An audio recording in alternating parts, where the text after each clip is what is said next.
At this point in time, in Poonch and in Samba, we are learning about this ceasefire violation from Pakistan, where they are in fact firing the artillery. Here in Jammu, I have heard multiple sounds. I was trying to count 11 at least. I have heard, and I am learning. In fact, defense sources are telling me that it was, drone once again. It was a drone attack once again.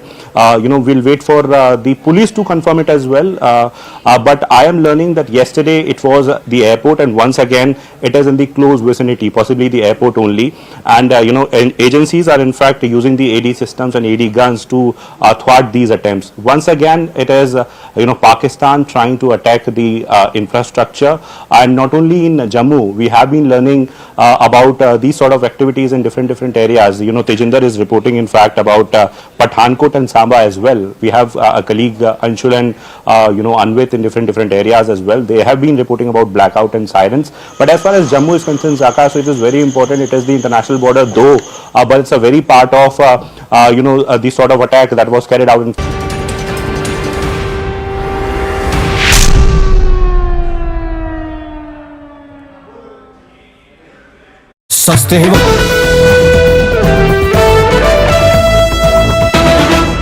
We're just getting some breaking news before we close out the show. There's been a massive blackout followed with siren sounds that have been activated in Udhampur, a complete blackout in Udhampur. Also, multiple ceasefire violations happening across different sectors on either side of the line of control. So not yet quite the repeat of what we saw yesterday, but still heavy artillery firing happening on across the LOC. Akash has more details on this. Akash, so is it restricted to CFV violations and artillery shells right now? Are we seeing any kind of drone activity yet? Is there any possibility of a repeat of what happened yesterday, or it's following a familiar pattern? I'm hearing the sirens. In fact, here in Jammu, I'm not allowed to go outside because of the light and some sort of restrictions that are in place. Zaka, yes, we are learning about one drone attack here in Jammu. In fact, defense sources are telling us, and we have heard multiple firing sounds as well. You rightly pointed out on line of control, we are having ceasefire violations in different sectors, not only in Jammu but in Kashmir as well. In Uri and Kupwara, we have been reporting since evening. And at this point in time, in Poonch and in Samba, we are learning about this ceasefire violation from Pakistan, where they are in fact firing the artillery. Here in Jammu, I have heard multiple sounds. I was trying to count 11 at least. I have heard, and I am learning. In fact, defense sources are telling me that it was drone once again. It was a drone attack once again. We'll wait for the police to confirm it as well. But I am learning that yesterday it was the airport, and once again it is in the close vicinity, possibly the airport only.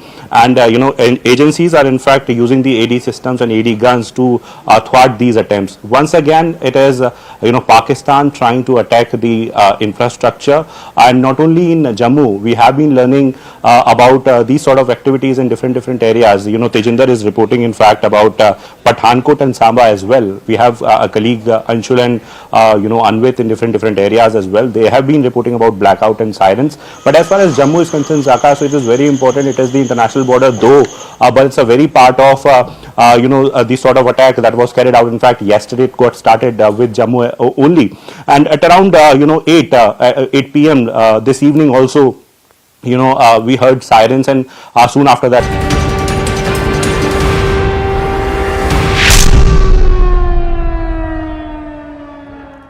A very warm welcome to our live and rolling coverage of the border tensions between India and Pakistan, as India gives a befitting reply to Pakistan's misadventures and even displays its technological edge.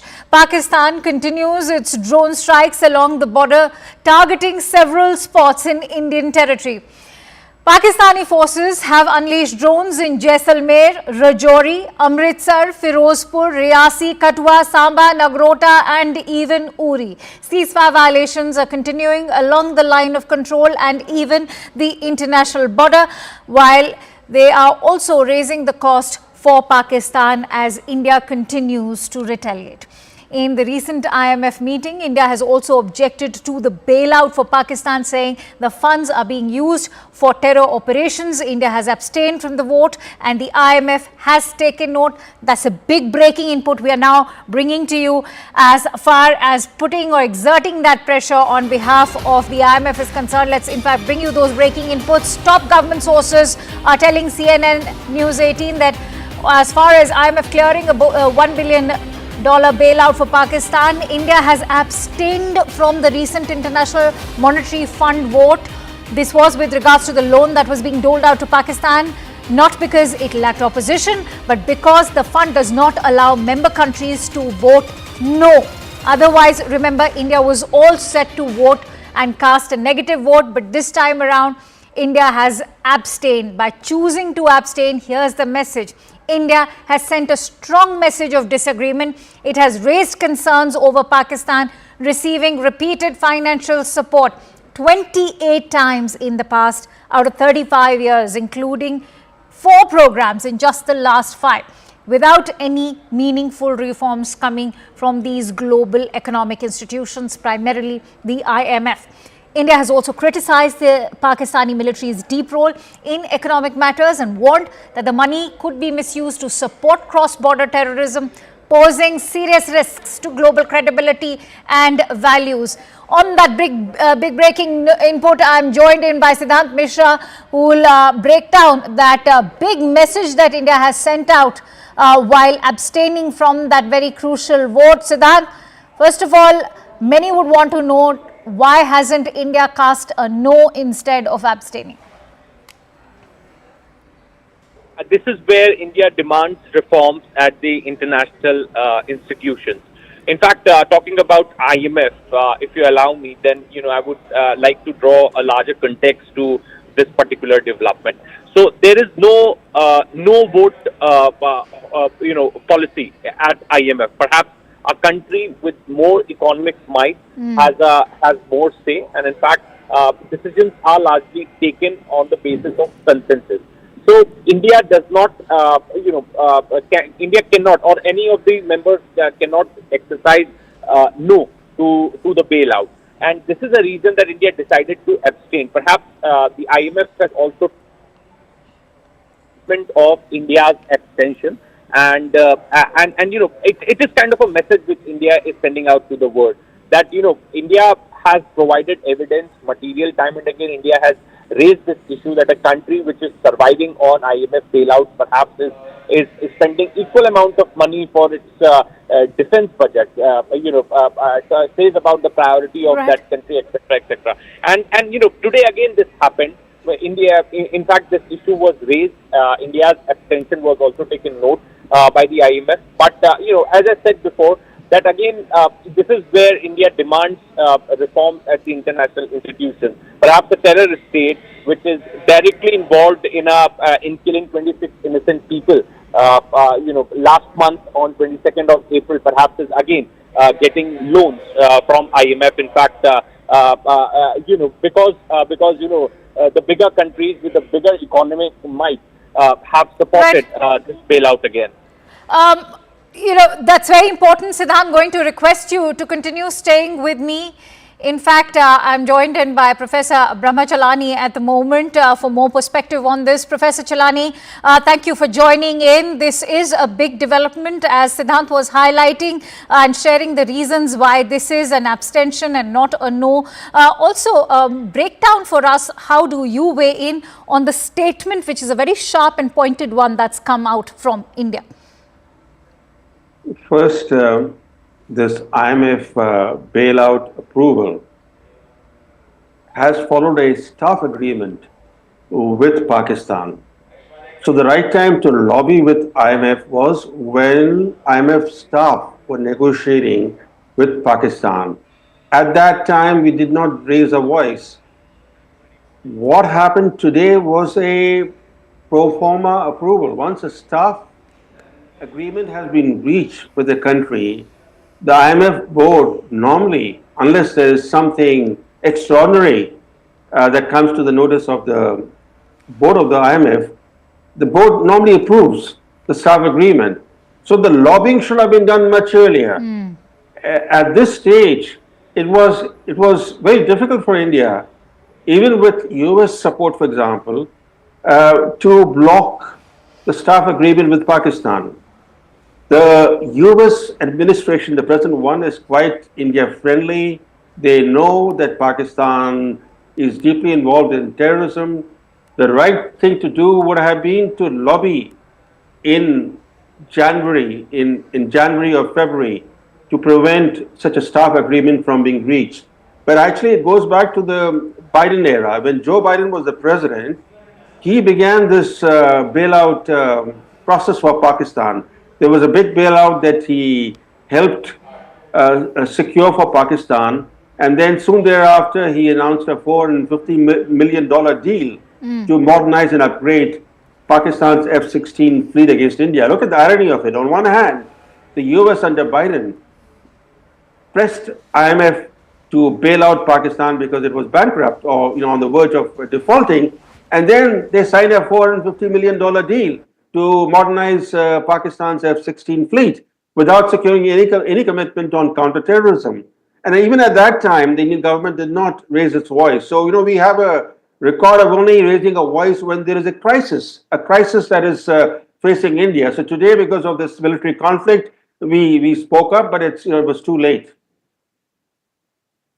Thank you for making that very critical point, Professor Chelani. And I want to, also ask you about the entire statement that has come in. Do you think that that statement is hard-hitting? Even though it is hard-hitting, as you said, that we seem to have already missed the bus at a time when there's a lot of chatter about how we can exert pressure on Pakistan through these monetary institutions, whether it is the IMF or even make efforts to bring Pakistan back on the FATF grey list.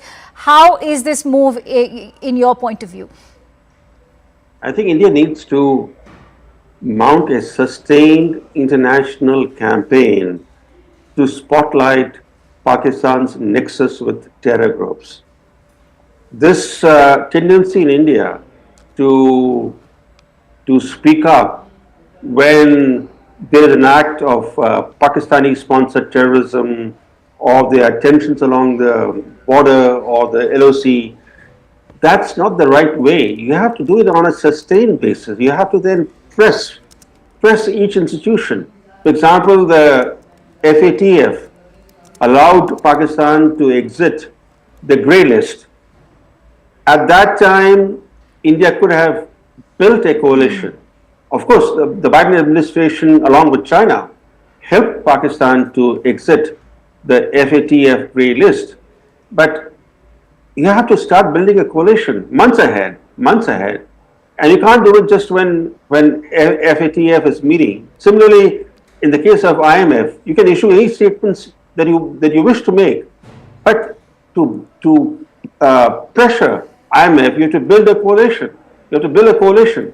Because India is only one important country in the IMF. It doesn't have a veto power in the IMF. Okay. But certainly it can help build a coalition. That's another very important point that you've made, Professor Chelani, and that's the point that I would like to take forward with Lieutenant General Iyer, who's also on the broadcast with us. He's the ex-chief of the staff at Northern Command, and I'm also joined in by Captain M.J. Vinod, who's a defense expert. Many thanks to you, gentlemen, for joining in. But if I could bring in Lieutenant General Iyer.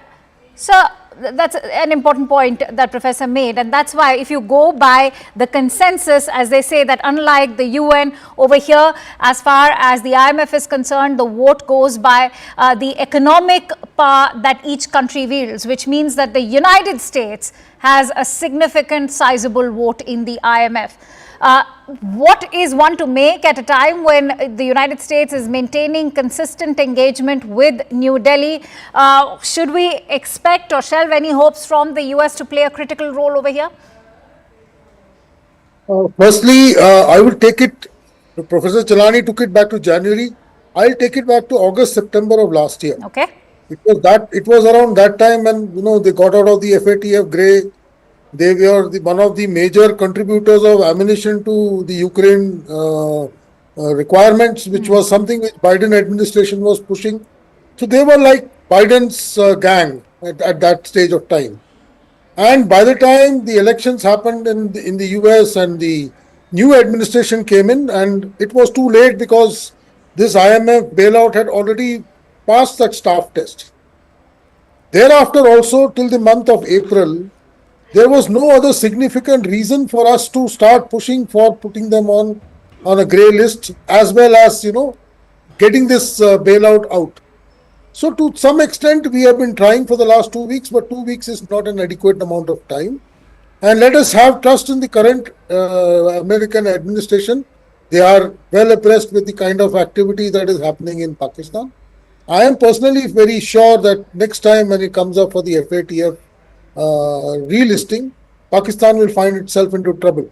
My only piece of concern is 2 weeks down the line, though we have accused Pakistan of this Pahalgam incident, we have to back it up with real concrete evidence. Yes. That is somewhere we need to work much harder. We have to connect the links between what happened in Pahalgam to the Pakistani administration. And by the time they come up for the next set of loans, it should be very clear that Pakistan is a country which is fostering terrorism once again, and they deserve to be treated in the manner they were treated last year. And the third thing I would say is $1 billion in the current scheme of things, we should not get too much worried about. I'm sure it is just maybe another 6-7 days of war stamina if you equate it towards completely being employed towards this war waging efforts. And should this conflict go any further north and we find ourselves into a limited or a long drawn engagement with Pakistan, this $1 billion is not going to last it. So let us not get worried about it. Let's stay focused on the current situation. I still agree, and I keep saying this every time whenever I get an opportunity. The I part of the time syndrome, we are not doing so well. We have not been able to communicate our intentions correctly. Whereas we have done very well on the diplomatic side, we have done exceedingly well on the military side, we have done fairly well on the economic side.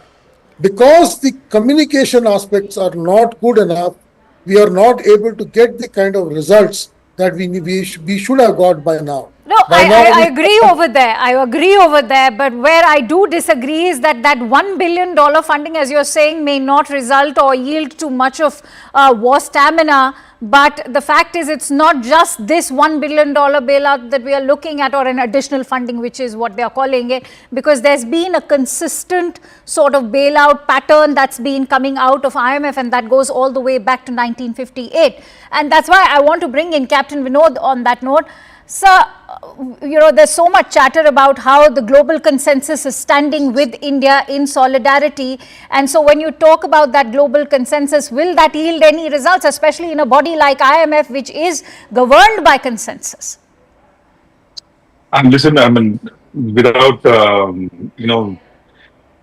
sounding very different from my position, for the sake of viewers, let me explain this particular thing to you. See, a professional, I don't want to use that word, but for want of a better word, I'm using this word. A professional beggar knows exactly how to dress up before he goes begging. So, in FATF, when you go to take the money from IMS and not to get into FATF grey list, Pakistan has done a large amount of work. Before you go and submit your application, Pakistan knows exactly whom to go and meet, what to say, how to say. Germany, US, before it goes to IMF. To stay out of grey list, Pakistan doesn't need to go knocking on the doors of US. It needs to go knocking on the doors of Australia. Why? Because in the FATF, we have something called an APG, Asia Pacific Group. In the Asia Pacific Group, the permanent chair is Australia, and you have a rotating co-chair. And the Philippines, and last year when they got out of it, it was Malaysia, and they had a tacit understanding that when you have a bailout, you will return what is owed to Malaysia, which they didn't return. And if you remember, that big thing happened when PIA Airlines was captured by Malaysia. Because they promised that paisa will be given, paisa diya nahi, aur yahan inko ullu bana ke chale gaye. So these kind of things, a professional person who knows how to ask for arms knows very well.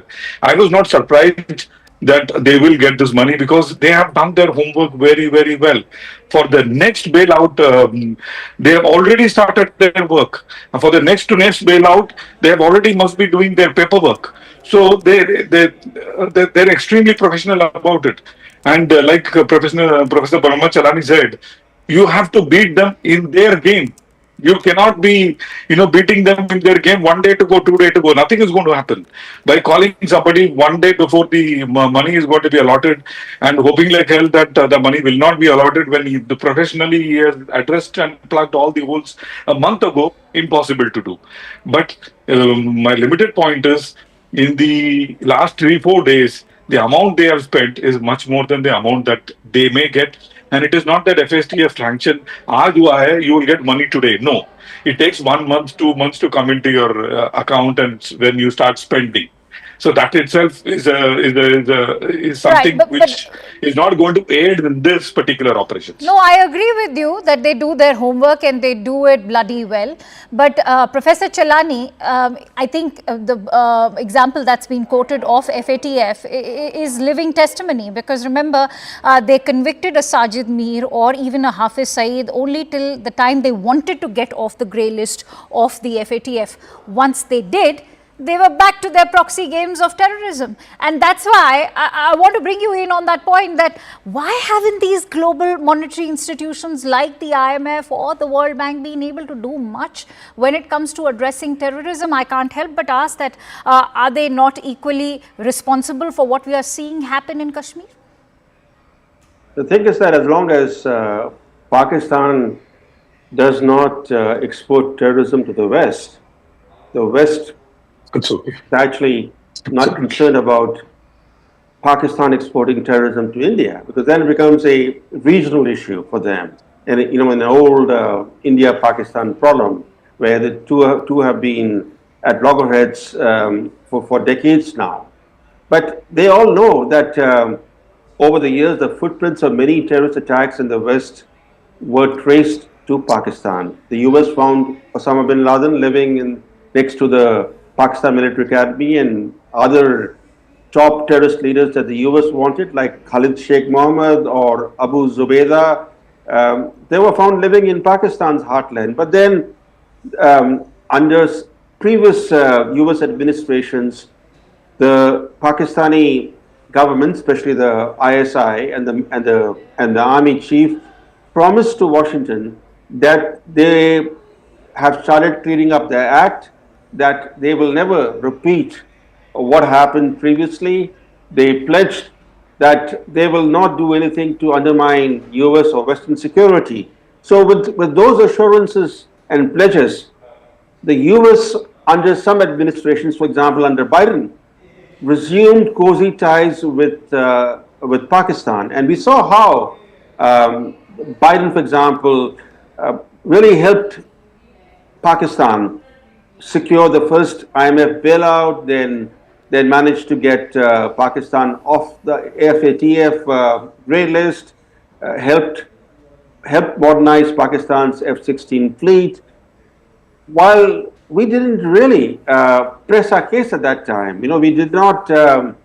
We were being too nice. We thought that if we were to exert pressure on the Biden administration, this could strain US-India relations. No, we should have actually said that what Pakistan is doing is a threat to global security, and that India's efforts to pressure Pakistan to clean up its act is actually good for the world. It's not just an India-Pakistan issue. It's actually about international security. The IMF bailout, and there was a big bailout that was initially supported by Biden administration, and Yes. now we are the second bailout. Yes. But the IMF bailout is actually great leverage for the US, because as you rightly point out that the US has a virtual veto power in the IMF, and Pakistan needs the IMF bailout, not just because of the amount of money, because the IMF bailout allows Pakistan then to secure loans from elsewhere. For example, this latest release of $1 billion, this immediate release, immediate $1 billion are being released to Pakistan And now. we all know where it's going to go. Yes, but more importantly, because of this $1 billion deal, Pakistan now will be able to secure additional billions of dollars from Saudi Arabia and China. They were waiting, China and Saudi Arabia were waiting for this IMF agreement. And now $1.2 billion swap deal with China will go forward, and there will be another major package from Saudi Arabia. All right, I think you've made another very critical point. Lieutenant General Iyer, how do you weigh in on that? That actually does sound alarm bells at the moment, because as we've been talking about, India has also stated it in the IMF that the Pakistani army, the military, has a lopsided sort of sway over the economy in Pakistan and how the funding is going to be utilized. So that indeed is a cause of concern now, even if it is just going to be slightly over $1 billion. I can't agree more with Professor Chalani. It's covered almost all the facets of this bailout. My only point here is whether this bailout came or not. The funds flow from both China and Saudi Arabia, if not through the front door, from the back door, would have continued. But this does give them legitimacy to now push through loans. These are ultimately loans. Like Pakistan, somebody said, Pakistan budget is, every budget tells us what is to be repaid and where the loans are going to come to repay the next year's, next year's budget. So it is a kind of a continuation they are living in. They are living in dangerous situation. No country would like to, have so much of external debt as Pakistan is. Their economy is in shatters. A war of maybe even 15 days is going to make their life miserable. They just cannot afford it. And I am very sure this 1 billion, like Group Captain Augustine said, it is not going to be of much use. A couple of jets going down and this $1 billion worth will, get covered over there. Possibly in the last 4 days, they have taken losses more than $1 billion as it is. But that having said, unfortunately, we are making Pakistan India-centric. And that is something we need to tell the world that the problem is not just going to be in India. Tomorrow, this epicenter of terror is going to bite everybody. Somebody said, keep snakes in your backyard and they're going to come and bite you. This point has to be rubbed into the Americans. 9/11 happened because there were people who were, raised by the Americans in the 80s. They came back and bit them in the late 90s. The same thing can happen through Pakistan at some stage of time. This has to be told to the Western world, and that's why again I said we have to be much more active in the info domain. We have to be ballistic in the info domain. Our people should be able to communicate the points of view, our troubles, and also tell the world what is going to hit them later. We can survive, but will this be harmful to the world has to be told.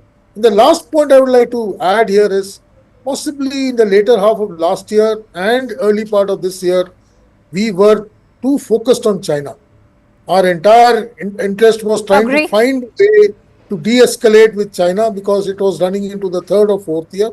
We were still worried that this is something which, and possibly we neglected Pakistan as possibly something which is not of, importance to us. And I guess, because I remember I've been in service and in an operational command, and we were literally only focused towards the north, and we are not looking in the west at all.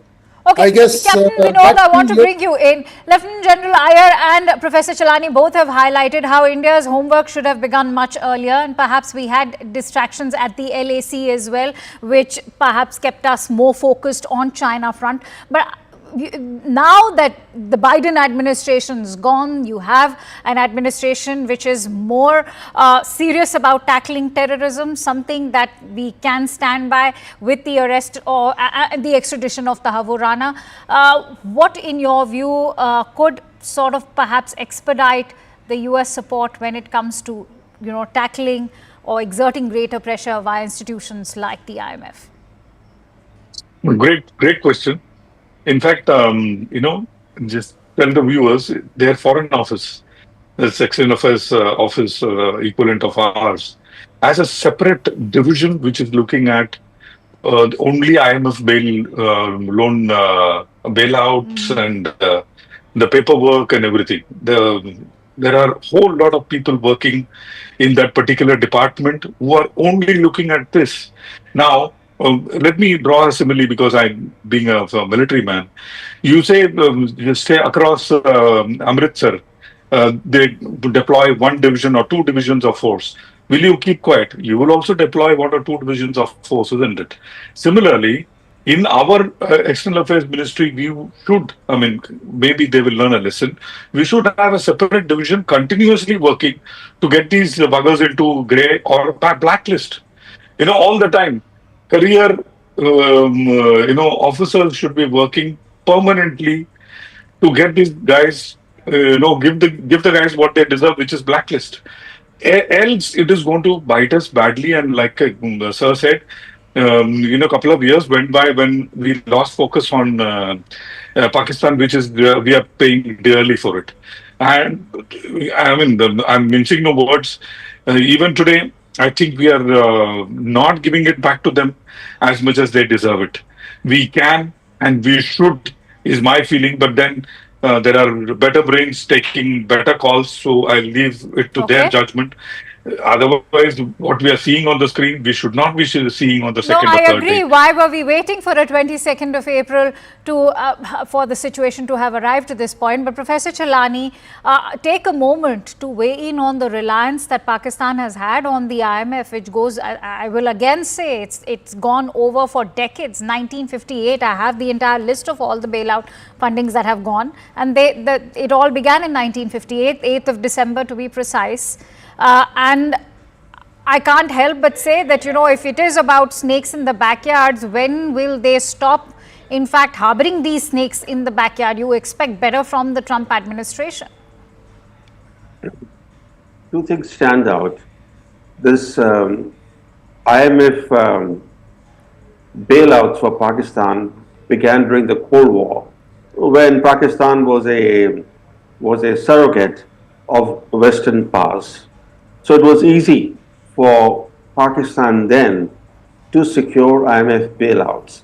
And once you get one bailout and you don't do your reforms, you become more and more dependent on IMF. Let's say, getting IMF money is actually quite slippery for many countries because IMF imposes conditionalities that are pretty tough. And once you get into the IMF bailout trap, you continue to you continue to need more and more bailouts. And this has been Pakistan's story. And the second is that over the decades now, since the first coup in Pakistan in the late 1950s, which actually coincided with the first IMF bailout, Pakistan has been ruled formally or informally by the military continuously now. And the military dominates not only the society, it dominates the politics, it dominates the economy. There are very few countries in the world where the military not only calls the shots in politics, but even the shots in the economy. There are very few examples of this kind in the world. So Pakistan is a very unique case. It's an abnormal state where the military and the intelligence agencies are not even accountable to the government in office. For example, today, the way the military operates, Shahbaz Sharif is only the surrogate of General Munir. So this is a very abnormal state, and that's the reason why, to answer your question, this dependence on bailouts has never left Pakistan. Absolutely. And Lieutenant General Iyer, we are looking at a year which is very critical to some partnerships that India has, and we'll be playing host to the Quad Summit. And when you talk about it in such a year, is this partnership with, say, Japan, Australia and the United States of America only limited to the Indo-Pacific? Unfortunately, the Quad is only limited to the Indo-Pacific and it is China-centric. I'm making no bones about it. That having said, I am looking at a brighter year ahead for four reasons. Firstly, the Russo-Ukrainian conflict is almost as good as gone. I guess it's just a period of time when the Americans, because the Trump administration is not going to be as actively involved with the Ukrainians as the Biden administration was. So I see that part of the world order changing in the coming part of this year. So Pakistan's value in supporting Ukraine and being part of the American setup will go down in due course of time. The second thing which Pakistan has done over the last 1 month, and they have been somewhat been able to play it down below the radar. They have been trying to reignite the Middle East by pulling out the Palestinian clause once again. Even I saw even during the PSL games, they had these save Palestine kind of things coming up, or crush Israel kind of things being taken up. I guess we did not catch that. They had wonderful opportunity to play it up, but we did not. There is still an opportunity because Pakistan still relies on a lot of support from the Middle East. It feels that since it makes a cause for the Palestinians, the Middle East, especially the Saudi Arab and the Emirates, will come to its support as far as finance is concerned. Unfortunately, the last few months have seen the Saudis haven't played ball with them in exact manner. I was about to come to that. Yes, go Professor on. Chalani mentioned that possibly after this bailout, there could be a difference. Well, I want to see it to believe. But the way the Saudis have treated the Pakis in the last 6 to 8 months is actually, I'll go back to Group Captain Vinod's analogy, it's just like a beggar. So that having said, I do look at a better year ahead. Trump is somebody who's not going to get into bailouts of this nature. He's a businessman. We are going to have a very good trade deal with the Americans very soon, so we'll become valuable to the Americans. We will be able to, I hope, play this game of Pakistan being the epicenter of terror with this current. We have him. We are actually holding him by the neck. It's a question of how fast and how quickly we are able to squeeze him out and expose him to the world order. And this $1 or $2 billion is something which is not very alarming to me. Yes, it was a signal. Had this $2 billion not happened today, this complete CNP, as far as the comprehensive national power, which we have applied for the last 2 weeks or so, would have seen its complete domain being fully exercised. That notwithstanding, I'm sure when the Indus water doesn't come in time, his crops are going to suffer. He's going to face a lot of problems. Otherwise, his stock exchange has crashed. So he's into a lot of trouble as it is. I'm sure he's going to face massive floods in this monsoons, because he'll not be able to regulate water, because we are not going to give him any data of the kind of water we are going to release. So his standing crops are going to go down. He's going to face a lot of trouble. I'm seeing bad things happening to Pakistan in the next 5 to 6 months. No, I agree with you, Lieutenant General Iyer, but today is also a wake-up call for India, and that's why Group Captain Vinod, I think when you're talking about global support, glad that Lieutenant General Iyer talked about Saudi Arabia. I want to bring you in on the kind of good offices we share with OIC nations. In fact, just a day ago, we had the foreign ministers from Saudi Arabia and Iran very much in New Delhi. So when you talk about our own consistent engagement with OIC nations through our own economic partnerships, whether it is with Qatar, Iran or Saudi Arabia, even UAE, can we not expect them to also come to our aid and rescue when it comes to exerting pressure via these institutions? Absolutely. In fact, if you look at a decade ago or maybe more, YC willy-nilly was, most of the nations willy-nilly was against India. Today it is not so. In fact, most of them have given awards and such. In fact, Prime Minister was in Jeddah. He was in Jeddah on 22nd, which happens to be the headquarters of OIC. Oh, yeah. So the world is realizing the strength of our leader, B, as a country, us, and C, they are able to see that every time the Sharif comes, he's only coming. I feel sad for him. He's only coming with a begging bowl, and there is not much that he's contributing towards OIC as such, except probably, getting an epithet of being a terror factory. And I'm sitting in DC, speaking to many such people. The moment you say Pakistan, the synonym is terror factory, and everyone understands that because post 9/11 things have changed. The focus is totally different. And like Professor said, now post Russia's pullout and post the end of Charlie Wilson's war, the use of Pakistan to West, especially to US, is not much. And especially after they pulled out of Afghanistan, it is actually zilch zero. But yesterday, when Vance said it is the war between them and we have nothing to do, I knew then that the bailout is coming. That I knew then that Vance has not stopped it.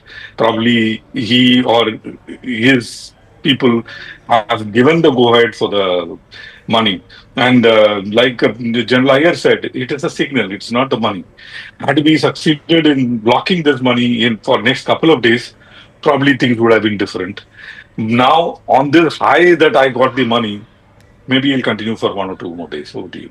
So, despite the austerity, inequality, poverty and the debt, Professor Chalani, they continue to fund terrorism. So, where have been the failings, if I were to say? I know if we were to begin from our own home with India, you've always maintained how we've lacked a strategy or a policy, a consistent policy towards Pakistan and terrorism sponsored by Pakistan. So, where have the failings been, especially from our end? If you look at successive governments in India, you've never had a consistent Pakistan policy or a consistent China policy. Every prime minister who takes office seeks to reinvent the foreign policy wheel. I'll give you some examples. Vajpayee, he came to office, he took a bus to Lahore, he thought he could befriend Pakistan. Then, few months later, he publicly bemoaned that his bus to Lahore got hijacked to Kargil. He did not learn from his predecessors. He thought he could actually do what his predecessors had failed to do. Then he tried his luck with China. Again, he tripped. But that did not discourage him. In his last year in office, he again sought to befriend Pakistan. Then came Manmohan Singh. He made his peace overtures to Pakistan. And in return, he invited the horrific Mumbai massacre. And we did not even impose any cost on Pakistan for the Mumbai terrorist attacks. Then comes Modi. He lands in Lahore unannounced in late 2015. In December 2015, he thought that where Manmohan Singh had failed, where Vajpayee had failed, he could actually achieve friendship with Pakistan. And do you know what happened after he went to Lahore? The Pakistani military establishment was enraged that they thought that Modi was conspiring with Nawaz Sharif, the then Prime Minister. And so in response, they staged a series of major attacks in India, starting with Pathankot. And to investigate the Pathankot attack, we invited the ISI to come and join the investigations into the attack that the ISI had staged. So you can look at this just recent history, how successive prime ministers have not had a consistent Pakistan policy, and if I could even describe how they have not even attempted to have a consistent China policy. So to a large extent, the problems that we are facing with Pakistan and with China, to some extent, they are because of our own failures. I think that's a very valid point. Lieutenant General Iyer, in January this year, in fact, to be precise, we were learning of these long-range ballistic missiles being prepared by Pakistan. That also led to sanctions being imposed by the United States. But how far did that go to curb Pakistan is what one is left wondering right now. Because remember, when the war began in Ukraine, Russia was sanctioned massively. Their assets were frozen, and that also went to an economic level. We've not seen the same happen in case of Pakistan. Because Russia is, endowed with a lot of resources.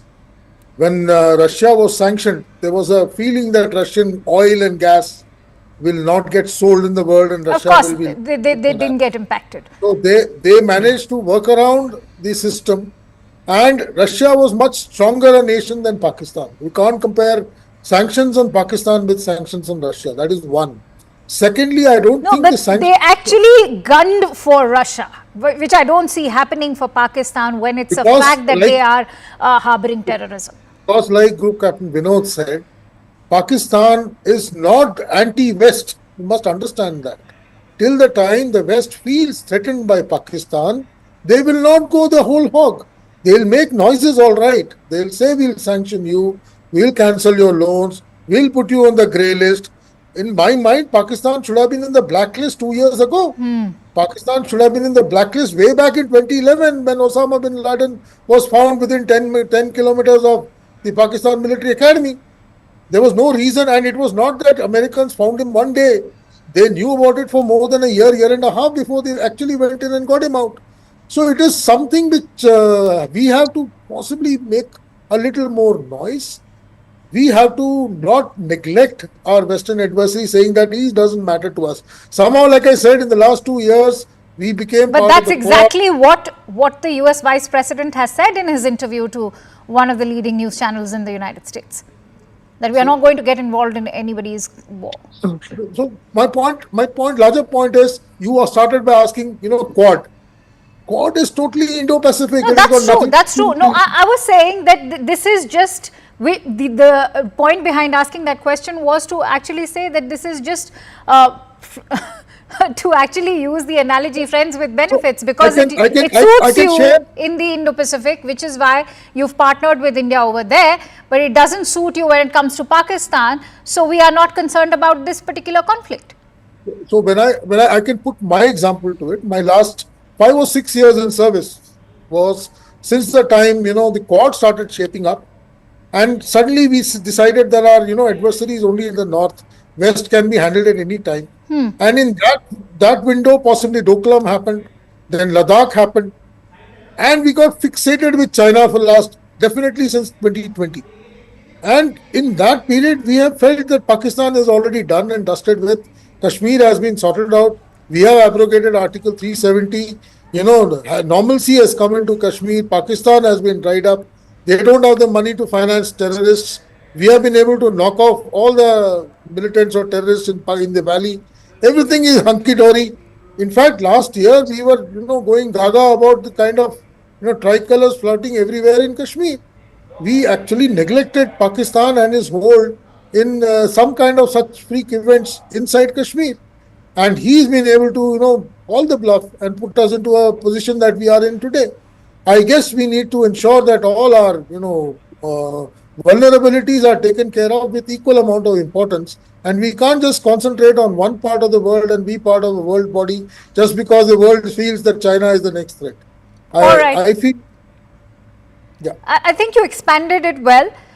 Group Captain Vinod, if you were to look at sanctions coming in from the United States, that's precisely the hypocrisy that I'm talking about. Whenever it comes to nuclear armament, that is a direct threat to the United States, but not terrorism. See, let me tell you something, very simple analogy so that the viewers understand. See, for maintaining a consistent policy towards Pakistan is extremely, extremely important. Let me give you an example from my own home.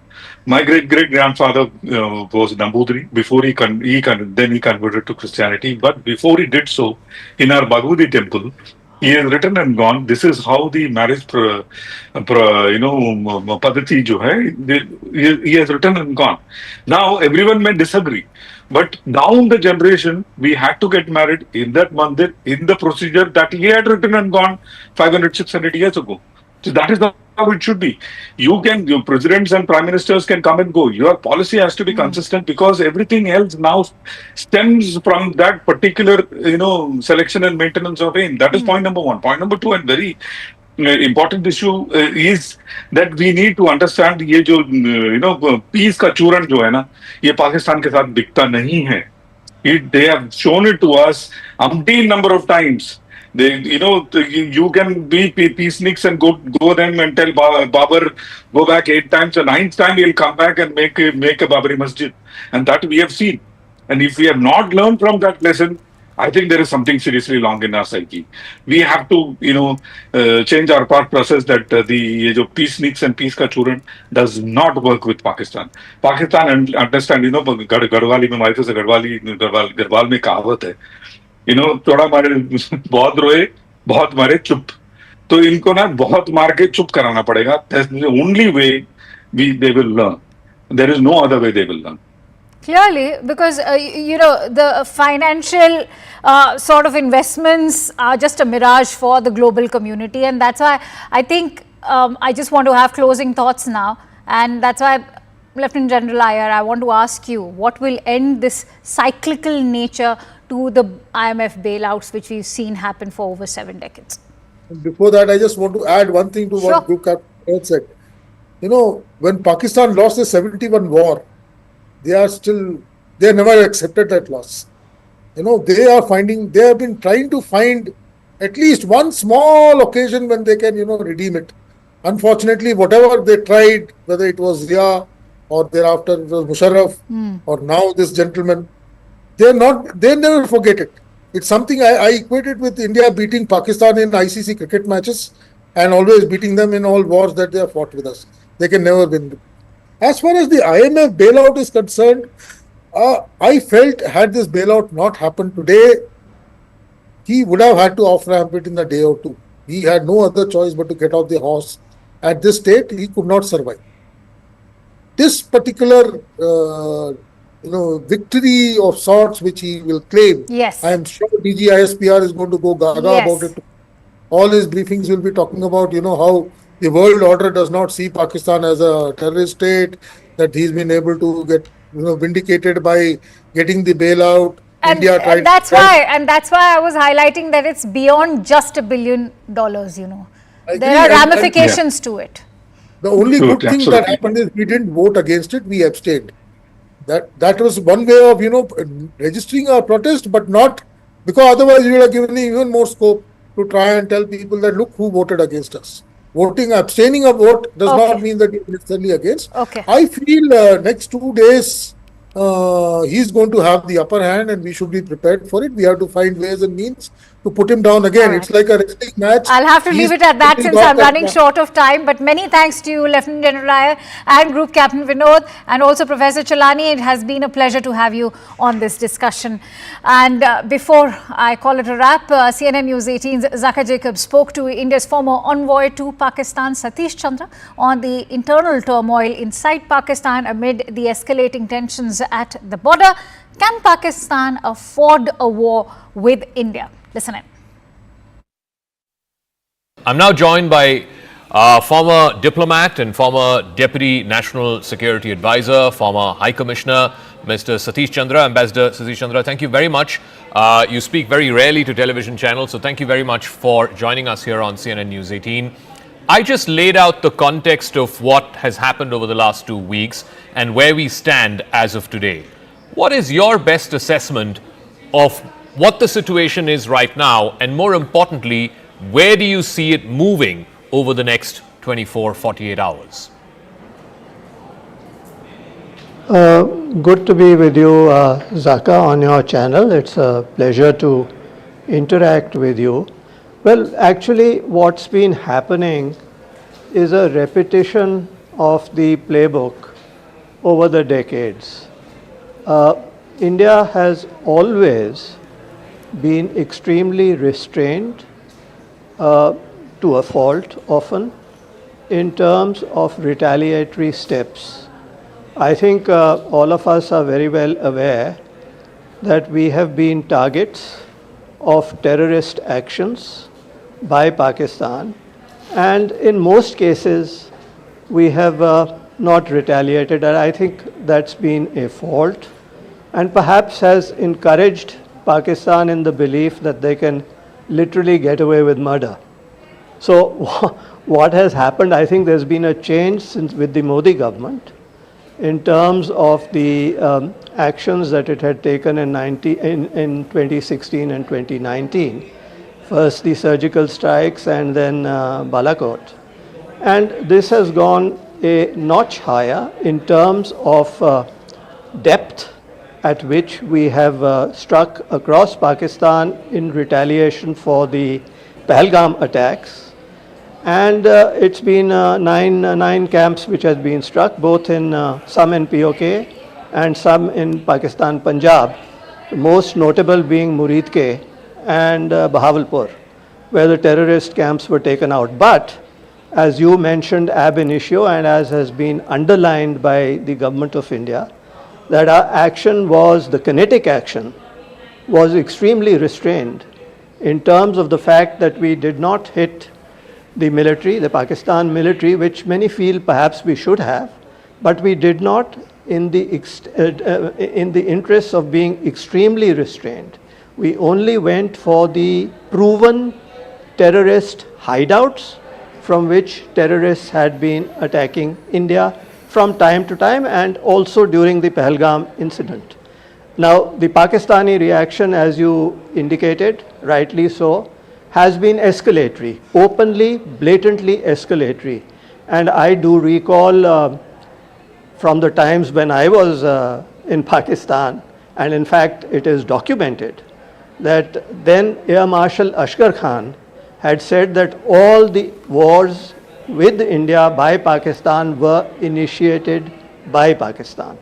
So let's be very clear, I am not surprised, because I have dealt with Pakistan for much of my life, that this is the standard playbook of Pakistan. They will escalate, they will lie, they will try and say that India is escalating, whereas the contrary is correct. Just like they keep saying that they are really had nothing to do with terror, and I think everyone knows the score on that, not only India but the rest of the world. So I don't need to say anything more on that score. But the escalation towards what end? Now, when India did the operation and it said, look, we're taking a non-escalatory step, and underlined, the army statement underlined, we're not targeting any military installations, we're not targeting civilians, I thought that was an exit option or an off-ramp for the Pakistani army. But by doing what they did last night, and clearly, as you said, it's an escalatory step, what are they trying to achieve?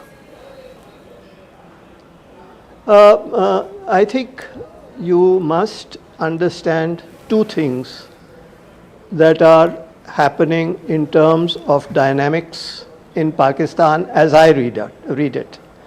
Number one is that the army has lost face in terms of what happened because of our strikes, and they want to prove a point. The army is also very badly divided. In fact, the whole country is divided. So they are trying to somehow, in some way, establish that they are one up on India. That is the endeavor, and they are not going to succeed. And the second point, which is more intrinsic, and I am sorry to say that unfortunately many of us in India have failed to read Pakistan right. I mean, there is a whole army of people in India saying we must engage dialogue with Pakistan. Yes, that's correct, if Pakistan were a normal country. And again, I will merely relate a conversation or some conversations that I had during my stint in Pakistan as High Commissioner in the 90s. And when I spoke to some people whom I knew rather well within the system, and I said, look, by creating these terror camps, you are actually going to end up hurting yourselves. And in fact, Hillary Clinton also said later on, much later on, something to similar effect. Well, what was the reaction I got? And that's what made me absolutely very, very pessimistic about the future of our relationship, the response was, we don't care as long as it hurts India. So that's the game that they are playing. But, you know, clearly they are not going to, in quotes, win this. Because what we have seen in the last 3-4 days is that they are getting and continuing to get a lot of egg on their face. And if I may go off script a little bit from your query, I think that this could be very easily sorted out if the international community appropriately pressurized Pakistan. You know, they are going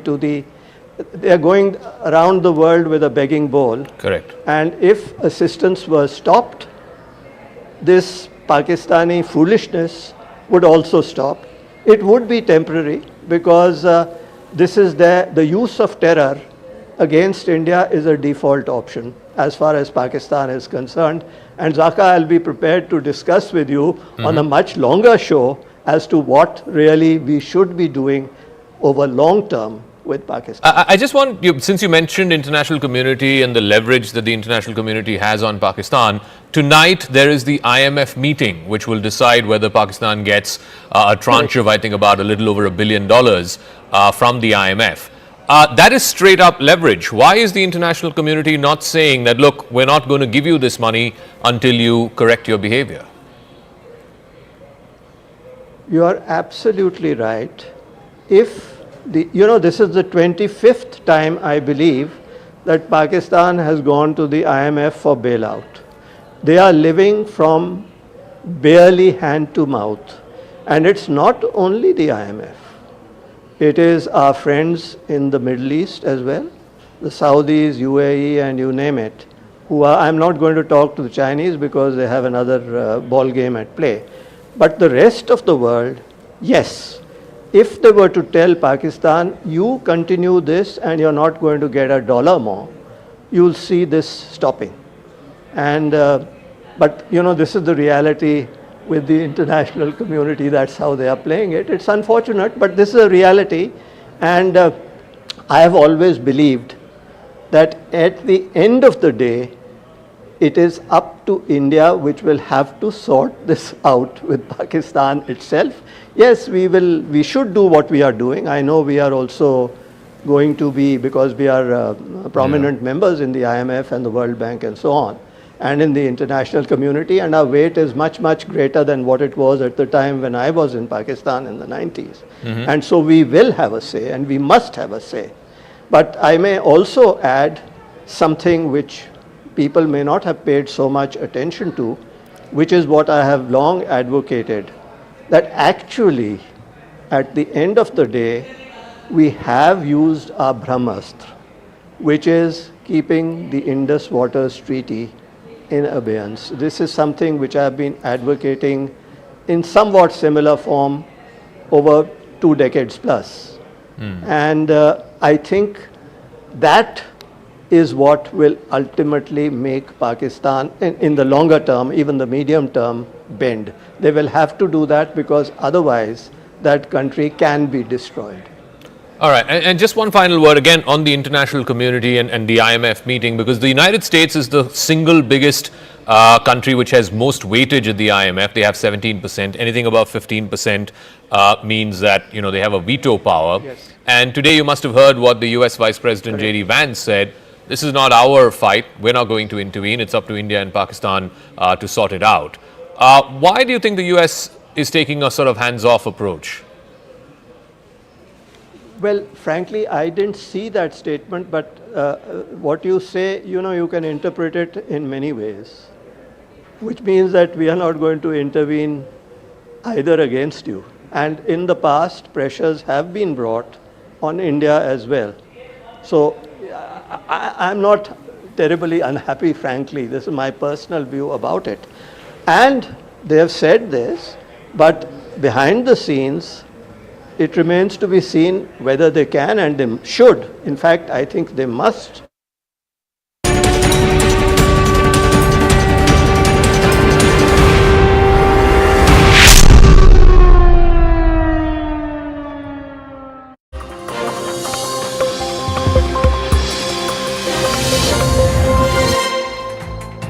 Good evening, you're watching Brass Tacks. I'm Zaka Jacob. India managed to thwart up to 400 drones that were fired from Pakistan, which targeted about 3 dozen Indian cities from Srinagar and Jammu in the north all the way to Kutch in Gujarat in the west. Today, the Indian government named some of these drones and said that they were of Turkish origin, made by Turkey. Clearly, India is putting not just Pakistan but also Turkey on notice. And that's not all. India has also revealed how Pakistan had taken the cover of civilian air traffic to launch its drone swarms last night.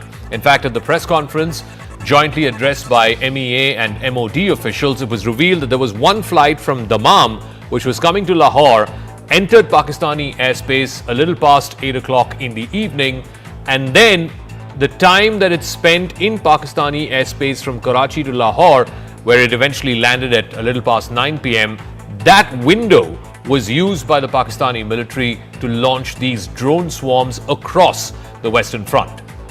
What is the state of play right now of this conflict? And most importantly, now that Pakistan seemingly has taken the first step in the escalation ladder, will India match it? Will India retaliate? How does one then get off this escalation spiral? Or now that both sides are locked in, will this only end with one side firmly dominating the escalation over the other?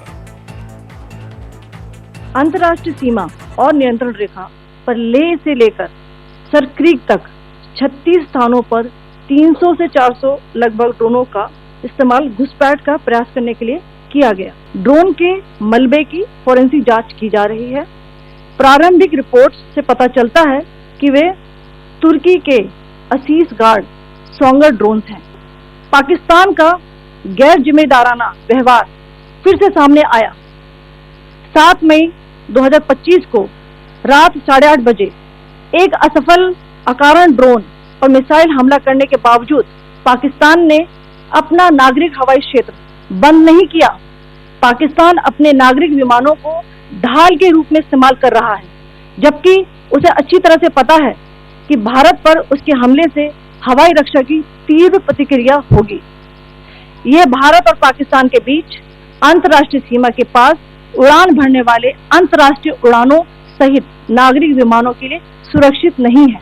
रात में पाकिस्तान के एक सशस्त्र UAV ने भटिंडा सैन्य station को निशाना बनाने की कोशिश भी की, जिसे पकड़ा गया और उसे निष्क्रिय कर दिया गया। All right, so here's what happened. This was the intervening night of 8th and 9th of May. This is last night. The Pakistani army resorted to artillery shelling in multiple locations. Then, using that cover and the cover of civilian aircraft, they used drones and projectiles much across the Western Front, all the way from Jammu and Kashmir, Punjab, Rajasthan, going all the way up to Gujarat. An attack attempt was made on the Patinda military station, which was successfully thwarted. In fact, shelling was reported at the line of control in Tangdar, Uri, Poonch, Mendhar, and of course on the other side in the international border, on either side of the international border in Rajouri, Aknoor, Udhampur, Samba and Pathankot. Now, during the joint briefing, India's forces also confirmed that the preliminary forensic analysis of the debris that's been recovered from some of these drowned drones seemed to suggest that they were made in Turkey. In fact, it was identified as the Aziz Guard Songar model, which is commonly deployed for surveillance and precision strikes. Now, that does put Turkey on notice, and the relationship between India and Turkey on notice in a way. Because this is what India's total economic engagement with Turkey is. It has acquired new momentum in recent years. There is a considerable increase in trade. In fact, it stood at a little over $10 billion as of 2023-2024. As per the Central Bank of Turkey and the data that they have compiled, Indian companies have invested about $120 million in Turkey, and vice versa, Turkish investment in India is about $200 million as per the Department for the Promotion of Industry and Internal Trade. Now, there are approximately about 3,000 Indian nationals who are residing in Turkey, most of them mainly in Istanbul. India has helped Turkey in times of crises. Operation Dost, if you remember, when the earthquake, the massive earthquake had hit Turkey in 2023, India was one of the first countries to provide urgent relief to Turkey in the wake of the devastating earthquakes. Now, 3 NDRF teams were sent There was a 99-member medical team that was deployed, over 250 trained personnel, along with specialized equipment, vehicles, and relief material was also sent. But Operation Dost, in return, what India seemed to have got is Dhoka. Operation Dhoka, because India being one of the first early responders in Turkey, medical equipment and relief material worth about 8 tons was sent to Turkey. But unfortunately, in return, all we seem to have got is Turkish drones being used by the Pakistani military to target Indian military and civilian installations. Pakistan made the preposterous and outrageous claim that it was the Indian Armed Forces and the Indian Air Force that was targeting cities like Amritsar and trying to put the blame on Pakistan. In addition, that we would attack our own cities is the kind of deranged fantasy that only the Pakistani state can come up with. As we saw in the Pahalgam attack, Pakistan is again trying desperately to impart a communal hue to the situation with an intention to create discord. In view of the existing security scenario, the services of the Kartarpur Sahib corridor have been suspended till further directions. All right, let's try and make sense of what happened last night, this drone swarm, what was the attempt, and what happens here on, what next? Lieutenant General retired D.S. Huda is former Army Commander of the Northern Command of the Indian Army. Thank you very much, sir, for speaking with us. First things first, I want you to make sense for our viewers of what was Pakistan attempting to do last night. The swarm of drones, now we know 400 of them were employed over 30 plus Indian cities from Srinagar all the way to Kutch in Gujarat. Could this be characterized as, Pakistan climbing the first rung of the escalation ladder? So, my own sense is, Dhaka, from a purely professional point of view is, this was a probing kind of an attempt to try and see where the vulnerabilities are, because they have attempted this at more than 30 places. See where our air defenses are active. See whether they can find some vulnerabilities that they could attack. Fortunately, the air defense systems have reacted extremely well and made sure there are no casualties. But I see this as a preliminary attempt that in case we have to do something, we have to retaliate, can we find some weak spots in the air defense architecture of the Indian military? I would say this is how they have done this attempt at so many places, starting right from Leh, as was explained in the briefing, right down to Kutch, is to try and expose weak spots in our defensive architecture. I'm curious if you want to comment on what the army colonel Colonel Qureshi said about this being Turkish-made drones. Is there any light that we can throw on why they're using Turkish-made drones? Because it's quite rare for the army or the government, for that matter, to call out the country of origin where these drones were made.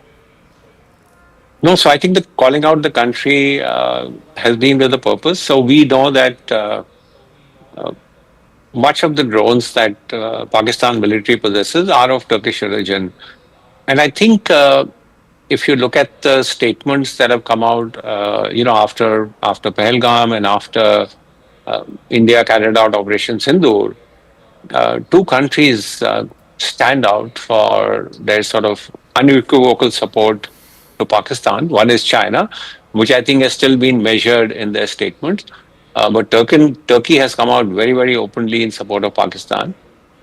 This is not the first time. So I think for India to call out Turkey for the kind of support they are giving to Pakistan, both military support as well as diplomatic support, I think it's a deliberate sort of step by the Indian government to call out the Turkish government. I was also curious, I don't know if you felt the same way, It was only Turkey that was mentioned. China was not mentioned, even though you did say that, the two biggest supporters seem to be China and Turkey.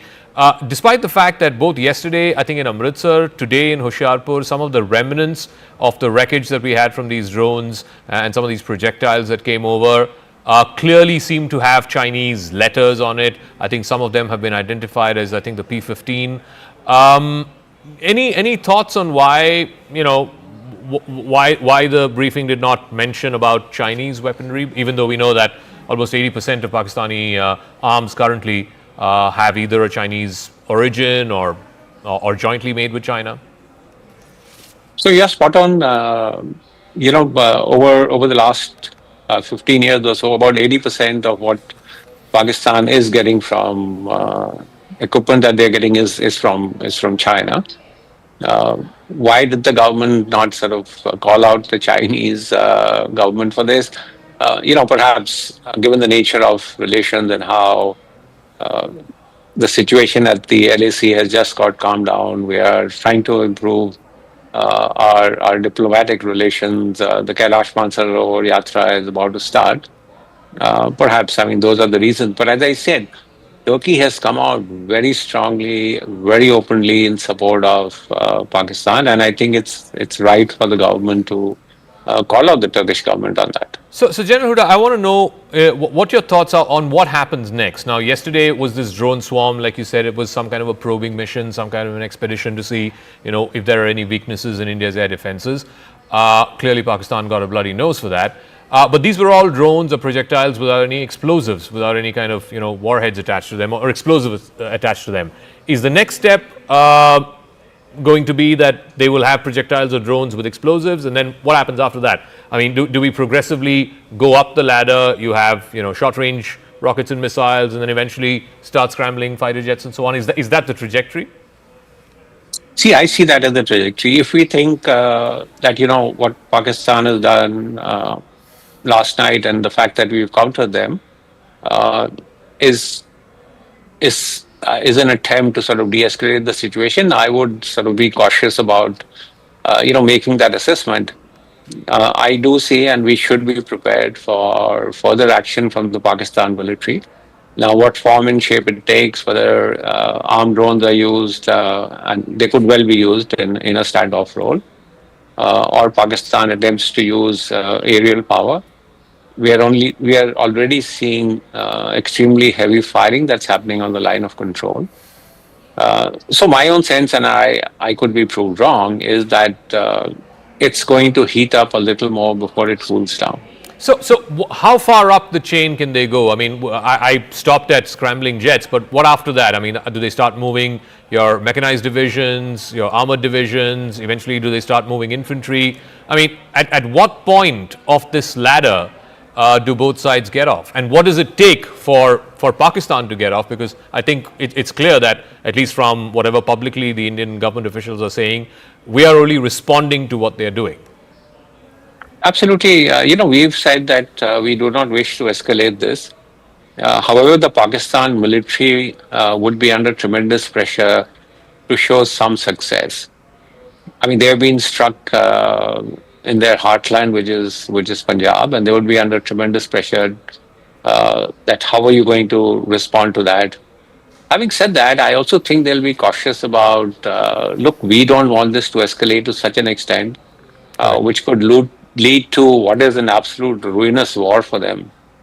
And again, we can only speculate. I would think, some sort of a demonstrative attack to say, look, we have this capability and capacity to respond to, the Indian attack that has happened.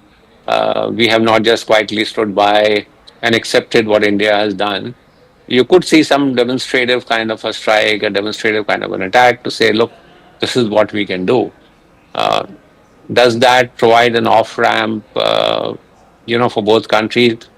Really, my sense is the ball is completely in Pakistan's court. And they have to now take a decision as to whether they want to escalate this further or they want to sort of calm it down. All right. So, depending on what they do is, I think how we will see this crisis play out. All right, General Huda, it's always a pleasure listening to you, your thoughts and your perspective. And I think, you would have enlightened a lot of our viewers because everybody's curious to know, are we at the brink of full-fledged war? What happens next? Thank you very much. Thank you. Thank you. Okay, so what happened last night? We know that there was this swarm of drones, close to 400 of them, 36 different cities in the northern and western part of India were targeted. But how were they thwarted? Not one of them ended up damaging. There were certainly no, casualties in terms of injuries to folks or even fatalities for that matter. But what exactly did India use in its air defense system to thwart these attacks?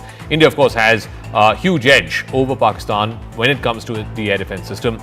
So the L-70, which is developed by the Bofors company, the Bofors Arms company, produced under its license here in India.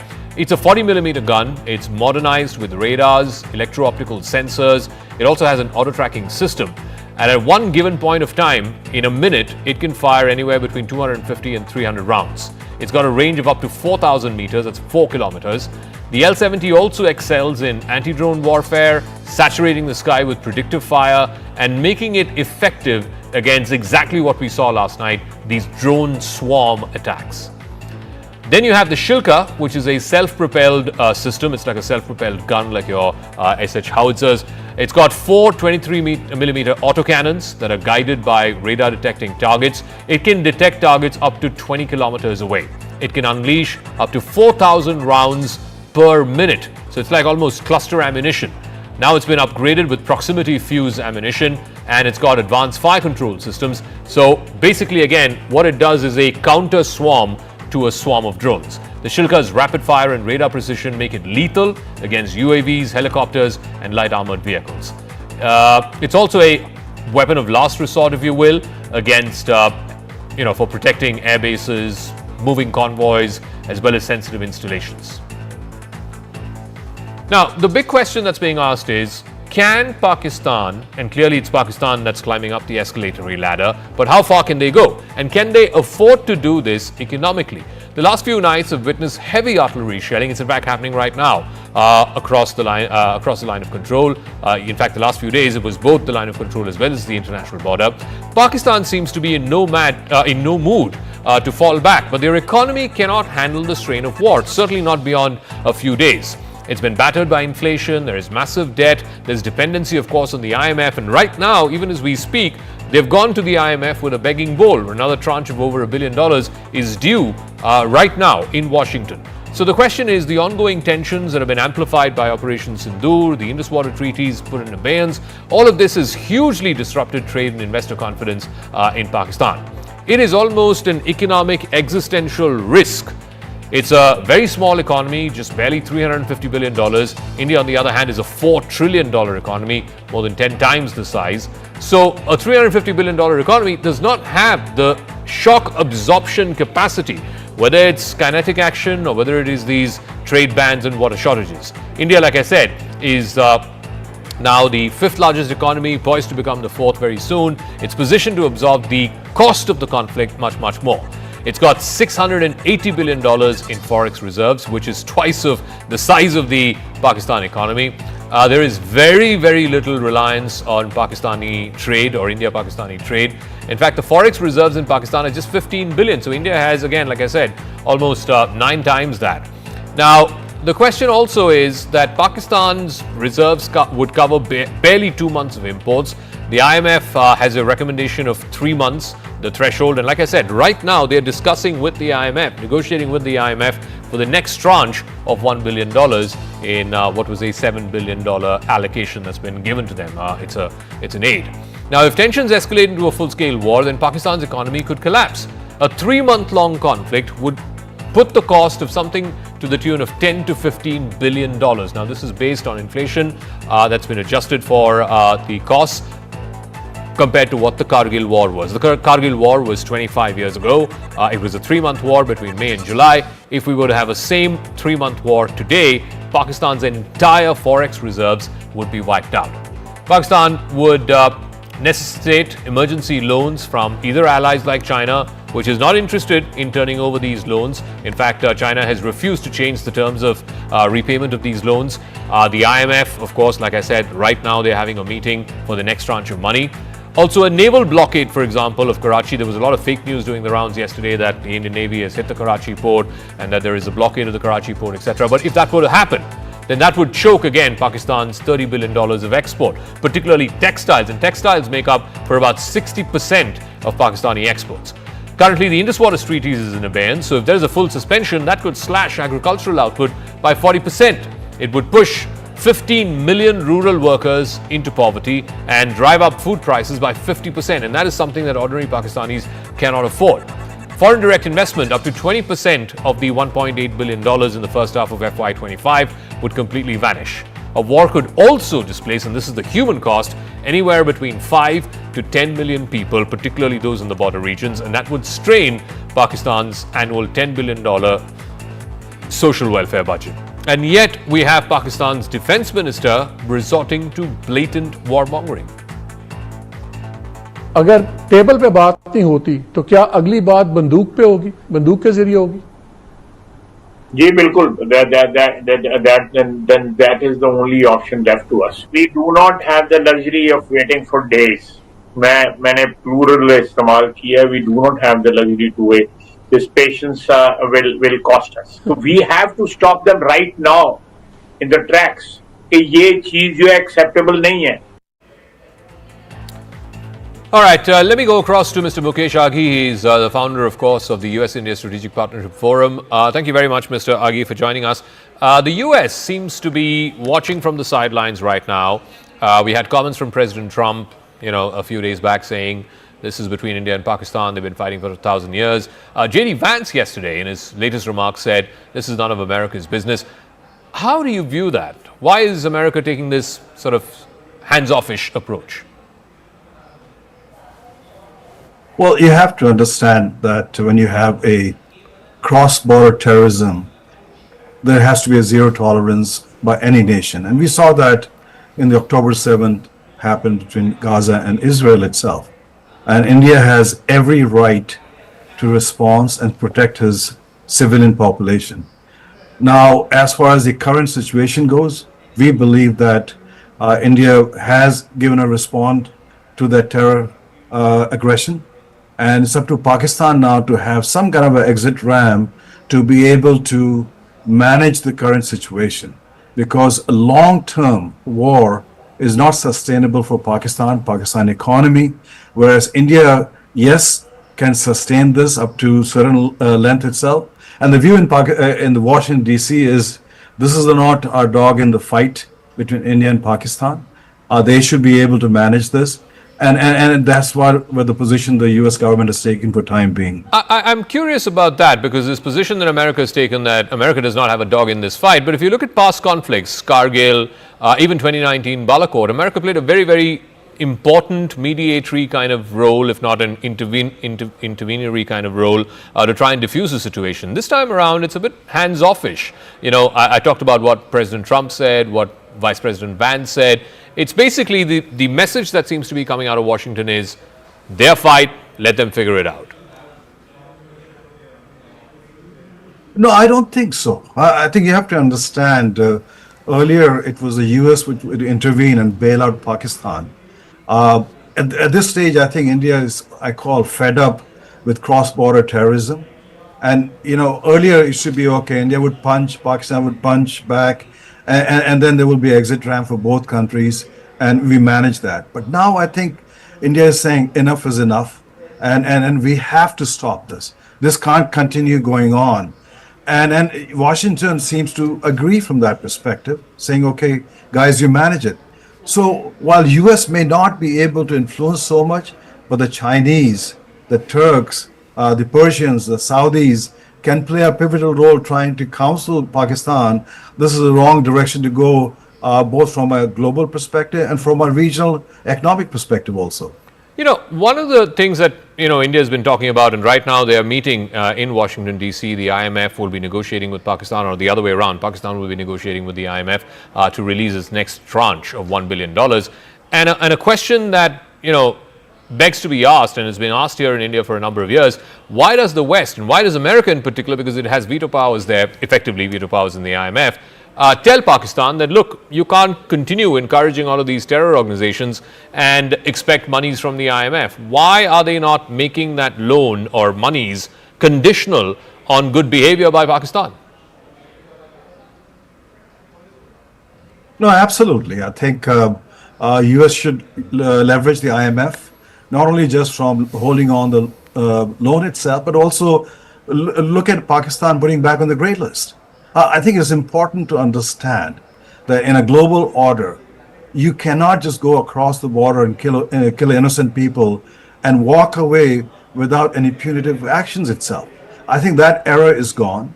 India has grown as an economy. Now it's the fourth largest economy. Its military power is much, much stronger. So it has a zero tolerance. And I think US realizes that. Okay. And in an indirect way, US is saying, hey, once and for all, just try to sort this one out so we can move on. Okay, Mukesh Aghi, we'll leave it at that. Thank you very much for joining us from the US-India Strategic Partnership Forum. Amidst a barrage of speculation from Pakistani and international media over the alleged military losses in the ongoing Operation Sindoor, a senior government official has told CNN News 18 that India has a proud and consistent history of acknowledging its losses and honouring the brave hearts who laid down their lives in service of the nation. In a poignant reminder of India's tradition of honour, even in conflict, the official recalled an extraordinary moment from history. In fact, let me go across to Siddhant, who has more details on this. Siddhant, so there's a lot of speculation about, did India lose aircraft? How many aircraft did India lose? At least officially, no one is saying that India has lost any aircraft. The official that you spoke to, what did he have to say?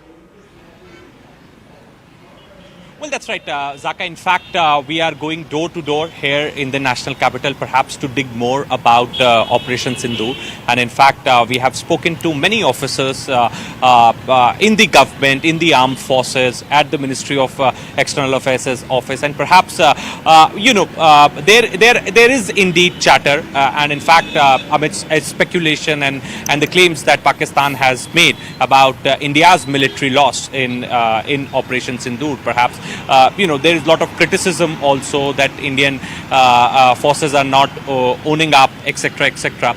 So a senior official in the government of India, perhaps I can't name him, Zaka, but he has said this to me, and in fact I would like to read it out for our viewers, and I quote him: "हम दुश्मनी में भी शराफत रखते हैं."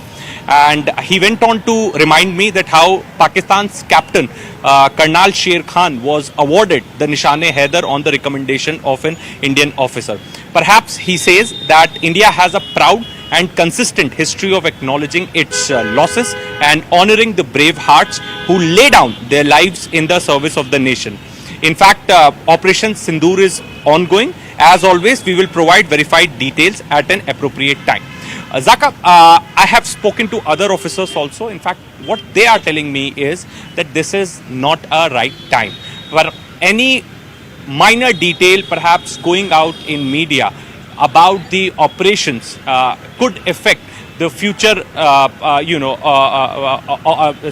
future success of operations, and this is the reason that there is a blanket silence as far as these chatter and claims that Pakistan is making, and the speculative stories that are getting published in the foreign media. So the message is very clear that Indian Army, Indian forces are known for their professional conduct, and perhaps this time around they are also doing in a very professional manner. It's just a matter of a time since Operation Sindoor is going on. So before divulging details or perhaps putting out details in public domain, the armed forces are very cautious. The government is very cautious, so that Pakistan should not take a mileage of slightest detail being put out in public domain. All right, Siddhant, we'll leave it at that. Thank you very much for joining us. I'm now joined by former diplomat and former Deputy National Security Advisor, former High Commissioner, Mr. Satish Chandra, Ambassador Satish Chandra. Thank you very much. You speak very rarely to television channels, so thank you very much for joining us here on CNN News 18. I just laid out the context of what has happened over the last 2 weeks and where we stand as of today. What is your best assessment of what the situation is right now, and more importantly, where do you see it moving over the next 24, 48 hours? Good to be with you, Zaka, on your channel. It's a pleasure to interact with you. Well, actually, what's been happening is a repetition of the playbook over the decades. India has always been extremely restrained, to a fault often, in terms of retaliatory steps. I think all of us are very well aware that we have been targets of terrorist actions by Pakistan, and in most cases we have not retaliated, and I think that's been a fault and perhaps has encouraged Pakistan in the belief that they can literally get away with murder. So what has happened, I think there's been a change since with the Modi government in terms of the actions that it had taken in 2016 and 2019. First the surgical strikes and then Balakot. And this has gone a notch higher in terms of depth at which we have struck across Pakistan in retaliation for the Pahalgam attacks. And it's been nine camps which has been struck, both in some in POK and some in Pakistan, Punjab, most notable being Muridke and Bahawalpur, where the terrorist camps were taken out. But as you mentioned ab initio, and as has been underlined by the government of India, that our action was, the kinetic action, was extremely restrained in terms of the fact that we did not hit the military, the Pakistan military, which many feel perhaps we should have. All right, sorry for interrupting that interview, but we've got these pictures from the Prime Minister's residence, the Prime Minister having a meeting earlier today with the Defence Minister, the three service chiefs, the National Security Advisor, the service chiefs, of course, of the Army, Navy and Air Force.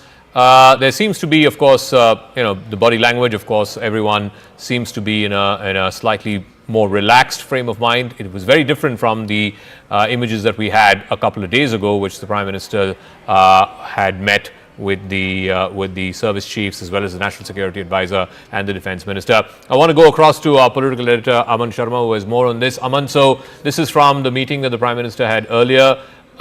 Visible difference in the body language from the first meeting that we had, pictures of which a few days ago. Clearly, there seems to be a degree of comfort in what India has achieved through Operation Sindur and a degree of surety that India can handle whatever it is that Pakistan is trying to achieve.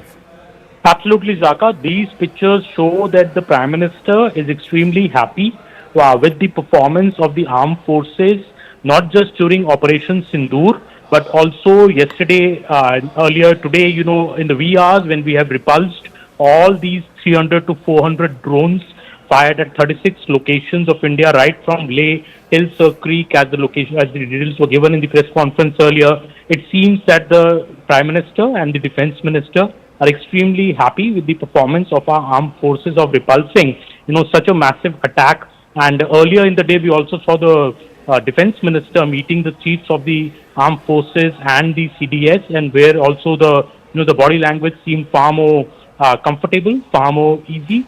And it seems that the Prime Minister in this meeting also has been told about how the armed forces went about, retaliating to Pakistan's attack and diffusing all the threats that were fired our way. The details which were given in the press conference. So I think the government looking very, very confident and prepared to retaliate if Pakistan does any other misadventure. And what is the sense you're also getting from the government that if Pakistan does not do any misadventure, as you said, then is India not looking to amp up on the escalation ladder? Is India only now keen to be seen as responding if Pakistan chooses to escalate this? Well, yes, Zaka, it is very difficult actually to anticipate what the government could do next, because these are very operational decisions based on strategy and planning. But whatever we heard at the press conference earlier today, the Foreign Secretary saying that our response was measured and our response was responsible. So I think those words indicate that India only responded to the drone attack by Pakistan by sending our own drones and in fact bringing down one of the radars in Pakistan. So India is only responding if Pakistan chooses to retaliate. India's objectives, so by and far, have been achieved by Operation Sindur, which happened on May the 7th. Any more further, information that you're picking up in terms of, obviously the guard is up, flight traffic across the northern and western, particularly in the northwestern corridor, the western front, as it were, has been disrupted. The NOTAMs have been issued. What is the outlook, at least for the next few days? Clearly, like I said, the guard is up, but what does India anticipate in terms of, escalatory action from Pakistan? See, Zaka, I think India is on high alert, and especially the statement which was made at the press conference yesterday by the Foreign Secretary that this drone attack which happened yesterday was also for the purpose of intelligence gathering and to know the readiness of our defense system. So clearly, India does anticipate that Pakistan could replicate such an attack again. This may not be the end from Pakistan, because Pakistan is very, very desperate, also the Pakistani army, to show to its population that it has effectively retaliated against India. But what happened last night was not, as per what the Pakistan army had desired to achieve. All its attacks were repulsed by India. So, of course, India is on high alert. India still feels that Pakistan will not give up on such attempts. But given the success which we have seen through Operation Sindur and also the action last night, India is very confident that it will be able to thwart any such attacks made by Pakistan, because our weaponry and, our resolve is far, far bigger than that of Pakistan. And just one final word, just going back to the press conference earlier today, where I think it was a concerned decision that was taken to name the fact that some of these drones were Turkish made, and also at the same time not mention any Chinese made weapons, even though from the ground we seem to get reports from our reporters and pictures of these weapons, these debris, which seem to suggest that some of these drones or missiles were Chinese made. What do you make of that? The involvement of that was sent to India for the attack by Pakistan was Turkish made has raised big concerns in the government, Zaka, because Turkey has been a country on which India, has gone out of its way to help. We remember the 2023 earthquake when India began Operation Dost. India was one of the first countries to send aid and material to Turkey to tide over that crisis. But Turkey clearly in this whole conflict between India and Pakistan seems to have chosen the Pakistan camp. In fact, there are big doubts now that this plane from Turkey, which landed in Karachi on April 28th, and subsequent high-level military delegation of Turkey, which paid visit to Islamabad, on April the 30th and had met the Pakistan air chief, does that have a connection with this huge number of 300 to 400 drones of Turkish origin which have attacked India? India is very concerned about that, and I think that is why India has named that Turkey today in its press conference to say that Turkey, it seems to be siding clearly with Pakistan in this whole conflict. Okay, Aman, we'll leave it at that. Thanks very much. Those pictures from earlier today, the Prime Minister meeting the three service chiefs, the National Security Advisor and the Defence Minister. Now, I want to go back to that press conference that was addressed by Foreign Secretary Vikram Misri and the two armed forces personnel from the Army and the Indian Air Force. One of the things that the Foreign Secretary mentioned was the attack on Bahawalpur, which is the headquarters of the Jaish-e-Mohammed.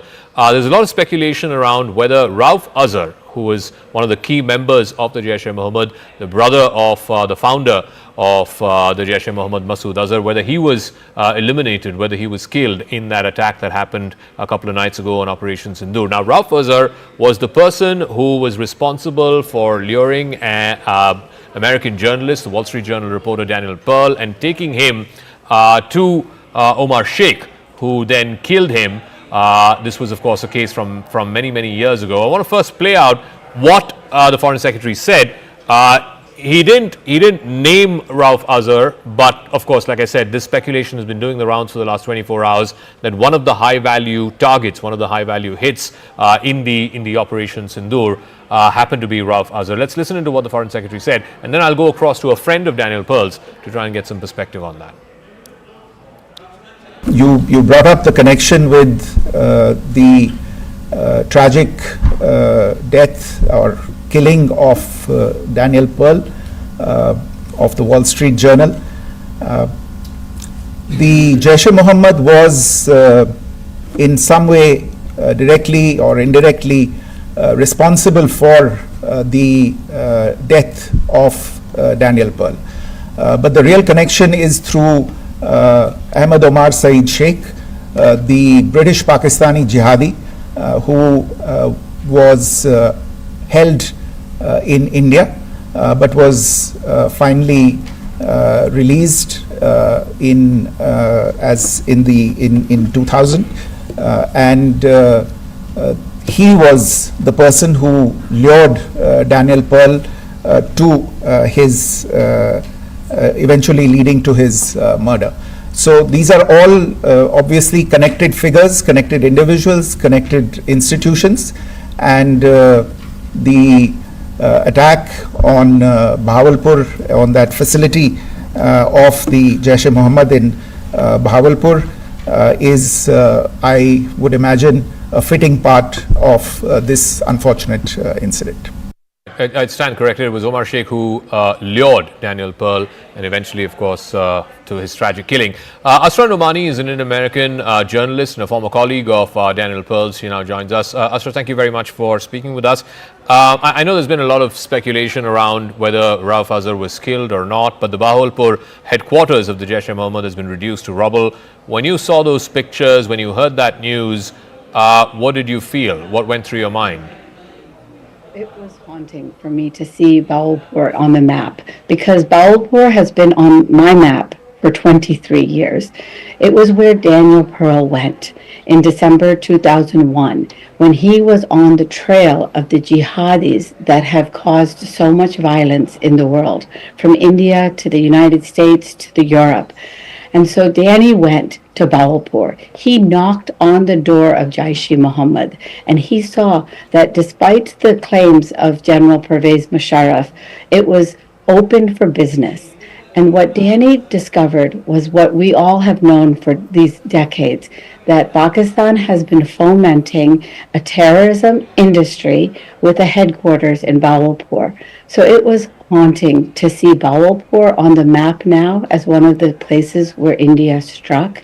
It's really important for me to recognize that why this family is important is because Ibrahim, the brother of Masood Azhar, was one of the hijackers on that airplane in 1999 that went from Kathmandu to Kandahar. The man that was killed this week, Masood Azhar, he is the brother, and he was the mastermind of that hijacking. So what happened was that Omar Sheikh was freed because of that hijacking. So I want to just correct the record that this family was not involved in the actual plot to kidnap Danny, just as you mentioned. It was this man, Omar Sheikh. Yeah. But it was this industry that created these jihadis that murdered Danny. And that's why it's so important what has happened. I just wanted to ask you about that. I mean, look, no government official has come forth and confirmed that Rauf Azhar has died. There's a lot of speculation that he was amongst the high-value targets inside Bahawalpur when it was struck on the night of 7th of, or the morning of the 7th of May, when India carried out Operation Sindur. Have you been able to hear from, either people on the ground in Pakistan, or have you heard from any government official about this operation taking out the man who killed your friend? I have not, and I think that would be really wonderful if the government of India did communicate with Danny's father. His mother passed away, and his father is very engaged in this battle. His father has fought to keep the men that were convicted in Danny's murder in jail, and we have failed because the Pakistani court system has released those men essentially to house arrest and very convenient a good life in Pakistan. And so I would invite that kind of communication, and I know that Danny's dad is very relieved that this issue is in the front again, because the truth is justice has been denied Danny Pearl all these years. All right, Asra Nomani, we share your sense of grief, sense of hurt, sense of loss, and now hopefully in some measure a sense of closure, a sense of justice more than closure about losing your friend Daniel Pearl, and now the killers being avenged. Thank you for joining us, Asra. Thank you. Thank you. All right, I want to move on back to the developments around the situation between India and Pakistan. In an exclusive interview with India's ambassador to the United States, Vinay Quatra, he again reiterated the government of India's position that what India is seeking to do is not go to war with Pakistan, it is to go to war with these terrorists. He said explicitly so when he was pressed by Wolf Blitzer at CNN whether India was at war with Pakistan. He said no, it's not with Pakistan, but with terrorism and with terrorists. Listen in to this exclusive conversation. It looks like the situation, the tensions between these two nuclear-powered countries, India and Pakistan, is escalating. Is that true? Well, first of all, thank you so much for having me on the CNN.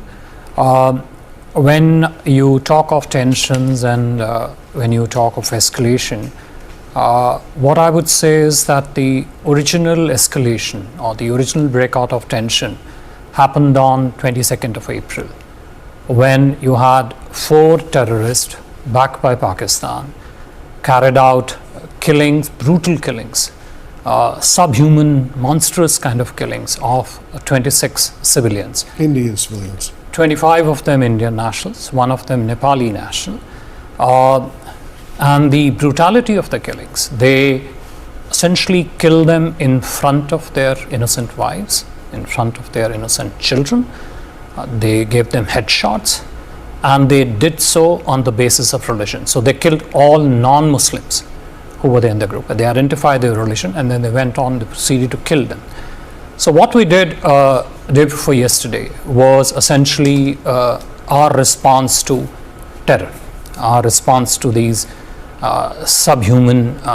When you say what you did yesterday, meaning the escalation and the military response. As I said, the original escalation was on 22nd of April, and when that happened, we had clearly said that we are a responsible country. We will have a very measured, calibrated, proportionate, responsible response, and that's what we did day before yesterday. What we did was we took out the terror factories at 9 locations in Pakistan and in Pakistan-occupied Kashmir. Took them out where they trained them, they equipped them, they armed them, they organized them. Those are the facilities which we took out.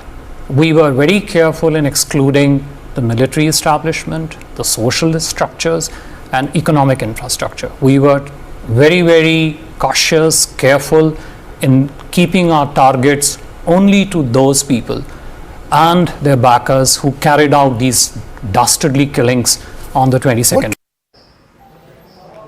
All right, it's not just the Indian ambassador to the United States. The Indian High Commissioner to the UK has also spoken with the international press in an exclusive interview with Sky News. He showed, Vikram Doraiswamy, he showed proof of military backing to terrorists in Pakistan. He showed a photograph which shows Pakistani military officers standing behind an internationally sanctioned terrorist.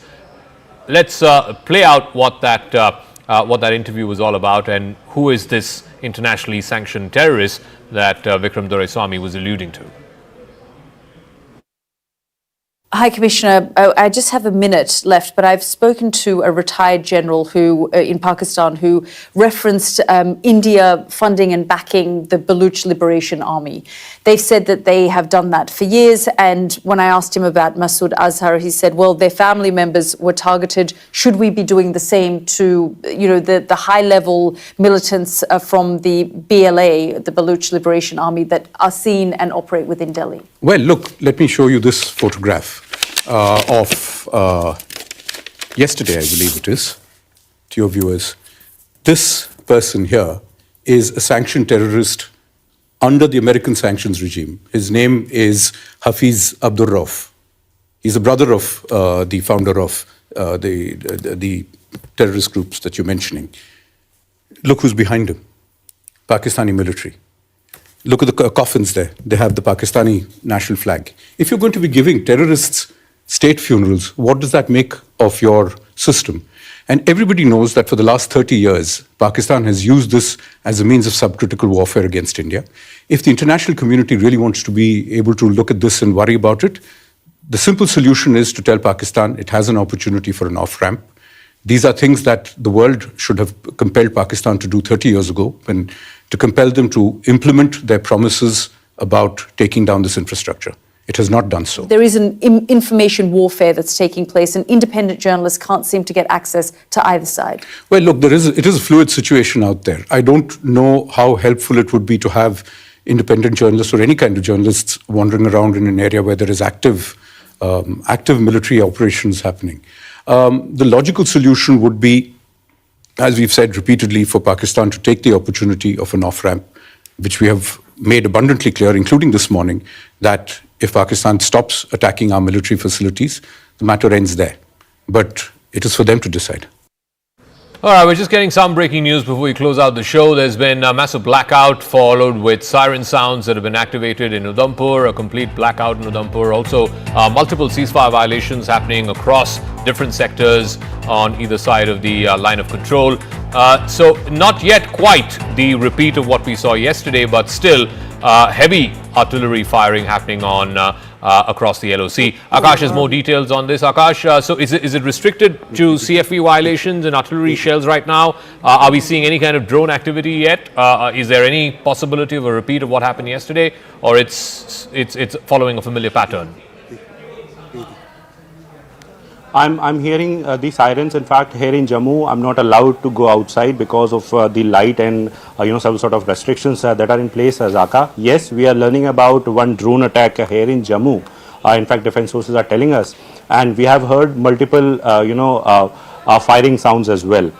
You rightly pointed out on line of control, we are having ceasefire violations in different sectors, not only in Jammu but in Kashmir as well. In Uri and Kupwara, we have been reporting since evening.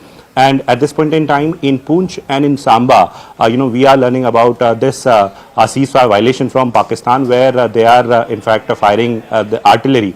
Here in Jammu, I have heard multiple sounds. I was trying to count 11 at least. I have heard, and I am learning. In fact, defense sources are telling me that it was drone once again. It was a drone attack once again. We'll wait for the police to confirm it as well. But I am learning that yesterday it was the airport, and once again it is in the close vicinity, possibly the airport only.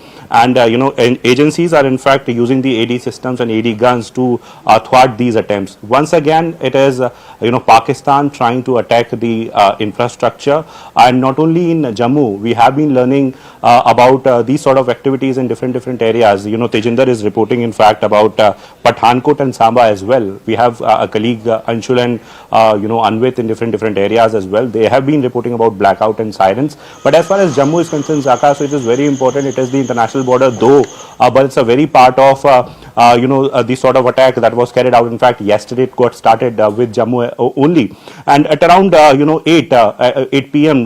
This evening also, we heard sirens, and soon after that a blackout was there. Yes, it's a precautionary measure, Zaka, but it has been categorically mentioned by the police and the civil authorities that people cannot stay outdoor, and in fact they need to go inside whenever they are hearing these sort of sounds, and in fact whenever there is blackout they need to go indoors.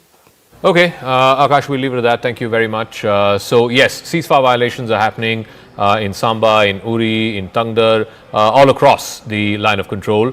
Akash, they're reporting that one drone was reportedly intercepted in Samba and one drone intercepted in Jammu. As of now, it seems sporadic. It seems, restricted to one or two places. We're not seeing a swarm of drones like we saw yesterday, but I don't want to jinx it.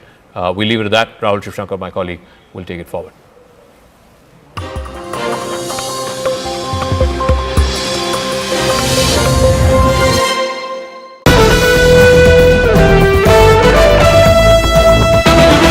We're just getting some breaking news before we close out the show. There's been a massive blackout followed with siren sounds that have been...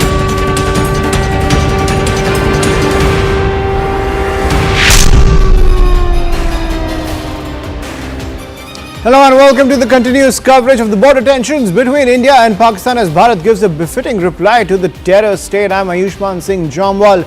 Now, Pakistan launched drone strikes along the border targeting Jaisalmer, Rajouri, Amritsar, Firozpur, Riasi, Kathua, Samba, Nagrota and Uri. India has successfully brought down the drones to deter Pakistan's design. Ceasefire violations continue along the line of control and the international border, while India continues to raise the cost for Pakistan, hitting back at Pakistani forces and striking deep into Pakistani territory, even taking our crucial air defense systems. Now, in a significant move in the recent IMF meeting, India has objected to the $1 billion bailout for Pakistan, saying the funds are being used for terror operations. India has abstained from the vote and the IMF has taken note of that. So India is saying that all the funds that are going to Pakistan from the IMF are only funding the terror operations. Case in point, the Pahalgam terror attack and Pakistan's offensive against civilian areas inside India. Now, joining us on the broadcast to get a global perspective on this entire matter, I'm joined by Lisa Curtis, strategic expert and senior fellow and director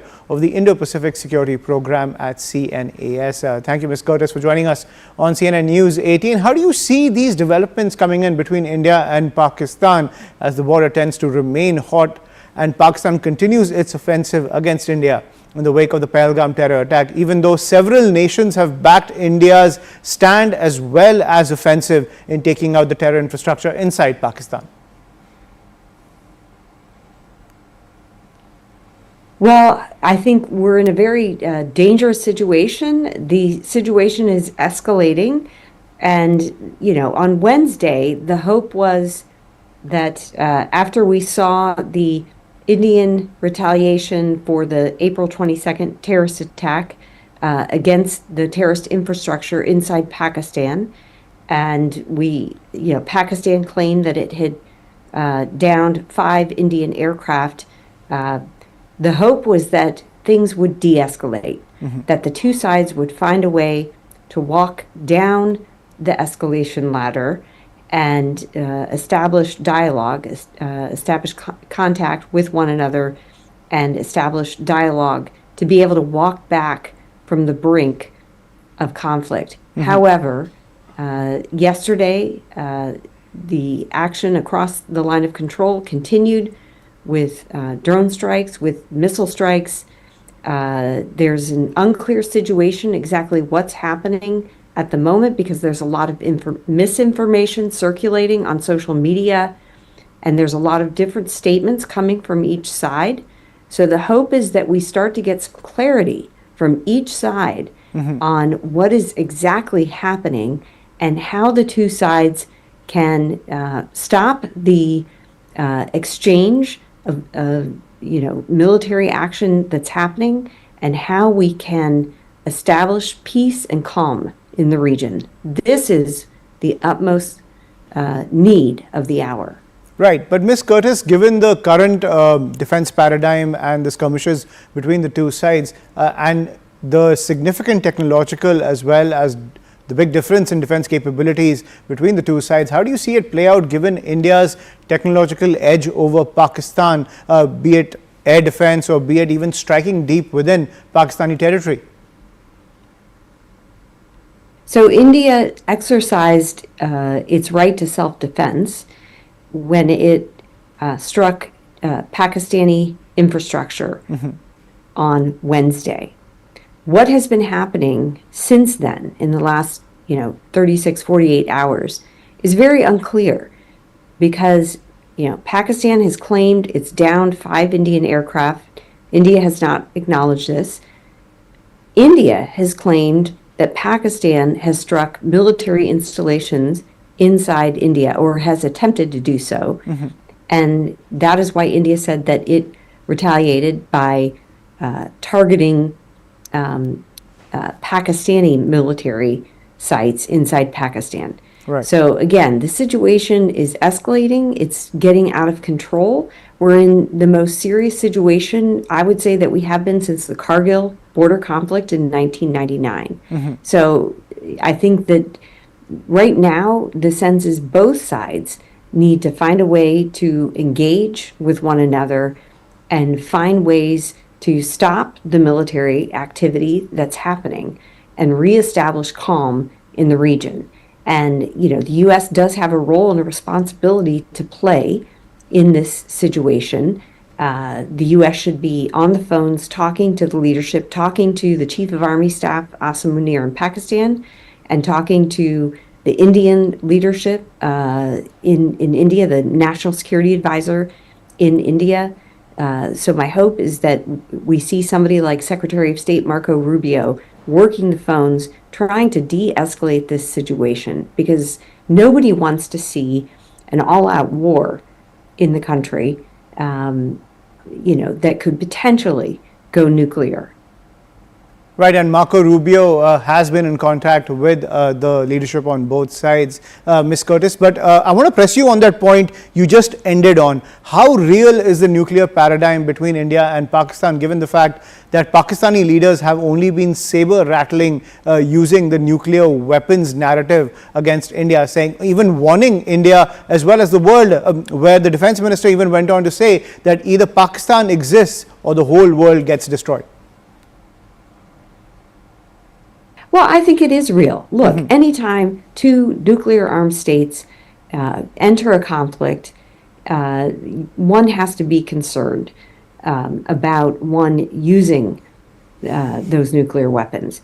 Look, I think the ultimate concern would be a situation where one of their red lines is crossed. And of course, India has a no first use policy in place. Pakistan does not. So there are concerns that if Pakistan feels like its existence is being threatened, a situation like in 1971 when Pakistan was basically split in two and you had the East-West or East Pakistan turned into Bangladesh. I think if the Pakistanis felt a similar situation was happening in their country, that they could potentially resort to nuclear weapons. And once you start up that escalation ladder, you lose control and it becomes a tit for tat, and each side keeps trying to increase their response. And you can see how things quickly get out of control. So I think, we have to take seriously the possibility. It may be a remote possibility, but I think we try to dismiss this possibility at everyone's peril. And it has to be taken seriously. Right. Thank you, Ms. Curtis, for sharing your perspective on the situation currently at the border. Now, you and several experts have also said that de-escalation is the most prudent way forward. Thank you for sharing your perspective. And up next, my colleague Akanksha Swaroop takes us forward with the latest news and updates.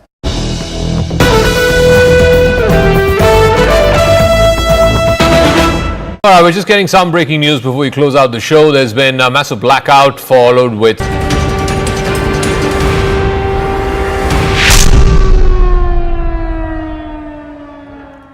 A very warm welcome to our live and rolling coverage of the border tensions between India and Pakistan, as India gives a befitting reply to Pakistan's misadventures and even displays its technological edge.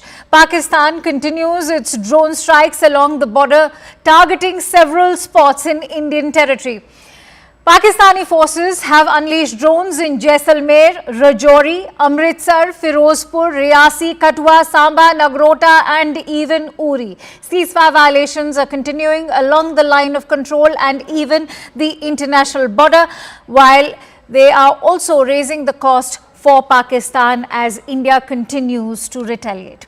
In the recent IMF meeting, India has also objected to the bailout for Pakistan, saying the funds are being used for terror operations. India has abstained from the vote and the IMF has taken note. That's a big breaking input we are now bringing to you as far as putting or exerting that pressure on behalf of the IMF is concerned. Let's in fact bring you those breaking inputs. Top government sources are telling CNN News 18 that as far as IMF clearing a $1 billion bailout for Pakistan, India has abstained from the recent International Monetary Fund vote.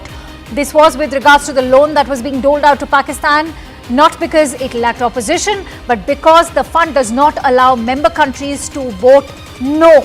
Otherwise, remember, India was all set to vote and cast a negative vote, but this time around, India has abstained. By choosing to abstain, here's the message. India has sent a strong message of disagreement. It has raised concerns over Pakistan receiving repeated financial support. 28 times in the past out of 35 years, including 4 programs in just the last 5, without any meaningful reforms coming from these global economic institutions, primarily the IMF. India has also criticized the Pakistani military's deep role in economic matters and warned that the money could be misused to support cross-border terrorism, posing serious risks to global credibility and values. On that big breaking input, I am joined in by Siddhant Mishra, who will break down that big message that India has sent out while abstaining from that very crucial vote. Siddhant, first of all, many would want to know, why hasn't India cast a no instead of abstaining? This is where India demands reforms at the international institutions. In fact, talking about IMF, if you allow me, then I would like to draw a larger context to this particular development. So there is no vote policy at IMF. Perhaps a country with more economic might has more say, and in fact, decisions are largely taken on the basis of consensus. So India does not, India cannot, or any of the members cannot exercise no to the bailout, and this is the reason that India decided to abstain. Perhaps the IMF has also of India's abstention. And it is kind of a message which India is sending out to the world that India has provided evidence, material, time and again. India has raised this issue that a country which is surviving on IMF bailouts perhaps is spending equal amount of money for its defense budget. Says about the priority of that country, etc., etc. And today again this happened. India, in fact, this issue was raised. India's abstention was also taken note by the IMF. But, as I said before, that again, this is where India demands reforms at the international institutions. Perhaps a terrorist state which is directly involved in killing 26 innocent people, last month on 22nd of April, perhaps is again getting loans from IMF. In fact, because the bigger countries with the bigger economic might have supported this bailout again. That's very important, Siddhant. I'm going to request you to continue staying with me. In fact, I'm joined in by Professor Brahma Chalani at the moment for more perspective on this. Professor Chalani, thank you for joining in. This is a big development, as Siddhant was highlighting and sharing the reasons why this is an abstention and not a no. Also, break down for us, how do you weigh in on the statement, which is a very sharp and pointed one that's come out from India? First, this IMF bailout approval has followed a staff agreement with Pakistan. So the right time to lobby with IMF was when IMF staff were negotiating with Pakistan. At that time, we did not raise a voice. What happened today was a pro forma approval. Once a staff agreement has been reached with the country, the IMF board normally, unless there is something extraordinary that comes to the notice of the board of the IMF, the board normally approves the staff agreement. So the lobbying should have been done much earlier. At this stage, it was very difficult for India, even with US support, for example, to block the staff agreement with Pakistan. The US administration, the present one, is quite India friendly. They know that Pakistan is deeply involved in terrorism. The right thing to do would have been to lobby in January, in January or February, to prevent such a staff agreement from being reached. But actually it goes back to the Biden era. When Joe Biden was the president, he began this bailout process for Pakistan. There was a big bailout that he helped secure for Pakistan, and then soon thereafter he announced a $450 million deal to modernize and upgrade Pakistan's F-16 fleet against India. Look at the irony of it. On one hand, the US under Biden pressed IMF to bail out Pakistan because it was bankrupt or on the verge of defaulting, and then they signed a $450 million deal to modernize Pakistan's F-16 fleet without securing any commitment on counterterrorism. And even at that time, the Indian government did not raise its voice. So we have a record of only raising a voice when there is a crisis that is facing India. So today, because of this military conflict, we spoke up, but it was too late. Thank you for making that very critical point, Professor Chelani. And I want to, also ask you about the entire statement that has come in. Do you think that that statement is hard-hitting? Even though it is hard-hitting, as you said, that we seem to have already missed the bus at a time when there's a lot of chatter about how we can exert pressure on Pakistan through these monetary institutions, whether it is the IMF or even make efforts to bring Pakistan back on the FATF grey list. How is this move in your point of view? I think India needs to mount a sustained international campaign to spotlight Pakistan's nexus with terror groups. This tendency in India to speak up when there is an act of Pakistani-sponsored terrorism, or there are tensions along the border or the LOC, that's not the right way. You have to do it on a sustained basis. You have to then press each institution. For example, the FATF allowed Pakistan to exit the grey list. At that time, India could have built a coalition.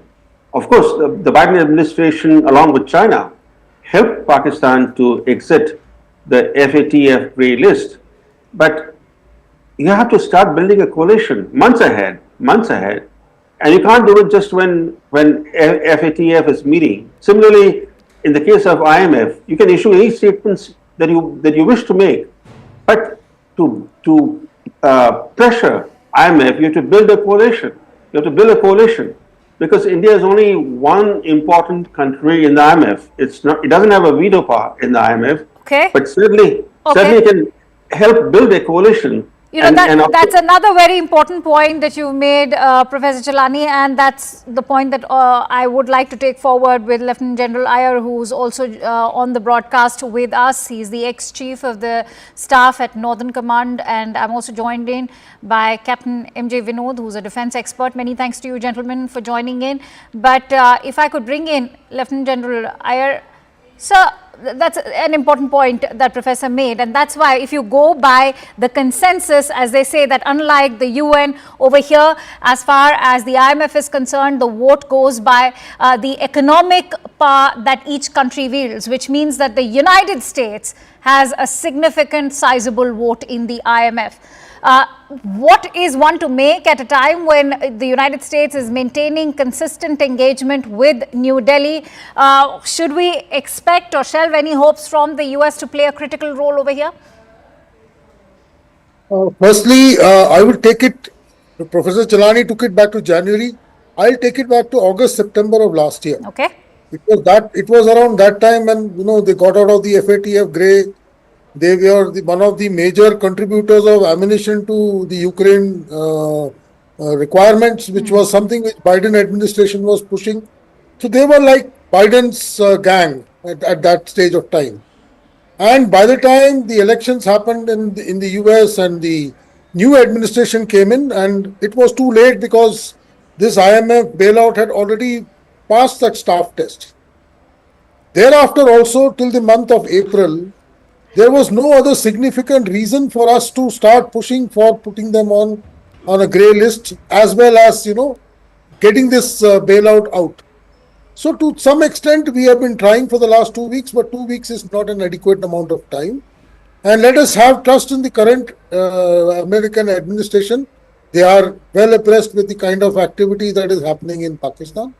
I am personally very sure that next time when it comes up for the FATF relisting, Pakistan will find itself into trouble. My only piece of concern is 2 weeks down the line, though we have accused Pakistan of this Pahalgam incident, we have to back it up with real concrete evidence. Yes. That is somewhere we need to work much harder.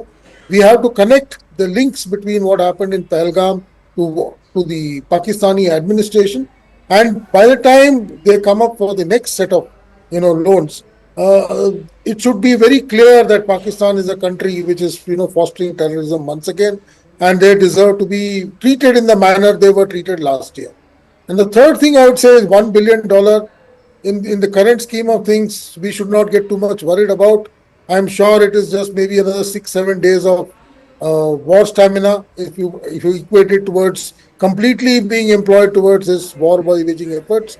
And should this conflict go any further north and we find ourselves into a limited or a long drawn engagement with Pakistan, this $1 billion is not going to last. So let us not get worried about it. Let's stay focused on the current situation. I still agree, and I keep saying this every time whenever I get an opportunity. The I part of the time syndrome, we are not doing so well. We have not been able to communicate our intentions correctly. Whereas we have done very well on the diplomatic side, we have done exceedingly well on the military side, we have done fairly well on the economic side. Because the communication aspects are not good enough, we are not able to get the kind of results that we should have got by now. No, I agree over there. I agree over there. But where I do disagree is that $1 billion funding, as you're saying, may not result or yield too much of war stamina. But the fact is, it's not just this $1 billion bailout that we are looking at, or an additional funding, which is what they are calling it, because there's been a consistent sort of bailout pattern that's been coming out of IMF, and that goes all the way back to 1958. And that's why I want to bring in Captain Vinod on that note. Sir, there's so much chatter about how the global consensus is standing with India in solidarity. And so when you talk about that global consensus, will that yield any results, especially in a body like IMF, which is governed by consensus? And listen, I mean, without, sounding very different from my position, for the sake of viewers, let me explain this particular thing to you. See, professional, I don't want to use that word, but for want of a better word, I'm using this word. A professional beggar knows exactly how to dress up before he goes begging. So, in FATF, when you go to take the money from IMF and not to get into FATF grey list, Pakistan has done a large amount of work. Before you go and submit your application, Pakistan knows exactly whom to go and meet, what to say, how to say. Germany, US, before it goes to IMF. To stay out of grey list, Pakistan doesn't need to go knocking on the doors of US. It needs to go knocking on the doors of Australia. Why? Because in the FATF, we have something called an APG, Asia Pacific Group. In the Asia Pacific Group, the permanent chair is Australia, and you have a rotating co-chair. And the Philippines, and last year when they got out of it, it was Malaysia, and they had a tacit understanding that when you have a bailout, you will return what is owed to Malaysia, which they didn't return. And if you remember, that big thing happened when PIA Airlines was captured by Malaysia. Because they promised that paisa will be given, paisa diya nahi, aur yahan inko ullu bana ke chale gaye. So this kind of things, a professional person who knows how to ask for arms knows very well. I was not surprised that they will get this money because they have done their homework very, very well. For the next bailout, they have already started their work. And for the next bailout, they have already must be doing their paperwork. So they're extremely professional about it. And like Professor Parama Chalani said, you have to beat them in their game. You cannot be, beating them in their game 1 day to go, 2 days to go. Nothing is going to happen. By calling somebody 1 day before the money is going to be allotted and hoping like hell that the money will not be allotted when he has addressed and plugged all the holes a month ago, impossible to do. But my limited point is, in the last 3-4 days, the amount they have spent is much more than the amount that they may get. And it is not that FSTF sanction, you will get money today. No, it takes 1 month, 2 months to come into your account and when you start spending. So that itself is something which is not going to aid in this particular operations. No, I agree with you that they do their homework and they do it bloody well.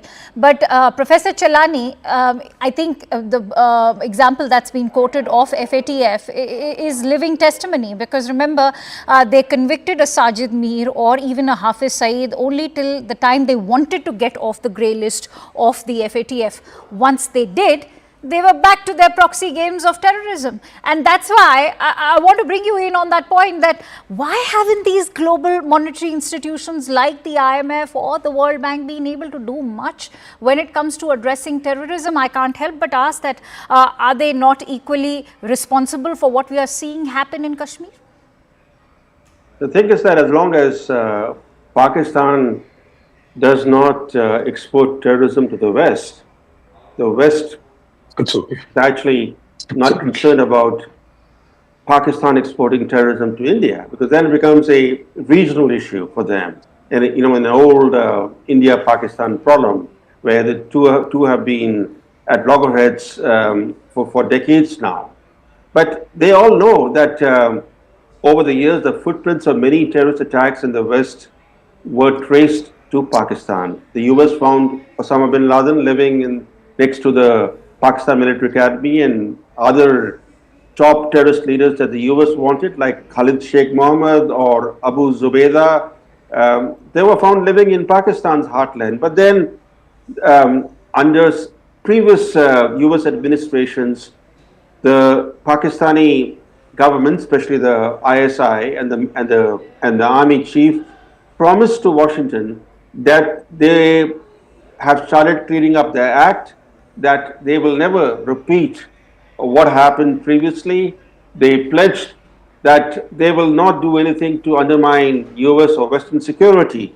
So with those assurances and pledges, the US under some administrations, for example under Biden, resumed cozy ties with Pakistan. And we saw how Biden, for example, really helped Pakistan secure the first IMF bailout, then managed to get Pakistan off the FATF grey list, helped modernize Pakistan's F-16 fleet, while we didn't really press our case at that time. We did not.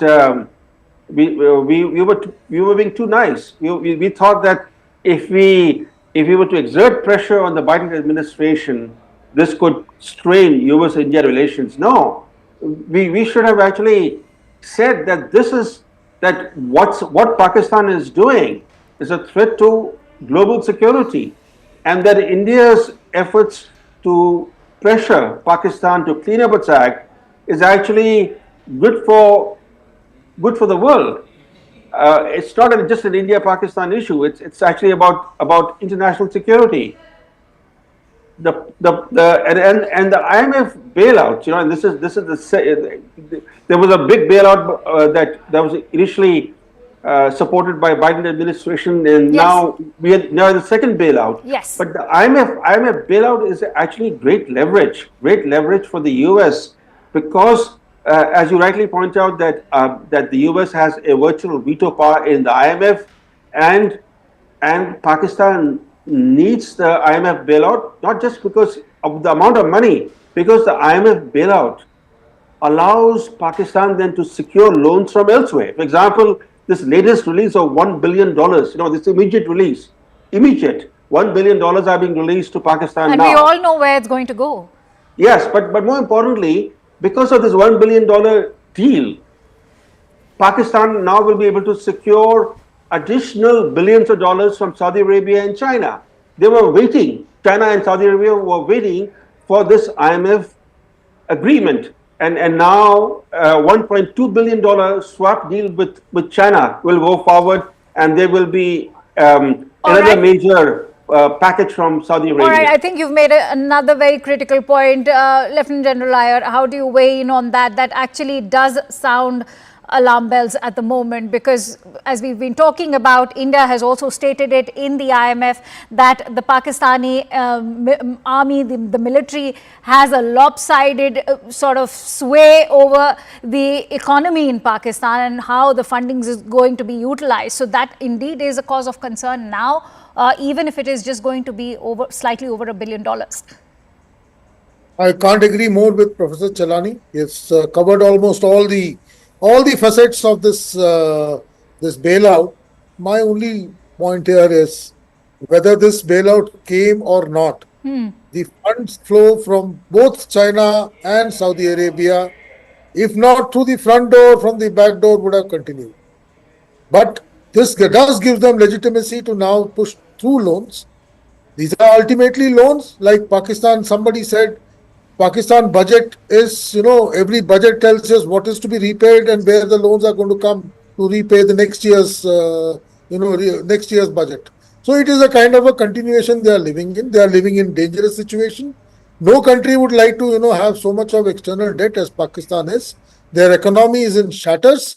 A war of maybe even 15 days is going to make their life miserable. They just cannot afford it. And I am very sure this 1 billion, like Group Captain Augustine said, it is not going to be of much use. A couple of jets going down and this $1 billion worth will, get covered over there. Possibly in the last 4 days, they have taken losses more than $1 billion as it is. But that having said, unfortunately, we are making Pakistan India-centric. And that is something we need to tell the world that the problem is not just going to be in India. Tomorrow, this epicenter of terror is going to bite everybody. Somebody said, keep snakes in your backyard and they're going to come and bite you. This point has to be rubbed into the Americans. 9/11 happened because there were people who were, raised by the Americans in the 80s. They came back and bit them in the late 90s. The same thing can happen through Pakistan in some stage of time. This has to be told to the Western world, and that's why again I said we have to be much more active in the info domain. We have to be ballistic in the info domain. Our people should be able to communicate the points of view, our troubles, and also tell the world what is going to hit them later. We can survive, but will this be harmful to the world has to be told. And the last point I would like to add here is possibly in the later half of last year and early part of this year, we were too focused on China. Our entire interest was trying to find a way to de-escalate with China because it was running into the third or fourth year. We were still worried that this is something which, and possibly we neglected Pakistan as possibly something which is not of, importance to us. And I guess, because I remember I've been in service and in an operational command, and we were literally only focused towards the north and we're not looking in the west at all. Okay, I guess, Captain Vinod, I want to bring you in. Lieutenant General Iyer and Professor Chalani both have highlighted how India's homework should have begun much earlier, and perhaps we had distractions at the LAC as well, which perhaps kept us more focused on China front. But now that the Biden administration is gone, you have an administration which is more serious about tackling terrorism, something that we can stand by with the arrest or the extradition of Tahawoor Rana. What, in your view, could sort of perhaps expedite the US support when it comes to, tackling or exerting greater pressure via institutions like the IMF? Great question. In fact, just tell the viewers, their foreign office, the External Affairs office equivalent of ours, has a separate division which is looking at only IMF loan bailouts and the paperwork and everything. There are a whole lot of people working in that particular department who are only looking at this. Now, let me draw a simile because being a military man, you say you stay across Amritsar, they deploy one division or two divisions of force. Will you keep quiet? You will also deploy one or two divisions of force, isn't it? Similarly, in our External Affairs Ministry, we should, maybe they will learn a lesson. We should have a separate division continuously working to get these buggers into grey or blacklist, all the time. career, officers should be working permanently to get these guys, give the guys what they deserve, which is blacklist. Else, it is going to bite us badly. And like Sir said, a couple of years went by when we lost focus on Pakistan, which is we are paying dearly for it. And I mean, I'm mincing no words. Even today, I think we are not giving it back to them as much as they deserve it. We can and we should, is my feeling. But then there are better brains taking better calls, so I leave it to their judgment. Otherwise, what we are seeing on the screen, we should not be seeing on the second or I third agree. day. Why were we waiting for a 22nd of April to for the situation to have arrived to this point? But Professor Chelani, take a moment to weigh in on the reliance that Pakistan has had on the IMF, which goes, I will again say, it's gone over for decades. 1958, I have the entire list of all the bailout fundings that have gone, and it all began in 1958, 8th of December to be precise. And I can't help but say that, if it is about snakes in the backyards, when will they stop, in fact, harboring these snakes in the backyard? You expect better from the Trump administration. Two things stand out. This IMF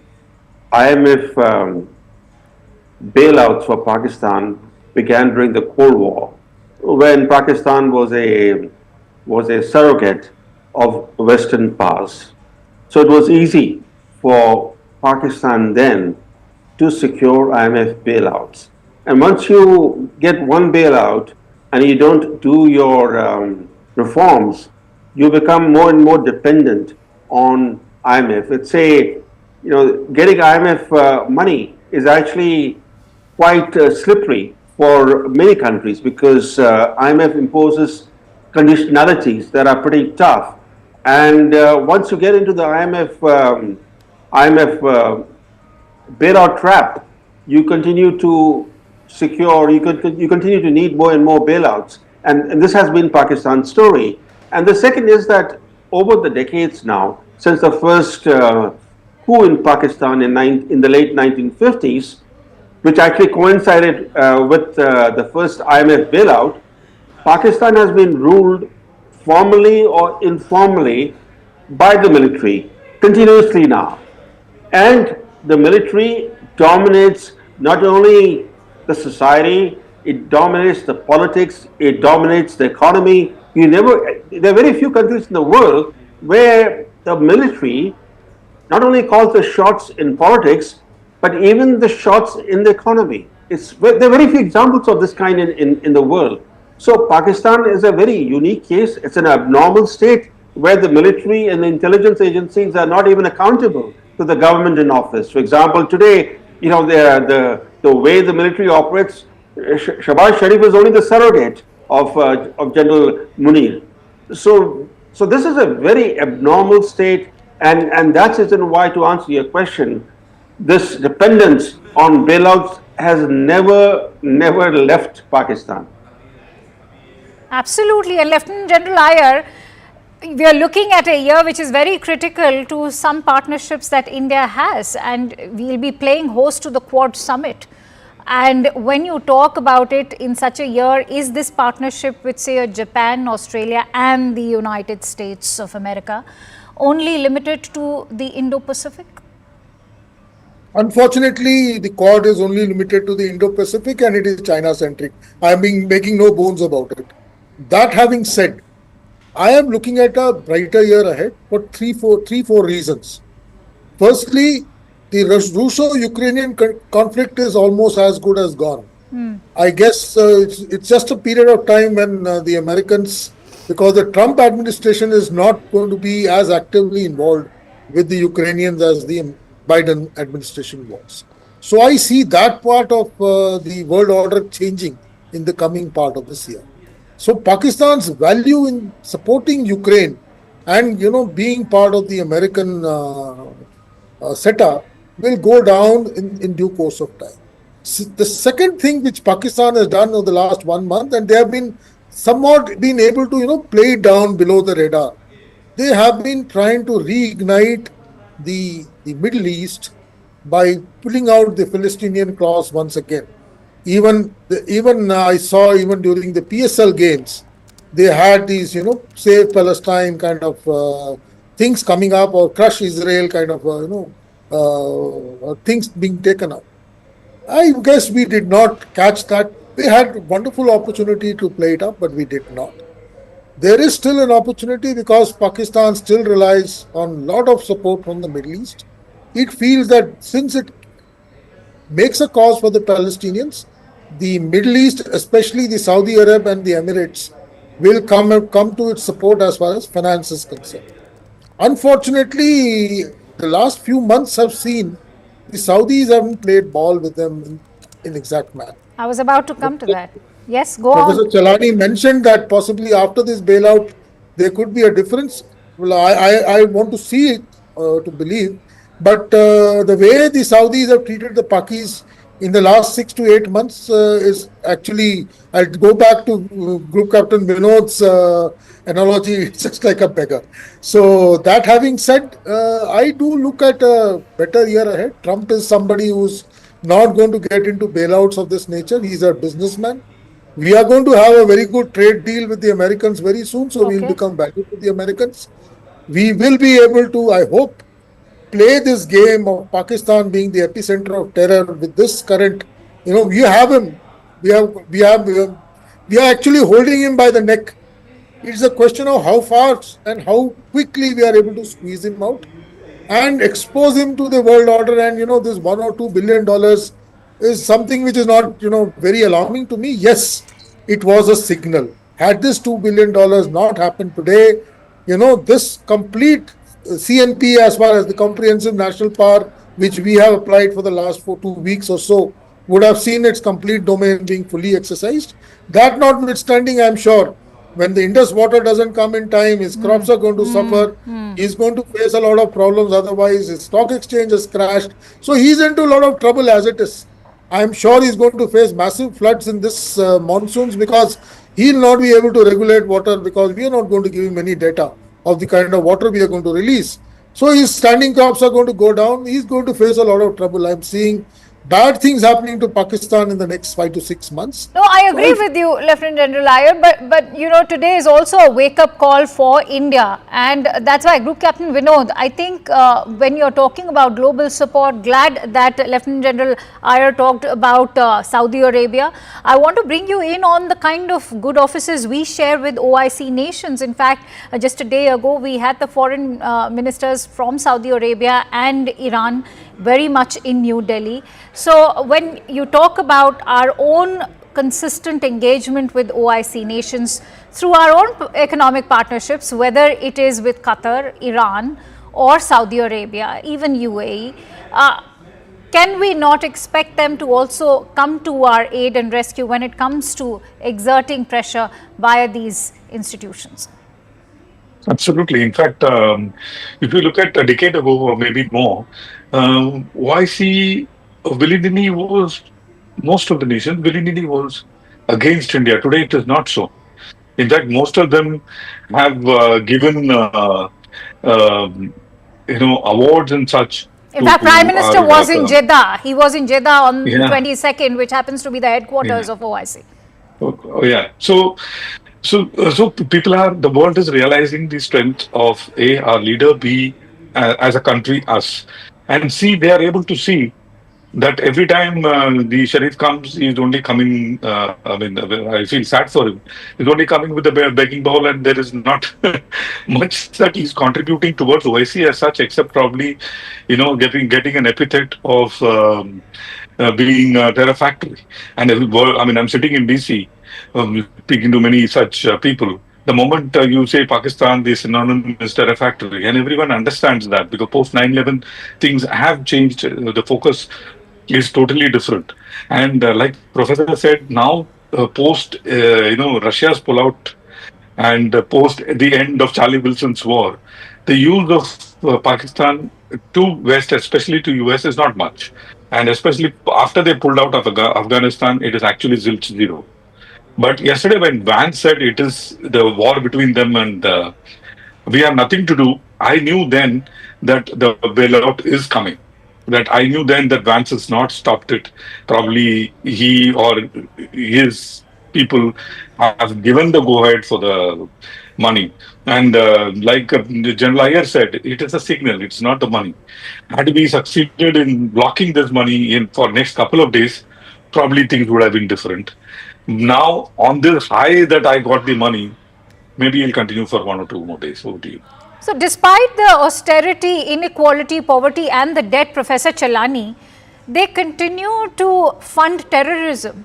So, where have been the failings, if I were to say? I know if we were to begin from our own home with India, you've always maintained how we've lacked a strategy or a policy, a consistent policy towards Pakistan and terrorism sponsored by Pakistan. So, where have the failings been, especially from our end?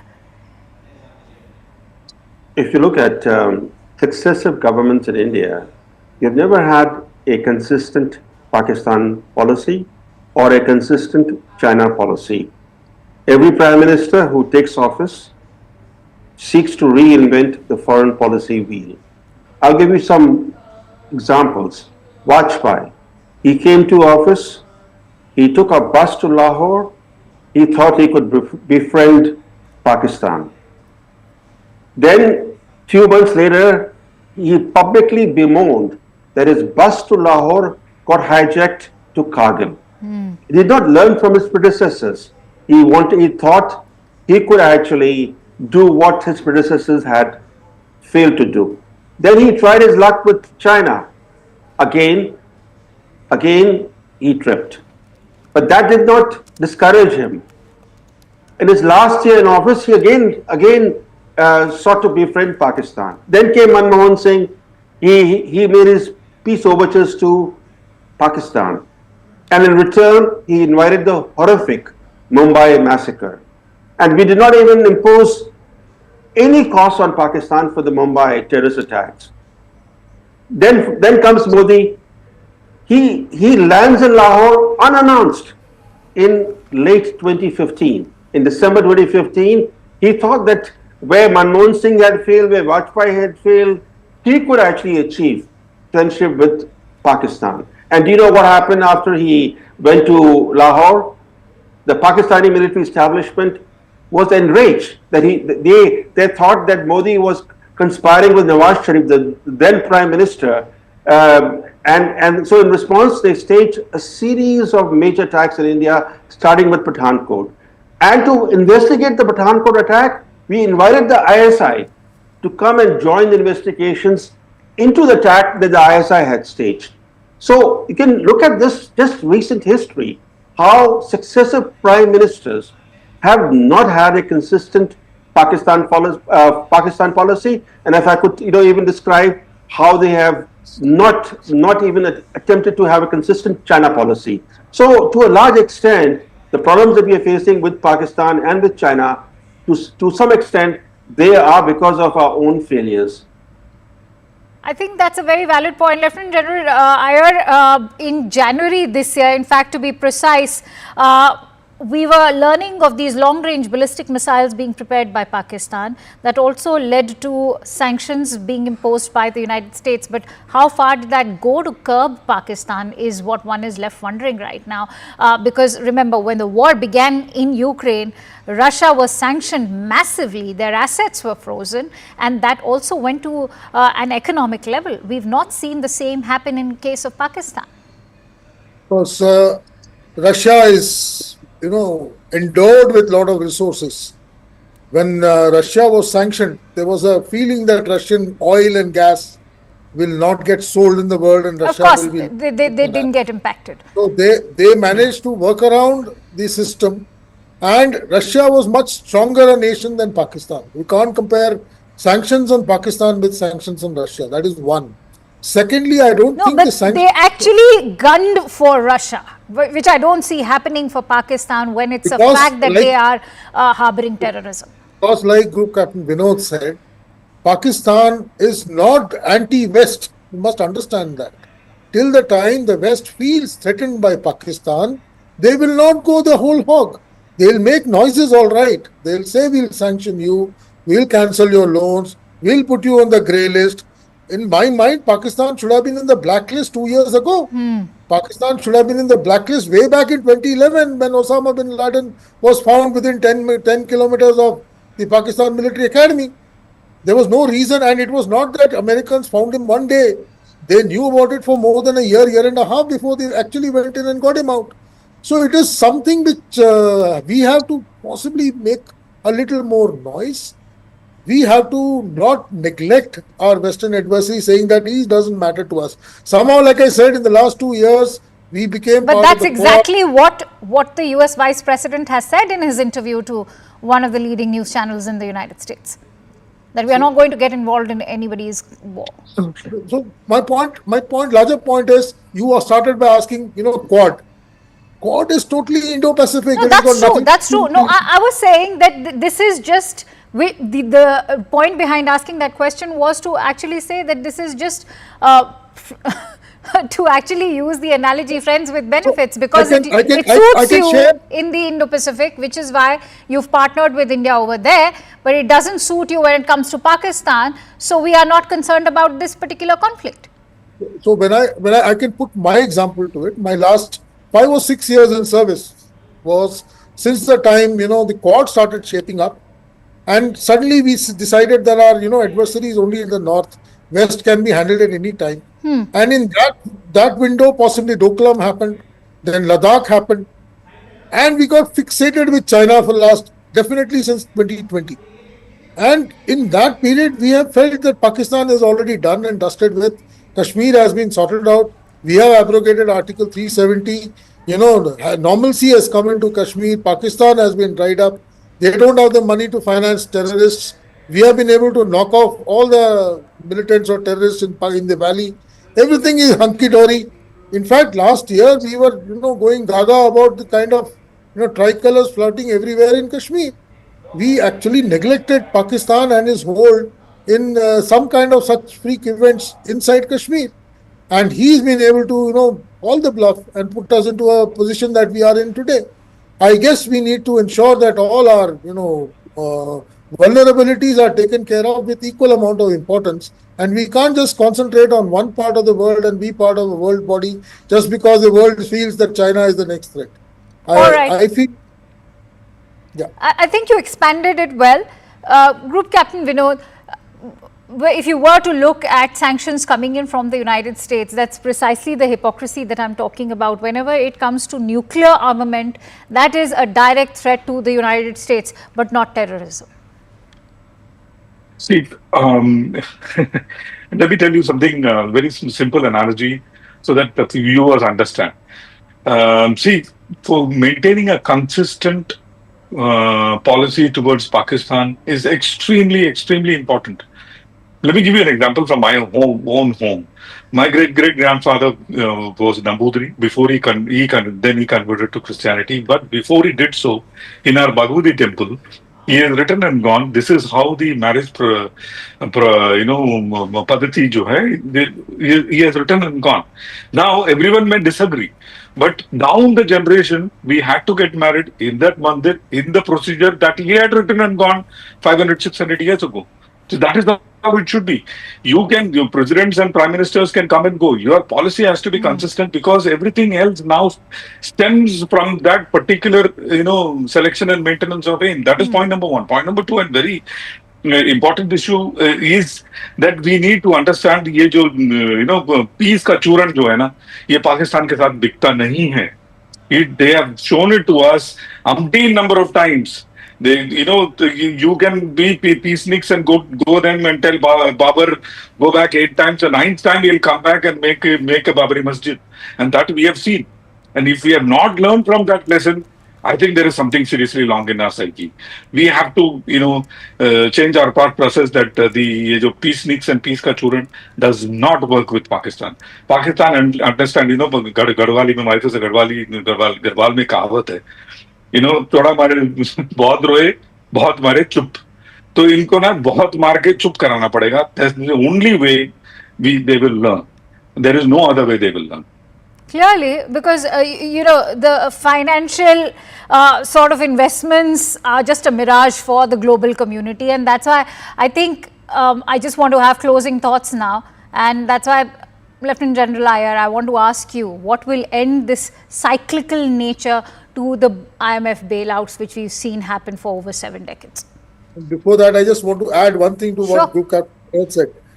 You know, when Pakistan lost the 71 war, they never accepted that loss. You know, they have been trying to find at least one small occasion when they can, redeem it. Unfortunately, whatever they tried, whether it was Zia or thereafter it was Musharraf or now this gentleman, they never forget it. It's something I equate it with India beating Pakistan in ICC cricket matches and always beating them in all wars that they have fought with us. They can never win. As far as the IMF bailout is concerned, I felt had this bailout not happened today, he would have had to off-ramp it in a day or two. He had no other choice but to get off the horse. At this state, he could not survive. This particular, victory of sorts which he will claim, yes, I am sure DG ISPR is going to go gaga about it. All his briefings will be talking about, how the world order does not see Pakistan as a terrorist state, that he's been able to get, vindicated by getting the bailout. And that's why I was highlighting that it's beyond just $1 billion, There are ramifications to it. The only good thing that happened is we didn't vote against it, we abstained. That was one way of, registering our protest, but not, because otherwise we would have given even more scope to try and tell people that, look who voted against us. Abstaining a vote does not mean that you're necessarily against. I feel next 2 days, he's going to have the upper hand and we should be prepared for it. We have to find ways and means to put him down again. It's like a wrestling match. I'll have to leave it at that since I'm running short of time. But many thanks to you, Lieutenant General Iyer and Group Captain Vinod, and also Professor Chalani. It has been a pleasure to have you on this discussion. And before I call it a wrap, CNN News 18's Zaka Jacob spoke to India's former envoy to Pakistan, Satish Chandra, on the internal turmoil inside Pakistan amid the escalating tensions at the border. Can Pakistan afford a war with India? Listen in. I'm now joined by former diplomat and former Deputy National Security Advisor, former High Commissioner, Mr. Satish Chandra. Ambassador Satish Chandra, thank you very much. You speak very rarely to television channels, so thank you very much for joining us here on CNN News 18. I just laid out the context of what has happened over the last 2 weeks and where we stand as of today. What is your best assessment of what the situation is right now, and more importantly, where do you see it moving over the next 24, 48 hours? Good to be with you, Zaka, on your channel. It's a pleasure to interact with you. Well, actually, what's been happening is a repetition of the playbook over the decades. India has always been extremely restrained, to a fault often, in terms of retaliatory steps. I think all of us are very well aware that we have been targets of terrorist actions by Pakistan, and in most cases we have not retaliated, and I think that's been a fault and perhaps has encouraged Pakistan in the belief that they can literally get away with murder. So what has happened, I think there's been a change since with the Modi government in terms of the actions that it had taken in 2016 and 2019. First the surgical strikes and then Balakot. And this has gone a notch higher in terms of depth at which we have struck across Pakistan in retaliation for the Pahalgam attacks. And it's been nine camps which has been struck, both in some in POK and some in Pakistan, Punjab, the most notable being Muridke and Bahawalpur, where the terrorist camps were taken out. But as you mentioned ab initio, and as has been underlined by the government of India, that our action was, the kinetic action, was extremely restrained in terms of the fact that we did not hit the military, the Pakistan military, which many feel perhaps we should have, but we did not in the interests of being extremely restrained. We only went for the proven terrorist hideouts from which terrorists had been attacking India from time to time, and also during the Pahalgam incident. Now, the Pakistani reaction, as you indicated, rightly so, has been escalatory, openly, blatantly escalatory. And I do recall from the times when I was in Pakistan, and in fact it is documented, that then Air Marshal Ashkar Khan had said that all the wars with India by Pakistan were initiated by Pakistan. So let's be very clear, I am not surprised, because I have dealt with Pakistan for much of my life, that this is the standard playbook of Pakistan. They will escalate, they will lie, they will try and say that India is escalating, whereas the contrary is correct. Just like they keep saying that they are really had nothing to do with terror, and I think everyone knows the score on that, not only India but the rest of the world. So I don't need to say anything more on that score. But the escalation towards what end? Now, when India did the operation and it said, look, we're taking a non-escalatory step, and underlined, the army statement underlined, we're not targeting any military installations, we're not targeting civilians. I thought that was an exit option or an off-ramp for the Pakistani army. But by doing what they did last night, and clearly, as you said, it's an escalatory step, what are they trying to achieve? I think you must understand two things that are happening in terms of dynamics in Pakistan as I read it. Number one is that the army has lost face in terms of what happened because of our strikes, and they want to prove a point. The army is also very badly divided. In fact, the whole country is divided. So they are trying to somehow, in some way, establish that they are one up on India. That is the endeavor, and they are not going to succeed. And the second point, which is more intrinsic, and I am sorry to say that unfortunately many of us in India have failed to read Pakistan right. I mean, there is a whole army of people in India saying we must engage dialogue with Pakistan. Yes, that's correct, if Pakistan were a normal country. And again, I will merely relate a conversation or some conversations that I had during my stint in Pakistan as High Commissioner in the 90s. And when I spoke to some people whom I knew rather well within the system, and I said, look, by creating these terror camps, you are actually going to end up hurting yourselves. And in fact, Hillary Clinton also said later on, much later on, something to similar effect. Well, what was the reaction I got? And that's what made me absolutely very, very pessimistic about the future of our relationship. The response was, we don't care as long as it hurts India. So that's the game that they are playing. But, you know, clearly they are not going to, in quotes, win this. Because what we have seen in the last 3-4 days is that they are getting and continuing to get a lot of egg on their face. And if I may go off script a little bit from your query, I think that this could be very easily sorted out if the international community appropriately pressurized Pakistan. You know, they are going around the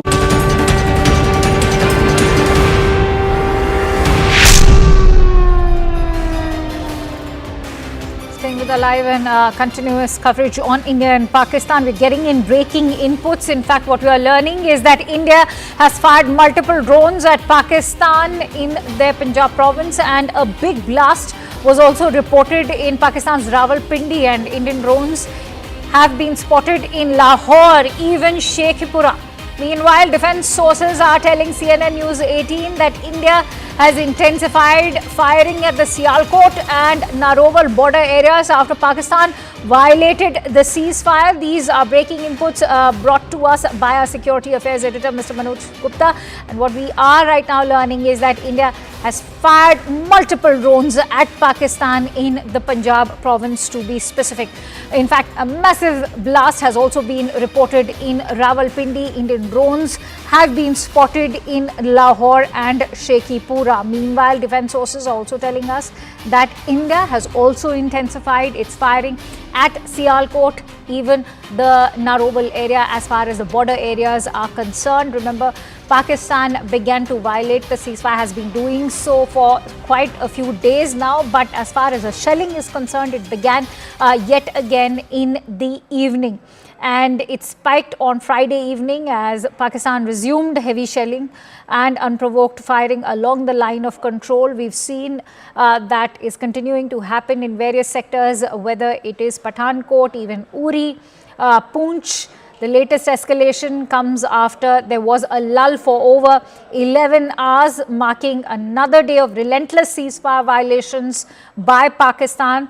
Sirens have been blazing in several border areas, but as far as Pakistan is concerned, what we can tell you in the latest big breaking inputs that we are learning is that India has sent its own set of drones to Pakistan's Punjab province. And remember, as far as drones are concerned, they are seen as a double-edged sword, because not only are they meant as weaponry, they are also meant to carry on reconnaissance operations as well. It may perhaps help India in picking up crucial information. It may also help India to get a sense of in fact, some satellite insights also may be provided by those drones. Ayushman Jamwal joins me live from the newsroom on those breaking inputs. Ayushman, what is the information that you can share with us as far as the Indian side retaliating this time around? Also, Akanksha, we're learning from our investigations editor Manoj Gupta that the Noor Khan air base has also been targeted by the Indian forces, by this counter-strike coming in from India, because it's not just Islamabad, Rawalpindi, it's Shekhupura as well, it's Lahore as well, that is facing the brunt of India's counter-offensive. We're getting you these visuals from Narwal as well as Rawalpindi, where you can see the explosions on your screen. India now hitting back at Pakistan in the wake of the initial drone strikes which took place earlier today, just a few hours back, where all those border areas along the LOC and the international border were targeted, and now India paying back Pakistan, hitting deep into Pakistani territory. Rawalpindi, Lahore, Islamabad, Narwal and the Noor air base has also been targeted by the Indian forces. India using drones, and also what we are learning is that Indian drones have been spotted in several big cities in Pakistan as well. Several locals have also found shells of Indian drones in Lahore as well as Narwal. So India now targeting Pakistan deep into Pakistani territory, hitting at the commercial, military as well as the political hearts of Pakistan. You can see those visuals on your screen. You can see how these cities have been lit up as India has countered Pakistan's initial drone strikes with its own drone offensive deep into Pakistani territory, jolting the entire civilian as well as the political infrastructure inside Pakistan, saying that any attack against India will bear a heavy price, because India has the technological as well as the military edge, and it can inflict damage deep into Pakistan. See those visuals on your screen right now, Akanksha, from Narwal as well as Rawalpindi. These are crucial areas inside Pakistan and have several military and civilian installations, and they have now faced the brunt of India's technological prowess in the defense Absolutely. sector. In fact, those visuals speaking 1,000 words, as you rightly highlighted. Rawalpindi, Narwal, those footages that we are playing out to you are the latest visuals coming in from both these locations, as Ayushman was highlighting. That's the kind of havoc that India is wreaking on Pakistan, making Pakistan pay for what it did to India on 22nd of April. Those visuals, in fact, speaking of India's retaliatory efforts, and as Ayushman was highlighting, we've already sent out our drones over there. But Ayushman, if I could bring you in on the ceasefire violations that have started again on Friday evening after a lull of over 11 hours.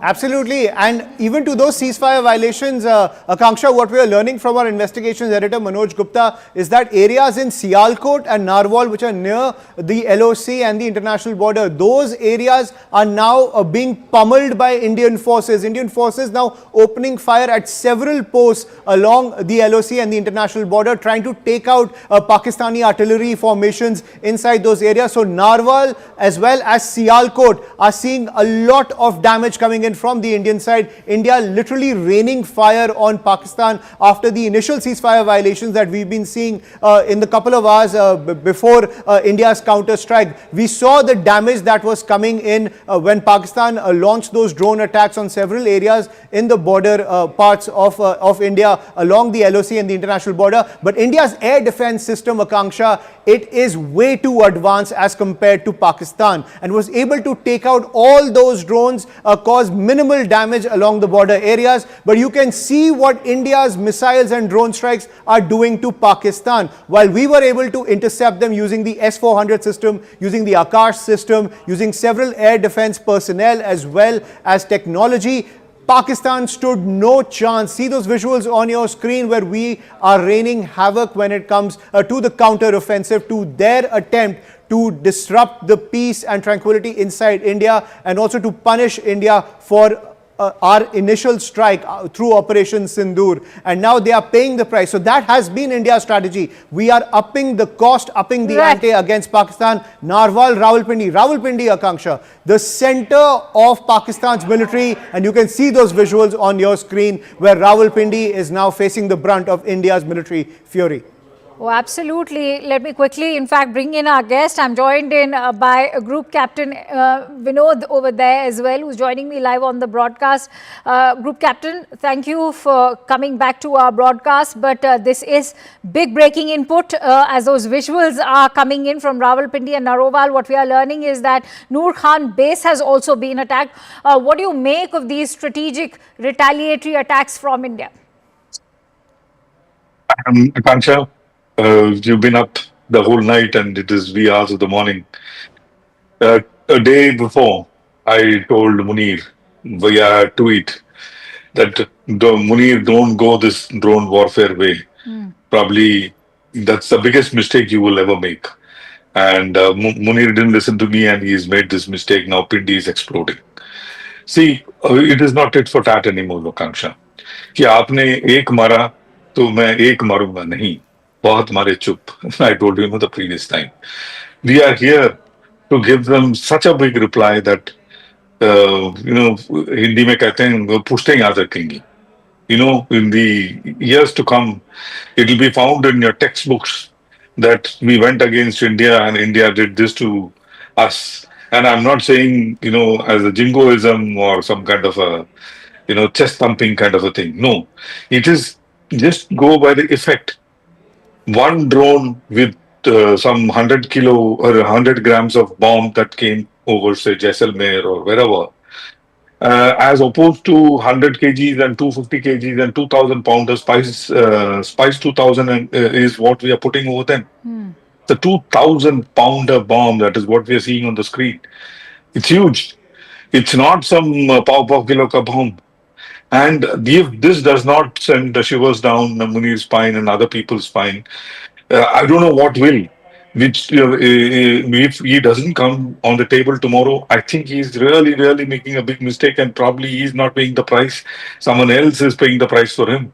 And those are people of the Pakistan who are already asking questions. Since you're talking about price, I want to bring you in because there was a drone attack near the Rawalpindi Stadium hours before a Pakistan Super League match. And we all know that the locations for these matches is now being shifted. So that is the cost that they've already started paying. And in fact, new visuals coming in, if I may bring you in, Group Captain, if you can see these visuals, I'm being told that this is fresh footage that's coming in from Pakistan. Clearly, it seems like footage that's coming in from the Punjab province. But what we can tell you right now, as far as authentic information shared by sources with Security Affairs Editor Mr. Manoj Gupta, is that Narwal, Rawalpindi and the Noor Khan Air Base have in fact been attacked. But if I could bring in Group Captain on that note, Group Captain, massive explosion over there. What does it speak? You were saying that this actually speaks volumes of the way we are coming back on Pakistan. See, a couple of things, Akanksha. One is the image that you put out is, I mean, within a few frames you can make out that we have done some kind of a strike against a target which was probably and a target which had explosives in it. So we have gone against. I can straight away make out this is some kind of a phosphorus burning. We have gone against, I think, the weapon dumps and the artillery dumps. We have still not gone against targets which are civilian in nature or which are like purely military as in the air bases in nature where you could have a collateral damage. We have gone against those targets which is probably adding punch to their existing military. So taking out these targets logically are the first ones we take out so that you don't have explosives left to fight the war. And we know exactly where they are and poor planners and thinkers that Pakistanis are, and I call them anyway, I don't want to say it. See, are that they have probably exposed their explosives out in the open. And this is not one stores an explosive, and as you can see it on the screen, this is not something you store. That's a very critical point that you're making, Group Captain Vinod. I want to bring in Ayushman. Ayushman, Group Captain has shared a very critical piece of information. His observation is quite accurate. I must say that explosion, the intensity of that explosion goes on to indicate that this could very well be a dump for the ammo that they were perhaps storing. And if that's the indication, then clearly the Pakistanis and their army has been knocked off their feet.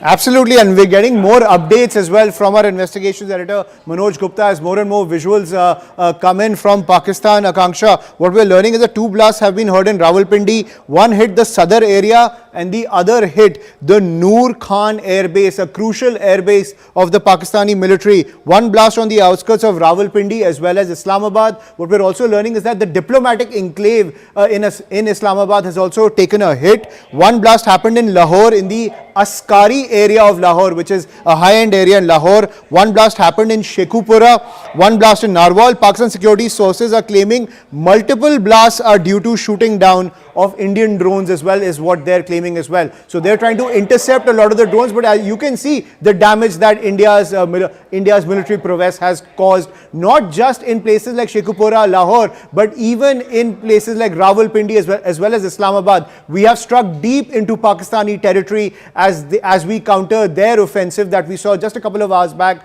along the border areas. I want to bring in Group Captain. Group Captain, one of the information that's trickling in from the Pakistani side is also that their security forces are claiming multiple blasts are due to shooting down of the Indian drones. Do you think this kind of explosion, going by the intensity of it, indicates that this is shooting down of the drones? Kamja, if you have a whip, kindly lend it to me. I want to flog myself because I can't listen to this nonsense anymore. You shoot down a drone which will fall on your, weapon dump. It is preposterous and completely concocted thing that these people are talking about. But talking about Chaklala, the Noor Khan air base was called Chaklala, and this is where our one squadron, which is pounding them, Tigers, carried out their operations before India-Pakistan split. So Noor Khan Air Base for us has got a lot of, for Indian Air Force at least, has got a lot of umbilical cord connection, which was of course severed in 47. Very, very important base. Our wonderful fighters, Marshal of the Air Force Arjun Singh, he operated from this base. This base has been very, very important base in the history of Indian Air Force, and And alas, we had to go and destroy it till cows come home. They'll probably keep remembering it. There used to be an Right. airfield called Chaklala. Stay with me, Group Captain, because you mentioned the significance of Noor Khan Air Base. Remember, it's not the first time we went for this air base, even when we were attacking them, avenging for the terror attack on 22nd of April. We have exclusive visuals coming in of that attack at the Noor Khan Air Base today. Let's listen. बिल्कुल घर के सामने अभी एक जहाज गुजरा है और ये नूर खान बेस के ऊपर अटैक हुआ है। भाईजान नूर खान बेस में आके गिरा है। ये अटैक हुआ है नूर खान बेस पे, बिल्कुल घर के सामने अभी एक जहाज गुजरा है और ये नूर खान बेस के ऊपर अटैक हुआ है। भाईजान नूर खान बेस में आके गिरा है। ये अटैक हुआ है नूर खान बेस पे। I go back to Group Captain Vinod, who continues to stay with us. So, Group Captain, you literally have it straight from the horse's mouth. This is a video coming in from one of the Pakistanis, and you can clearly hear them, in fact, confirm that it's not a drone attack by any means. What do you make of this explosion?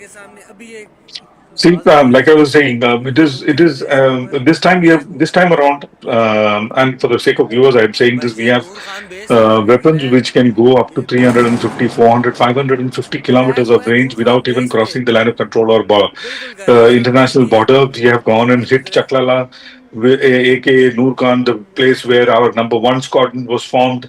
There's a place called Brig Road here. This is where our 1 squadron was formed, and this is where we are going and hitting our original home base of Tigers. And what we see, the orange or brownish flame, is 100% an explosive dump because it is the mix of phosphorus and C4 burning.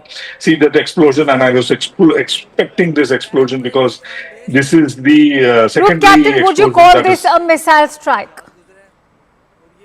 This is the secondary explosion, Akanksha, because the strike has already happened. It is already burning. And see this is the secondary explosion that is happening because much more these explosions we'll be able to see as the time goes by, because the weapon storage uses something called URP, Unit Risk Principle. So all these explosives will be kept within a small bunker where only beyond a certain point of heat that particular weapon will go off. So it will take some time for the Sutli bombs to go off, and over a period of time, we'll keep seeing these explosions happening time and again. And as you can see from on the screen, this is an explosion which is from the bottom up and not from top down. So no doubt it is the secondary explosion that is happening because of the fire and the explosion that we caused with the original attack, and that was the aim, and that is how we carry out surgical precision air-to-ground targeting, and that probably the medicine that Munir has gotten seen, and he is also probably understood that whatever money came, the lion's share was kept by Pakistan Army, and only the crumbs were given to Pakistan Air Force, which they are facing today. The crumbs are not to be given to Pakistan Air Force. Pakistan Air Force may be small, but Pakistan Air Force needs more money. That none of these generals would have given. And Babar, I'm sure, must have been crying till cows come home, and he didn't get anything. And today he must have told Munir, "See, I told you." And this is what that I told you was happening. That is that we are seeing on the screen, Akanksha. Group Captain, how do you contrast this with what we are watching right now at our own borders? We have seen drones, we have seen shelling, yes. Some of them have also targeted civilians, but contrast the fury that you're seeing coming from the Indian side across the LOC. I was just, great question, Kanksha, that you asked. I was just looking at a video of two people. One is in the in the Amritsar area, where when our attack guns are firing at incoming drones and missiles, our people on the road are cheering and, shouting slogans and stuff like that. And they are absolutely not afraid, and probably having a party time. I don't know whether it is, whether they don't know the effect of it, or whatever could be the reason. Another video that I saw was of a girl from Badmer saying that even if everything is falling around you, what should not come to you is, and if it comes to you, I'll come and kick you, is your fear. Don't be fearful and be hold your ground and stay steady. That is happening, you know why, Akanksha? Because the explosions that is happening on our side is not as explosive as this or as violent as this. What we are seeing here is a violent explosion, which is caused by the weapon storage area going up in fire, because we caused that fire and explosion in the weapon storage area. I was witness to one such in Amla, where we store our weapon, and because of some grass fire, Right. one bomb caught fire, and thereafter the many bombs started going off, and Right, it was right. extremely scary. Absolutely, and that is what we see in cracker factories as well. And this kind of explosion actually reminds me of one of those deadly fatal ones. I'm going to request you pause and just hold on to those thoughts. I'm going to quickly bring in Ayushman, who's back from the newsroom. Ayushman, I believe you have some breaking update coming in. Please share with us. There's another update that we have, Akanksha, as the group captain there was pointing out that these particular positions were identified by the intelligence agencies to target through these strikes to cause maximum damage, and he's absolutely right about that. We're also learning is that the diplomatic enclave in Islamabad has not been spared when it comes to the counter-offensive. The Serena Hotel near the diplomatic enclave, one of the most posh areas of Islamabad, has also been hit by one of these strikes. So as I was pointing out, India striking extremely deep within Pakistan territory, be it the military, the commercial or the political areas or the political hotspots inside Pakistan. Even the diplomatic enclave in Islamabad, the capital of Pakistan, has now been hit by one of these strikes, are the reports that we are getting. So India punishing all levels of Pakistan society, from the military to the commercial establishment to even the political class. Oh, absolutely. I want to bring in Group Captain on that note. Group Captain, if going by the information that's been shared by our Security Affairs Editor, Mr. Manoj Gupta, there's other explosion taking place. In fact, the attack that's taking place in Serena Hotel near the diplomatic enclave in Islamabad. What does it speak? It's a very high-profile area you're talking about. Absolutely. In fact, I want to introduce our viewers to a concept called vertical envelopment. In a ground offensive, traditionally, all thousands of years that ground offensives have happened before the air came as one of the aspect of the offensive, is that you attack the fielded military force first. Then you came onto the walls of the fort where there was a ditch, and you tackled the crocodile and went into the used probably a horse or a Trojan horse or something, and you went inside the fort, and then the fort fell, and sometimes it could take years for the forts to fall. That is the traditional way of attack. Whereas in air, we do something called a vertical envelopment. We don't go from outside to in. We go for the effect straight away, which is what we call the EBO, the effects-based operations. And what we do is we bypass the field of military force. We bypass all other protective covers, and we straight away go for effect. If you remember, Akanksha, the last straw that broke the camel's back in East Pakistan's operation, do you remember that? It was attack on governor's palace when governor and all the people gathered there. One MiG-21, there is squadron that I belong to, 4 Squadron Uriel. We went and hit the governor's house with one rocket. And that was it. Governor said, "Bhai, bhago tum Niazi, jaake sign karo." So this is what the vertical envelopment does to you. And that is what I think we are going for now. If we have gone into the area that you are saying, the residential area, I'm sure there is a viable target there, which we would have hit. I hope it is not Munir or any of his chelas.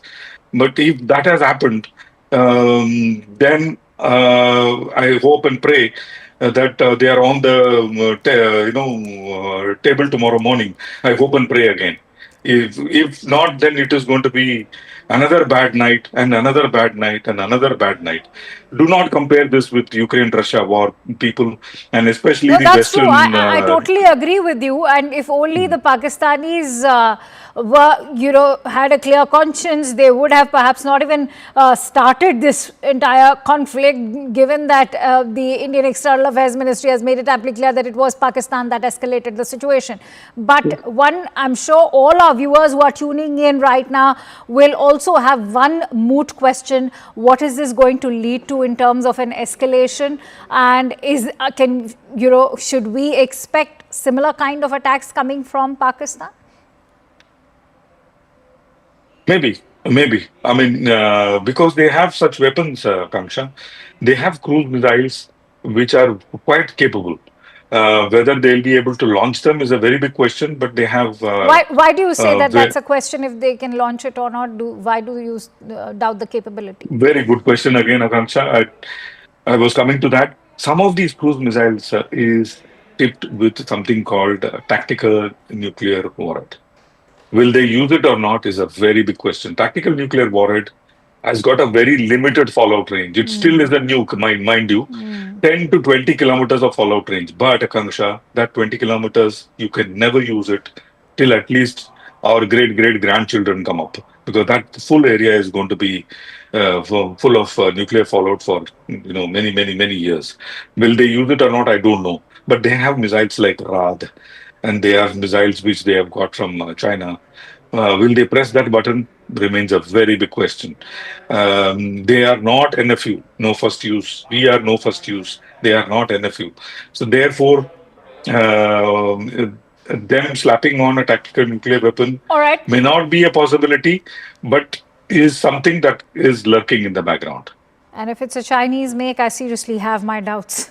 But going to request you, Group Captain, to continue staying with me. Ayushman, I believe, is bringing us some more breaking inputs right now. Ayushman, what's the latest that you are learning? Is there any confirmation coming in from the Pak Army? More updates coming in on this counter-strike coming in from India, Akanksha. What we're learning is that top Indian government sources have said that no less, no more, only custom match attack is the strategy that's going forward, which means you target us, we target you. That is the message coming in from top government sources. The Noor Khan Air Base has been targeted after Pakistan targeted the Pathankot Air Base. So it's a tit-for-tat action that India is taking, but clearly India giving a lot more damage to Pakistan. Also, what we are learning from the Pakistan government, top sources in the Pakistan government also confirming that these attacks have taken place. They have admitted to the fact that India has targeted their assets deep into Pakistan territory. So that admission also coming in from the Pakistani establishment. A huge embarrassment for Asim Munir, who's anyway being criticized by not just the citizenry,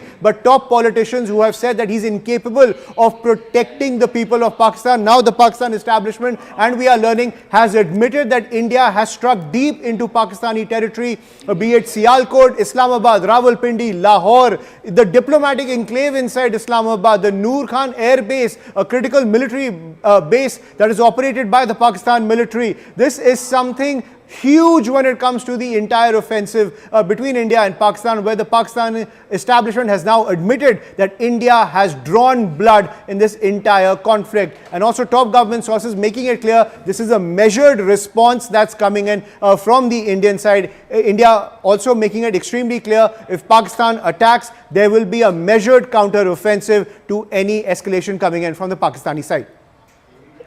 If you are looking at kinetic warfare, Group Captain, I want to bring you in on the fact that, Ayushman just shared some very critical information that this is a tit-for-tat response coming in. India has avenged for that attack that took place at the Pathankot base. And we were all, waking up to this very disturbing information of how India's military installations, whether Udhampur or Pathankot, all of them were being targeted by Pakistan. And today this is a befitting response. And as Ayushman was saying, a reminder to Pakistan that, they will be served a response in the way they carry out their own attacks against India. Absolutely. In fact, I feel very sad for Pathankot because I served there for 3 years. I was a frontline fighter squadron flight commander in the mid 2000s. And like I was saying previously, it's very, very close to border. And it already faced one brunt. If you remember, we had a Pathankot terrorist infiltration. That time we didn't do much against these people, but today they got the medicine of what they've been, doing. And I slightly, Kanksha, beg to differ on the tit for tat operation, because they sent only pav kilo ka bomb. We sent 2,000 pounder bomb. So there is, it's more tat than what they did to us is something, I want to make our viewers happy about. We have said thus and no more. If I can hit Noor Khan, I can hit Bihari, I can hit Sargoda, I can hit any base I want, and I can hit it simultaneously. That's a Southwestern very, Air very Command. critical piece of information for all our viewers who are perhaps not so well versed with these locations. And since you've served, at Pathankot, and I'm sure you, as you also talked about the importance of Noor Khan Air Base, give us a sense of what are these locations, how critical they are, and what is the feat that we are looking at. Because remember, as you said that then that also indicates that we can go deep inside enemy territory. Absolutely, and this is ये तो trailer है Kanksha. Picture तो अगर if they want to see the whole movie, picture तो अभी बाकी है. But बशर्ते है कि उनको टिकट लेनी पड़ेगी. But be that as it may, see, we hit Noor Khan probably with one or maximum two aircraft. That's it. You imagine the entire might of Indian Air Force. Forget the entire might of Indian Air Force. Just might of Sukhoi 30, if I put. The viewers need to understand 8 tons one Sukhoi 30 carries. One Sukhoi 30 carries 8 tons of mobs. If one Sukhoi 30 can, probably 2 or 3 Sukhoi 30 can completely raise the Lahore-like town to the ground. That is the capability, firepower capability we have. Compare that with any artillery. Artillery launches 25-pounder shells or 50-pounder shells.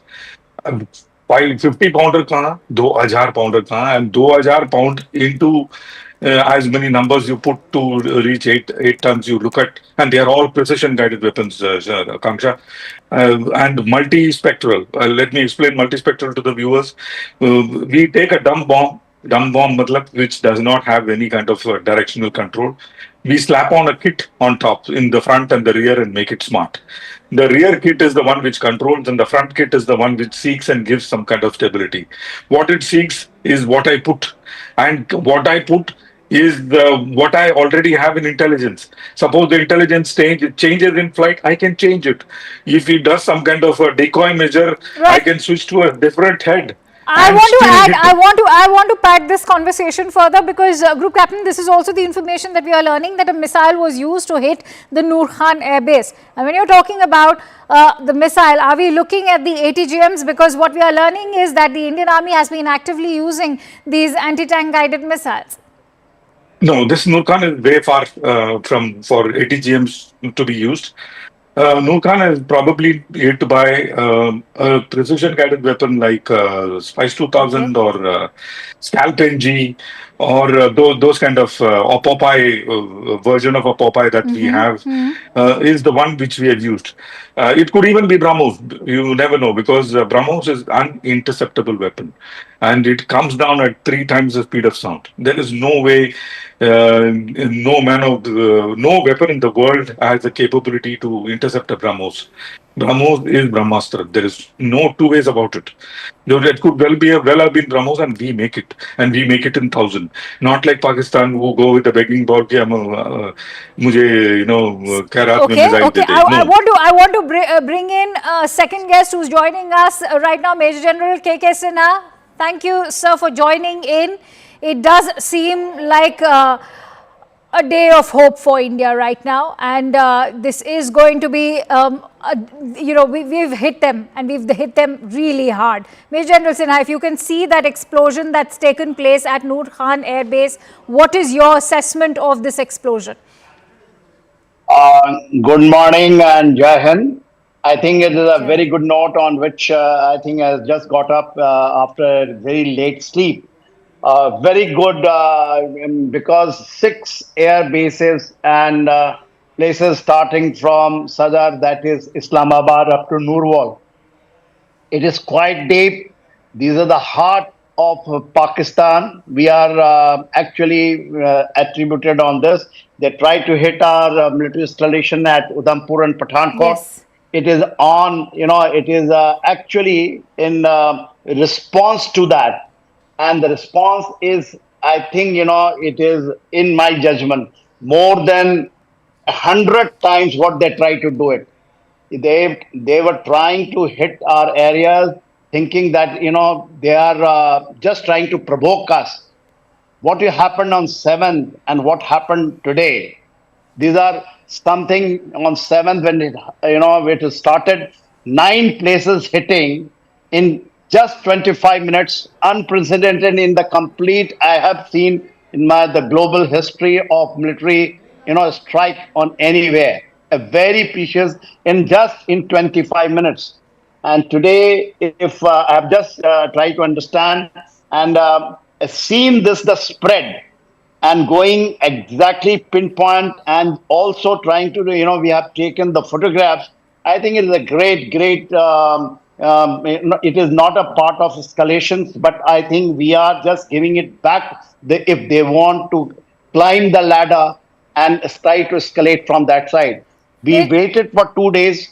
If you see the night of 7th, 8th and 8th of 9th, I was there throughout monitoring what they did it. It was also very surprising. They have used their drones, which they got it somewhere from, I think, from Turkey. Yes. 1,400 kilometers starting from, if you say from the Leh, it was at the base of, also of, I think, Siachen Glacier was hit right up to the run of Kutch. So I think it's a very befitting reply. And we are just giving it back to them because we told them it is non-escalatory strikes earlier, which we did it on 7th, but they wanted to just increase it, misadventure, trying to probe in our areas with absolutely non-lethal type of drones, but we had casualties. They were using also the artillery fire in the area of Uri, Punch. I think there's a revenge, not as a revenge, but we are taking the escalatory ladder up. Let them try something else. They will, if they force us, we have to do something that, then the complete Pakistan will not only be devastated, but Pakistan will be broken, and balkanization of Pakistan is very near. And we can think even that taking POK back, Gilgit-Baltistan back, if they are giving us or forcing us to do that, we will able to do that. But Major Sinha, I want to bring you in on that explosion, that massive explosion that's taken place at the Noor Khan Air Base. For that, I will request you to just stay with me. For our viewers, we are going to play it out again. And as Group Captain Vinod has been highlighting that this is no ordinary explosion. It also indicates that there was perhaps a dump of ammunition which has now been completely wiped out, destroyed and left to a rubble by India. Let's quickly listen in and have a look at those visuals. भाईजान नूर Khan base में आके गिरा है ये attack हुआ है नूर Khan base पे बिल्कुल घर के सामने अभी एक जहाज गुजरा है और ये नूर खान बेस के ऊपर अटैक हुआ है भाईजान नूर खान बेस में आके गिरा है ये अटैक हुआ है नूर खान बेस पे बिल्कुल घर के सामने अभी एक जहाज गुजरा है और ये नूर खान बेस के ऊपर अटैक हुआ है भाईजान नूर खान बेस में आके गिरा है ये अटैक हुआ है नूर खान बेस पे बिल्कुल घर के सामने अभी एक जहाज गुजरा है और ये नूर खान बेस के ऊपर अटैक हुआ है So, Major Sinha, two key takeaways from those visuals. First, Pakistan cannot deny this explosion because you have it straight from the horse's mouth. A Pakistani making that video, confirming that that strike has taken place. What we are learning from our government sources, that a missile was used to strike the Noor Khan Air Base. And what do you make of that intensity of that explosion? See, Noor Khan, what I can make it out because I have seen a certain, similar type of explosion in Kargil during the Kargil war. Okay. The day I was on the air, just going to the headquarter, there was a strike in an ammunition dump by Pakistanis into the Kargil ammunition dump. It was just behind the headquarter. It is something like that. I think it is bigger than that because I can see the flames coming into that area. The flames can be of two types. Either there is a dump which is having your aircraft turbine fuel or the ammunition dump. Noor Khan Air Base is a very, very important, because basically what this strategic area divides the area of POK when we talk it, and then the complete Punjab, if you're down below, because there are 4 corps which are generally located in this area, and namely these corps, when you say Gujranwala, which is somewhere nearby, one corps Mangla area, one corps. Then Gujranwala is there 30 corps. And when we say Lahore, I believe Lahore Askai Air Base has been hit.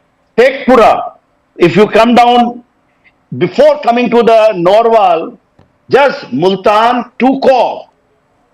So this is a massive. These are massive. These are the core locations and core headquarters. Udhampur is our Northern Command headquarter. Pathankot is a brigade. There is I think, Air Force. We have got a strategic location of Air Force also.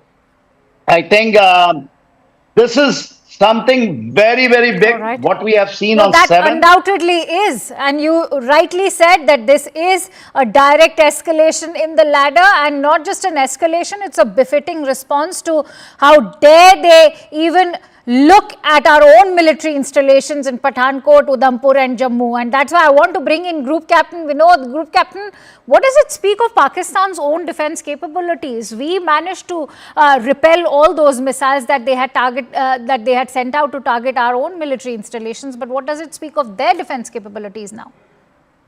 Yeah, so I was just going through my information sent out by some people. Noor Khan houses a squadron called number 6 squadron, okay, which is air-to-air refueler.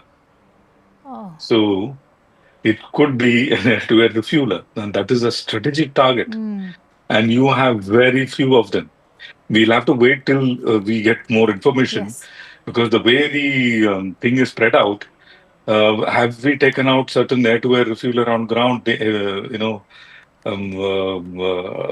Is something needs to be seen, and it also houses another very strategic squadron called 12 composite squadron, and a 10 squadron which is your electronic intelligence squadron. Oh. They operate an aeroplane called Phenom 100, and if I'm not mistaken, the Gulfstream 4.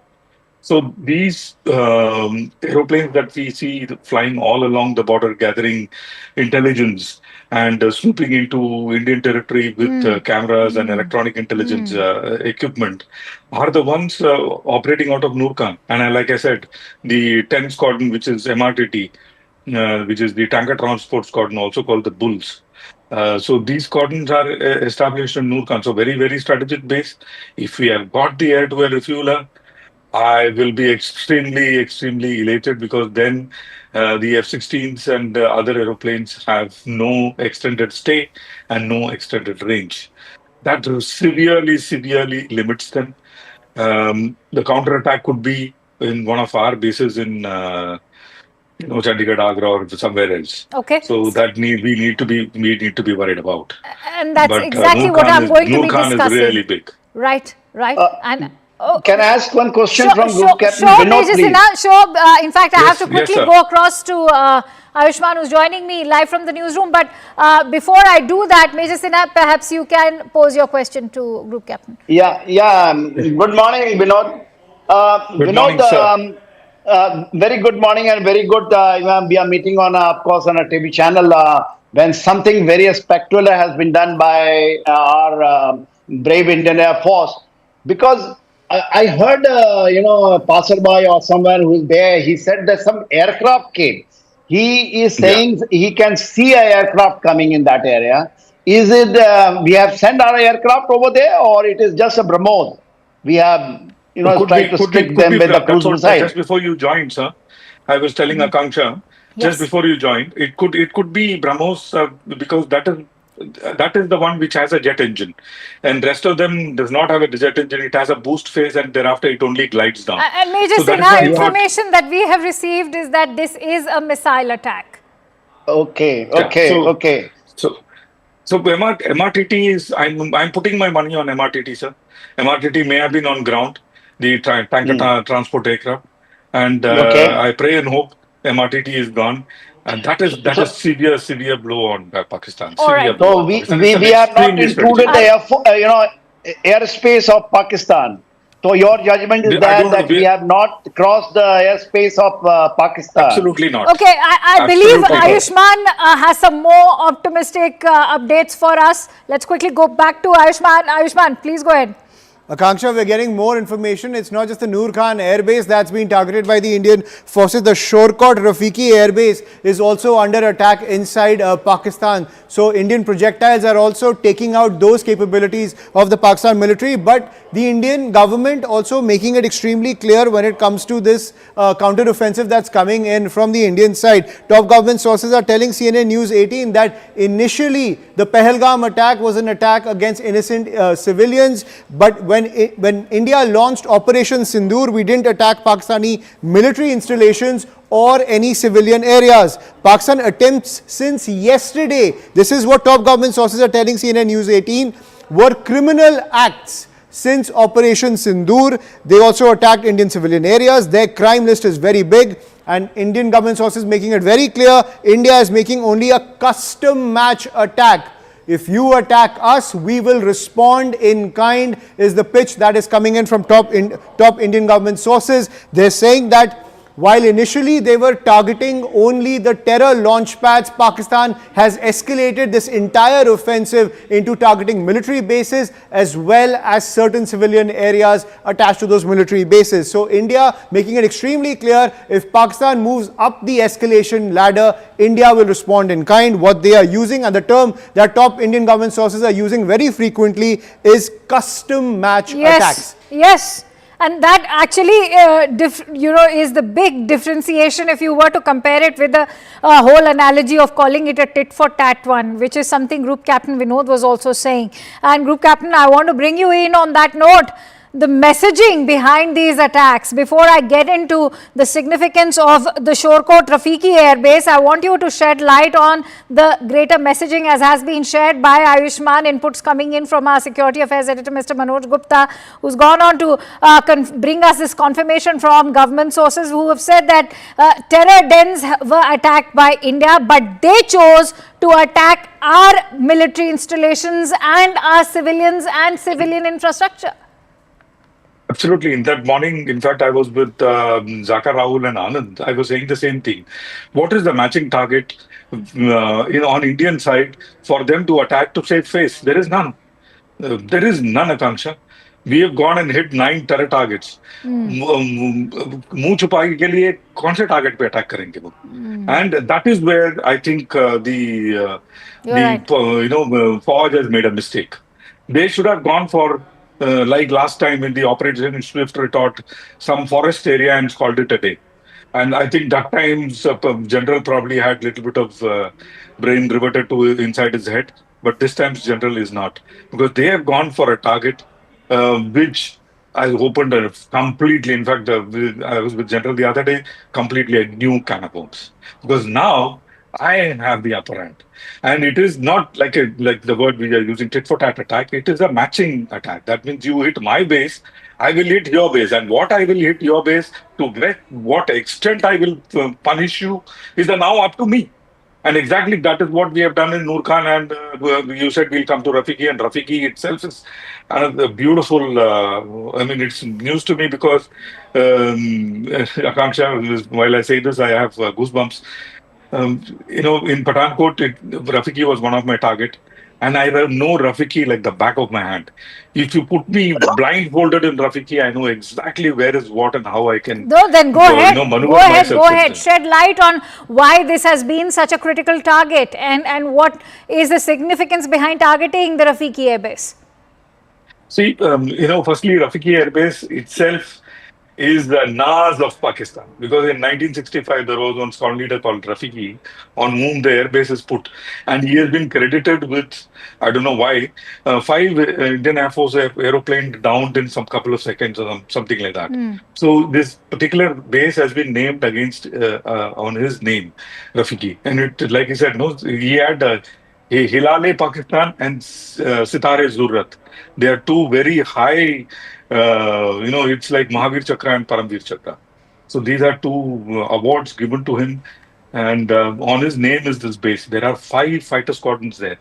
And some of the frontline fighter squadrons are there. If we have hit Rafiki, I'm sure we have hit all those assets that are there in Nasiki, at least a majority of those assets. I'm sure some of those assets are in blast pen, but some of the assets must be out in the open. We may have taken out a major chunk of Pakistani. I have to quickly go across to Ayushman. Before I do that, Major Sinha, if I could bring you in.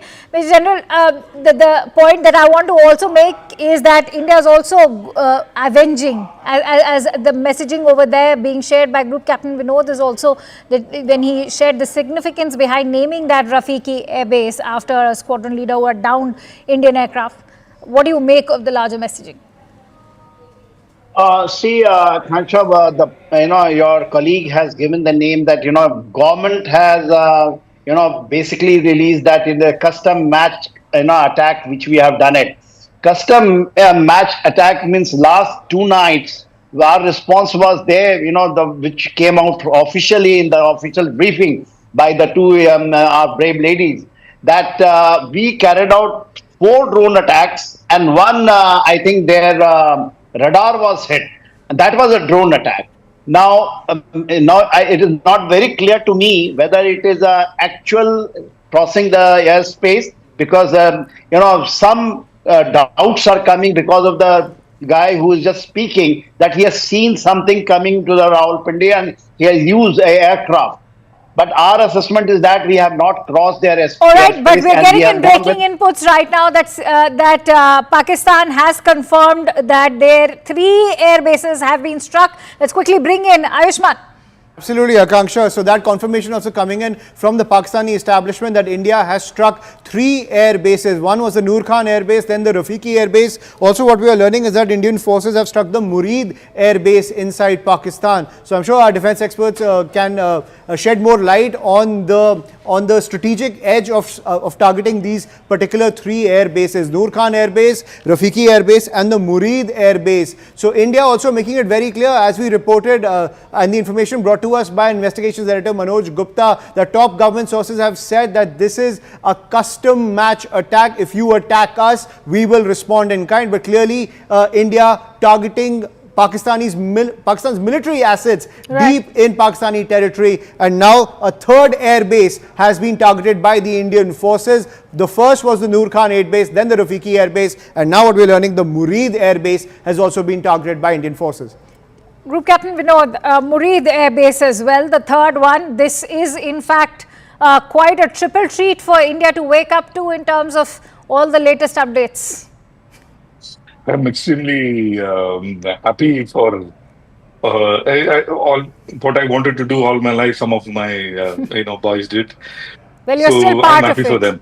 At this hour. I know. I wish I was there sitting in the cockpit doing it. And how many times I don't know I dreamt about it. God only knows. Murid is very, very important base, Akanksha. Why? Because Murid houses some of another strategic assets, and we have now chosen, I think, wonderful bases to break the backs. Murid has all these drones that has come from Turkey and the other places. The Bayraktar drones, TB2s as we call them, and they also had a drone which was like 10 years old called Burak. Then they have a number 60 strategic squadron, which is based in Murid. Once again, those are UAVs and UCAVs. that is unmanned combat aerial vehicle. So these are the drones which carry weapons like bombs and rockets and come and hit them. And that's why I'm actually skeptical when the DGISPR is making claims that are, they've confirmed that there have been 3 attacks at these 3 air bases, but our assets are safe. What is one to make of such a comment? Possibly it is true, because none of these, because they are strategic drones, because of which they may have been parked inside a blast pin individually. Like I was telling you earlier, called URP, unit risk principle, which means one bomb can take out only one target and not take out other targets in the same line. If they are parked together on an open area, one bomb can take out probably 10 targets.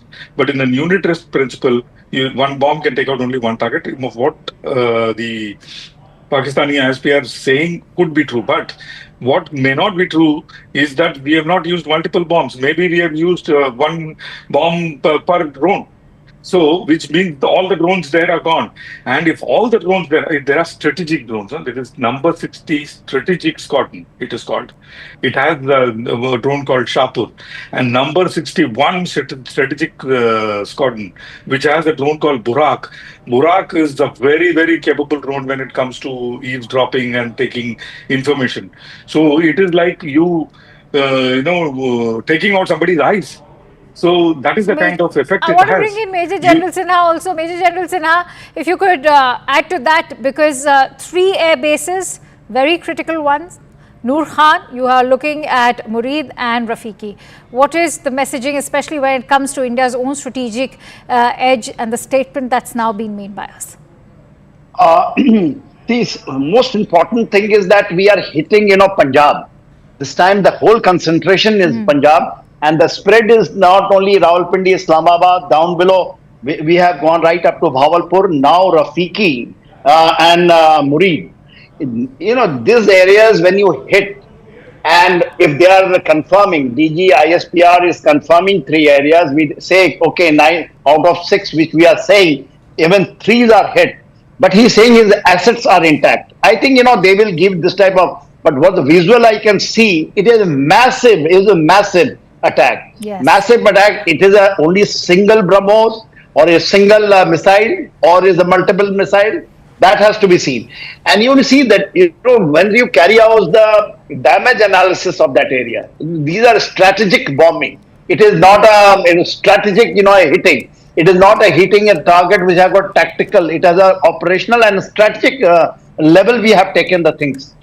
See, there are 3 levels on which the things happen. Then Okay, we seem to have lost that audio connect with Major General, but let me quickly go back to Ayushman, who's in the newsroom with some more updates coming in. Ayushman, what is it that you're learning in terms of how this entire attack was carried out? Absolutely, Akanksha. What we're learning is that top government sources are saying that this is simply the second phase of Operation Sindur, and this is the big piece of information that's coming in, brought to us by our investigations editor Manoj Gupta. Air-to-surface missiles have been used by India for this attack. Air-to-surface missiles, very advanced technology when it comes to missile strikes used by India. The ordinances that are being used by India are extremely advanced. It's an air-to-surface missile that is being used by the forces to target not 1, not 2, 3 crucial air bases inside Pakistan. The Murid Air Base, the Rafiki Air Base and the Noor Khan Air Base. Also damage has been reported in Rawalpindi, Lahore, Islamabad, Shekhipura, Sialkot and Narwal as well. And all of these areas are seeing a lot of damage in crucial military centers as well as near some civilian areas as well. The diplomatic enclave inside Islamabad also taking a hit. But air-to-surface missiles being launched by the Indian side, that is the update that's coming in. That's a big update coming in. I want to quickly bring in Group Captain Vinod. Group Captain Vinod, that's I think a massive update and insight that gives us an understanding of how India's resolve stands firm and is also being in fact fortified further by the kinds of these air-to-surface missiles. We have the BrahMos, as you were rightly also guessing. Take a moment to sort of weigh in on the other ones like Rudram, the Dhruvastra, the Nirbhay, and also shed light on their importance, how they are used for various ground attacks. Absolutely. In fact, I'm sure it is one of my squadron who did it, the 7th Squadron Battle Axis. If it is Battle Axis, then there is another beautiful weapon we have called the Crystal Maze. Again a wonderful weapon. I've trained with it a lot. And I mean, as I say it, I'm extremely whatever. So I know it's an emotional moment for you. yeah, it's an extremely emotional moment for me. So, and as I can, as you were talking to General, I was trying to zoom into the image. I can probably see an aeroplane burning. Tell your team to probably freeze it and have a look at it and do your own forensic analysis. Little off the shelf or off the cuff forensic analysis or back of the envelope forensic analysis that I can see is that it is an aeroplane burning. It could be a C-130 or it could be MR-80. Whatever it is, it's a great asset that is out of Saklala and now called Noor Khan. A place where Indian Air Force has a lot of history in this base. You know, compare this moment with the moments that you have witnessed in your years of service. How far have we come? Have we come far at all? Many are talking about how India has progressed in leaps and bounds after 2014. In the last 10 years, we've really fortified our defense. What do you make of this moment? A very, very long way. Akanksha, in Kargil, the longest vector I had when we had was a laser-guided bomb called Matra. It had a range, and those days the range used to be huge, 10 kilometers. We used to say 10 kilometer ka range is bomb ka. And you have to come at very high altitude, and it used to glide down to the target, and you had to continuously illuminate it with a laser. Of course, it had its own, technological disadvantages where the aeroplane had to remain within the target, and at that time risk getting hit by an enemy air defense weapon. Those days. What do you credit the rise of this kind of Indian warfare, the way it has grown, the kind of modern warfare and technology that we are now observing today through these visuals? Great question, Akanksha. We start the Air Force, not many people know, started with Chanda. Bombay के जो सौकार थे उन्होंने चंदा दिया था, and that is how we started Air Force with 4 aeroplanes called Wapiti. Wow. It was a written-off aeroplane which we got from UK, and we started Air Force with 4 aeroplanes. The aeroplane's name was Wapiti, but the nickname was Water Pity. So we started with 4 Water Pity and see where we are today. So this has come about. I would give a lot to polity. I would give a lot to money allocated to get this technology. But this has come about, Akanksha, because of real, farsight of the leaders of Indian Air Force in the yesteryears, the Deputy Chief of Air Staffs, because those are the people who sit down, and mostly Deputy Chief of Air Staffs that we have had have test pilots who traveled the world, who knew what technology was available, where it is available, and how to get it. So those are the people I would give credit to. The first of the long-range vectors we got were cruise missiles. Then we started developing on our own. And we have such exceptional missiles which can go 600 kilometers, right. which means I can go across Pakistan and hit another country without Pakistan even coming to know of it, and that kind of capability I possess today. Thanks to such great leaders that we had, who had that kind of vision, and the benefits of it which we are reaping today without even crossing the line of control or international boundary, we are getting the effect that we desired, that otherwise we wouldn't have got by crossing the boundary. Absolutely. So Major General Sinha is back, as I can see, sir. Thank you for coming back. And Major General, what do you make of these visuals when we were just discussing, Group Captain Vinod and I, the kind of defense preparedness and our own offensive capabilities also? How far have we come today as far as Indian government's own defense preparedness is concerned, if we were to go by the visuals that we are viewing today? Kansha, the game changer is from 2016. Even in Air Force is concerned. 2016, I think, we have been fighting. Even I think Vinod, I don't know whether he was there. He was there in service. but I was just 2019. out from service and not lot of TV debates on which the Rafale, when the Rafale was government to government contact was there, I think, the whole, even in the media, there was a big divide saying that, we have gone for a wrong thing first, and then saying that it is government to government, there is some hanky panky, and the many people who are from services, they were talking about. Today is a game changer. Rafale, just see how many squads we have added, and the capability which we have got is unimaginable.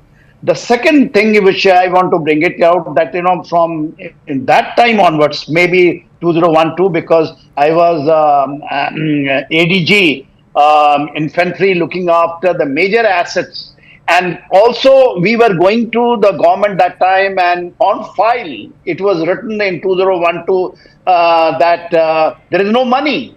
No money for anything, even not bulletproof jacket.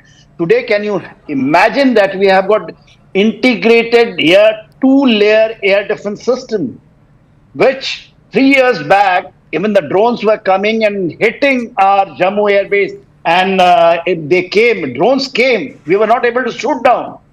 Today, with L-70 air guns, we are shooting them down. You are not even crossing, because I was asking, have we crossed the airspace? Now, Binod is a very experienced and a very veteran pilot. I know him, and a fighter pilot. He confirms, means I think I get that full validation that we have not crossed. We have, but it is air to surface missile. Yes. It means that aircraft had been used, and from our area, it has been actually. Then when you go up in the air and launch, it is give you a very high precision, strike capability.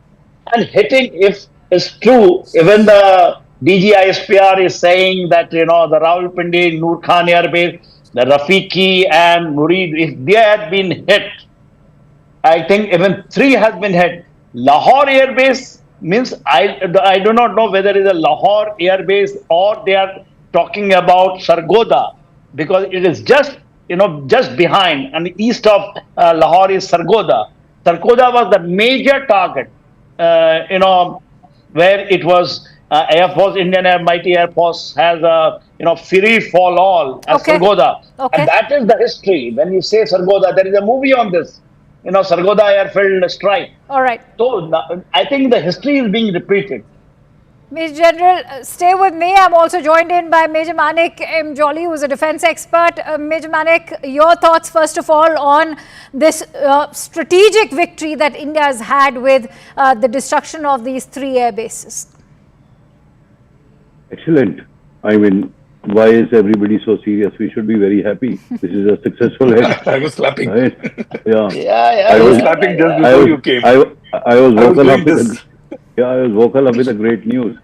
So good that we see the whole, since yesterday, past few hours, since yesterday, as the evening progressed, these guys have been sending swarm drones continuously towards us. Right. Whether they are probing, whether they want to hit, whether they carry explosives, the air defense has been actively, dropping them off.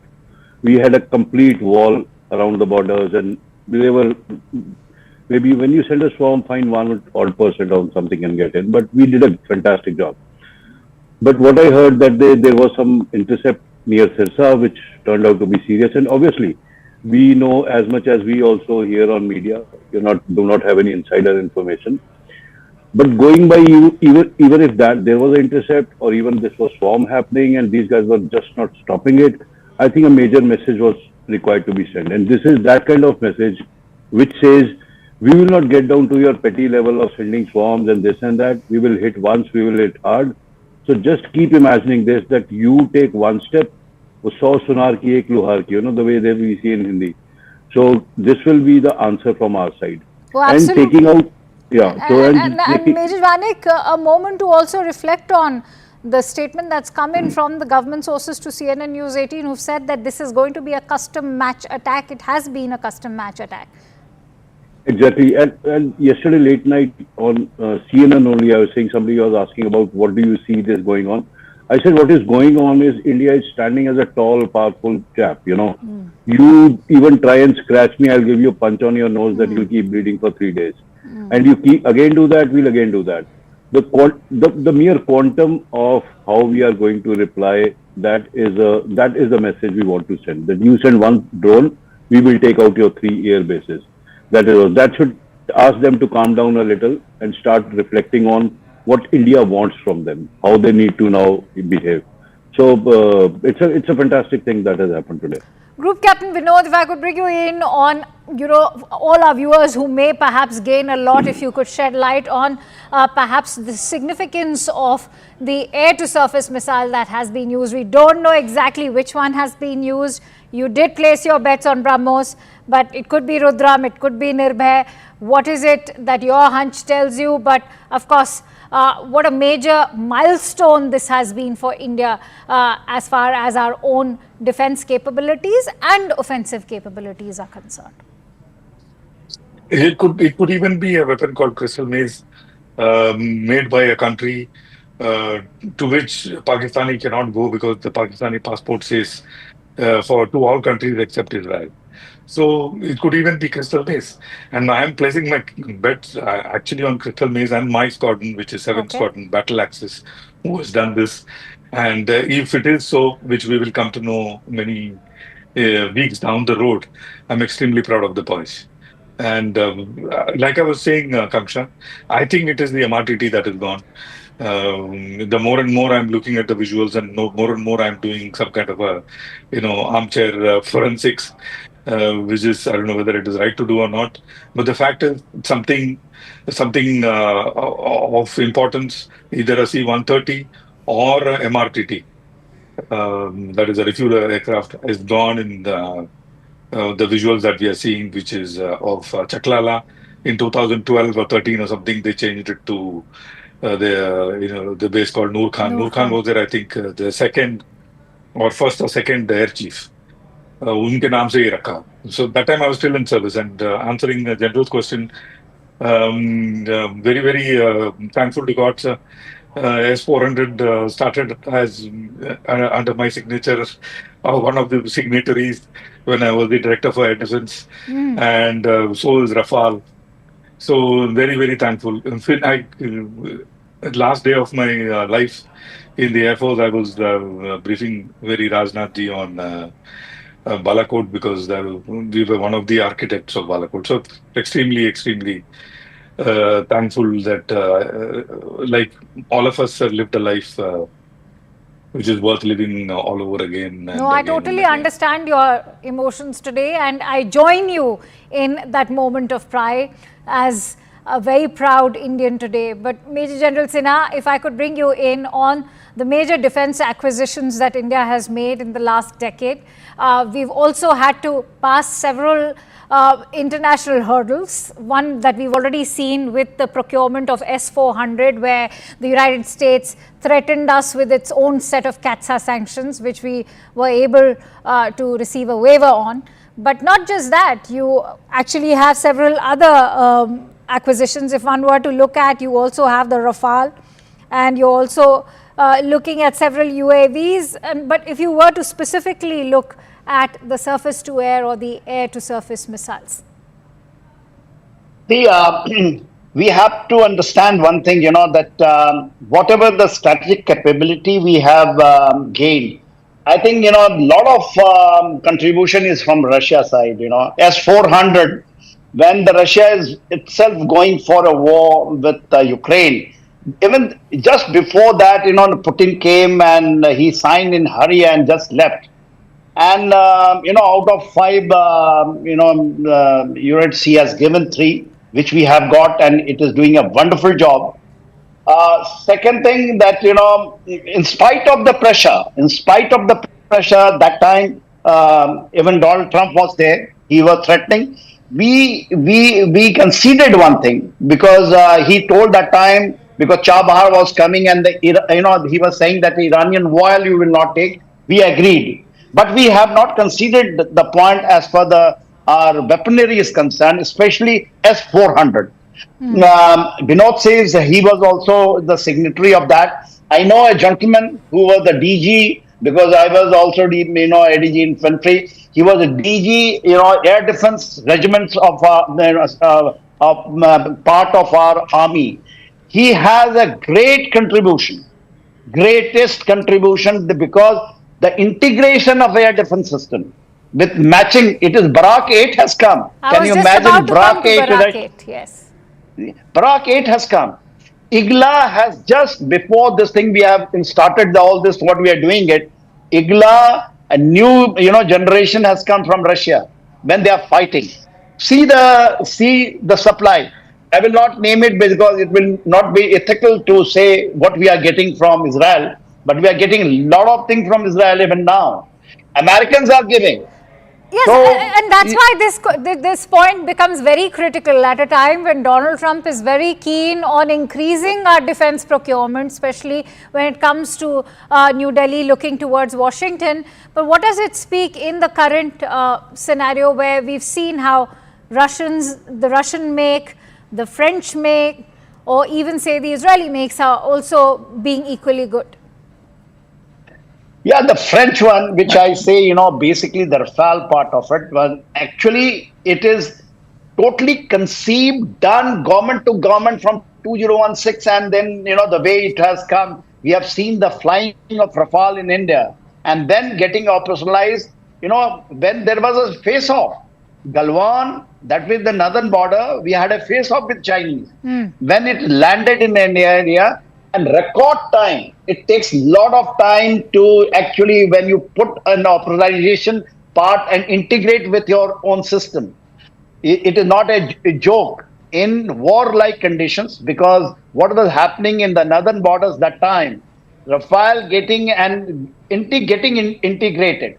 And now when the Rafale is attributing everything in Western front, especially in these areas you have been naming, I'm amazed. I'm amazed because we all understand, because all three of our people are sitting, it is not done in a record time like this. It is not possible. And then integrating, if he's saying that BrahMos has been, so if air to surface missile, is it BrahMos from the air platform has been launched, Binod? Possible, sir, from a Su-30 or a critical means from Mirage 2000.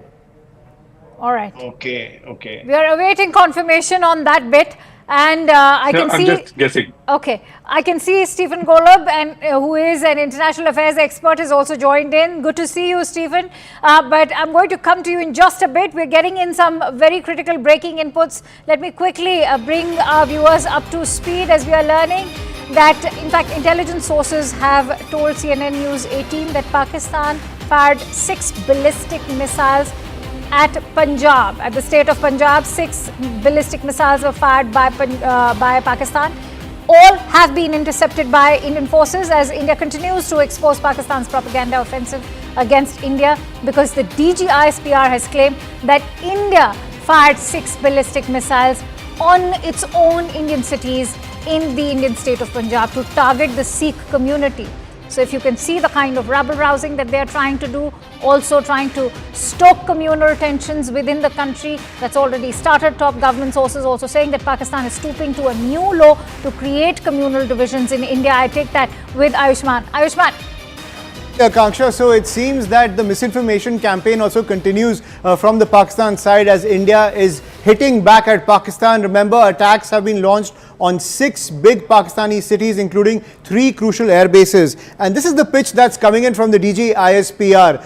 As Pakistan launched 6 missiles to target Punjab, all 6 were intercepted by India's advanced air defense system. So to spin the entire narrative, the DGISPR has said that it was India that launched those missiles on its own people to target the Sikh community, trying to create these communal divisions between the people of India, trying to spin its own failed military offensive into some PR victory is the pitch that's coming in from the Pakistani establishment. But what the Pakistani establishment does not realize that the entire nation is united in this effort to punish the terrorists and the terror infrastructure inside Pakistan. So any kind of attempt that is being made to stoke communal tensions inside India, it is completely failing. This is not the first time the DGISPR is trying to make such claims. every attack that has come in from Pakistan has been foiled by the air defense system. So Pakistan has been on this overdrive of misinformation claiming that India is targeting its own. But all those claims have been debunked by experts across the board, by namely the Indian government, which has made it extremely clear the people of India are united in this offensive against Pakistan and the terror infrastructure. If I could bring in Stephen on that note. Stephen, I want you to weigh in. Is it befitting of the DG ISPR of Pakistan to mislead the entire international community by saying that those 6 ballistic missiles that actually came from their territory were fired by us at our own state of Punjab to target the Sikh community? Well, I think there's probably all sorts of information flowing in various forms with various degrees of accuracy pertain to this conflict. But to directly answer your question, yes, I would certainly find that misleading to assert that India fired upon its own people. And I think it won't stand up in terms of any legitimate scrutiny from abroad, from outside the sphere of this conflict, about what's going on in this conflict. Oh, absolutely. And I want to bring in Major Manik. Major Manik, our own defense capabilities. We were just weighing in on our procurements and how far we've come. On a day, we've destroyed their 3 air bases and successfully managed to repel 6 ballistic missiles directed towards Punjab. I couldn't hear the last part of it. Can you please repeat that? Major Manik, my question is about when we are talking about our own defense capabilities, after destroying those 3 air bases, we are now looking at 6 ballistic missiles directed towards Punjab, which have been successfully repelled. Yeah. So the funny part of that is that Pakistan is, making claims that we fired 6 missiles on our own citizens and 5 of them actually landed, 1 was destroyed, whatever lies they are saying. So the thing is, they are trying to cover up the solid wall of Indian air defense that we have. They fired 6 missiles towards India, Punjab. We brought them all up down. For them to save the embarrassment of how bad they are at waging missile warfare, they're trying to cover this up. So the defense capability that we're talking about is actually, so since these were missiles, it is a pretty good chance that we could have used the S-400 series. Yes. And hence, it goes back to the fact how critical they have proved in our air defense infrastructure, and that, the country is safe today, civilians are safe, military installations are safe. So it has been a great boost to our air defense. And I would say now the case which, John Cena would have been part of it all that during that time, and so many of our seniors who actually fought and argued that we need these systems, and that it has come to fruition that yes, we were right. That because the fact is that let the armed forces decide, take a call on what we need to wage a war effectively. If you're going to weigh every weapon in terms of what you think is good for us, it is going to cause problems. So every call that has been taken in terms of weaponry or radars or aircrafts, those are Rafales or S-400 series or Barracks missile or the drones we've got, every single anti-aircraft system has proved its weight in gold today. So I think we've done a fantastic job on those procurements. Group Captain Vinod, is Operation Sindoor now a reflection of how far our offensive and defensive capabilities have come, not just in terms of tech, but in terms of the procurements also that we've made? Absolutely, Akanksha, because 24th of October last year, I remember that date very clearly because I just tweeted about it as well. To one of the journalists, and later sometimes to Anand, I have talked about ad nauseum the importance of air defense. I said, if you don't have a credible air defense, might as well hand over your country to the enemy on a platter, because air defense is such an umbrella which will keep you, not getting wet from any kind of rain, sun or sand. So that is the kind of capability air defense has, and it is a very, very an extremely important aspect of a country. If country can today stay together, like General mentioned, not end up in balkanization, which it looks like Pakistan is heading that way, is because of not having a good air defense. So, I mean, as much I can emphasize about air defense is less. That's one. Second, and which is also the most important aspect, is something called mass mixed with mobility and connectivity. Mass is you need to have en mass air defense. Mix, you need to have long, medium, and short and close-in weapon system, all of which is beautiful in our case because the close-in weapon system is also acting as a counter UAC, UAS thing. That means any small drones coming, paw kilo ke drone aa rahe hain, even those are being taken out by these ACAC guns and other phalanx guns we have integrated into this larger scheme of air defense. And the last part is the backbone on which the air defense information flow is happening, which has taken, I'll tell the viewers, which took us 10 years to put it. This backbone All right. is completely our own, as in it does not depend on any national backbone. It is purely a Fauji backbone on which the information flow takes place. And it is not one, it is not two, it is not three, it is six. So you absolutely cannot touch it. It is impregnable, mathematically impregnable. You can take out one, you can take out probably two, you can take out probably three. Actually, out of the six, only one is enough. So that is the kind of backbone on which our air defense and rest of the systems are sitting. If you think you can, a country like Pakistan come anywhere close to the capability of India, they are absolutely sadly and very badly mistaken. And to top of that, Kanksha, is that we are friends with many friends, like you said some time ago, friends with benefits. And so we are friends with French, we are friends with Israel, we are friends with America, we are friends with Russia. That's we are exactly friends the across point the I was aisle. about to take forward with Stephen. Thank you for talking about friendships, because Stephen, today we see while India's own indigenous capabilities have really come a long way in the last decade, thanks to DRDO, but take a moment to reflect on our defense partnerships, whether it is with the United States, even Russia and Israel, and France, have all helped and jumped to India's rescue as well. Yeah, I think they've all helped. I would provide just a bit of caution to the discussion when we talk about India's relationship with the U.S., be it military, strategic, political, or other, in that while India is certainly viewed as an ally of the U.S. government, particularly when it comes to the contest with China or the competition with China that both countries have, just bear in mind that you're not dealing with the most knowledgeable leader ever of the U.S. government in Donald Trump. Just a few days ago, he said that the India-Pakistan border tensions go back 1,500 years. No, that's and true. You folks obviously know much more about your country's history than I do, but I think that reflects a level of ignorance that could come through in various ways, not in the very short term, perhaps, but in various ways in terms of India's dealings with the U.S. So just know who you're dealing with under this current administration, even though there is an alliance there.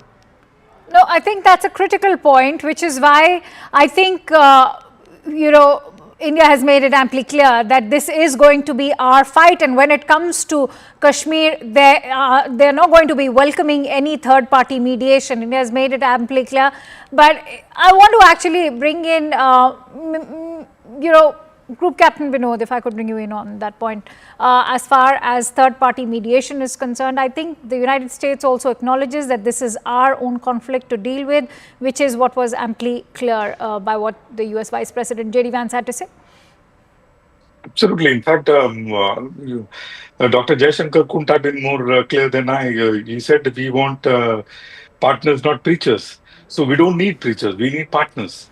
And today we have the capability to say that on the world front, to say, bro, don't come and preach me, come and partner with me, understand my problem, be the part of the solution. My problem is what? My problem is when my people go on to have a ball in a wonderful place, you come and, identify their religious leaning and kill them. And you think the current administration will take it lying down? Please, I think those days are gone. If you do this, and this is what you're going to get, And if you continue to do this, you will be dismembered. Absolutely, rest assured on that. But like General said, balkanization could be a probability. I want to take it to a step further and say, I hope it happens. Major General Sinha is also very patiently awaiting his turn.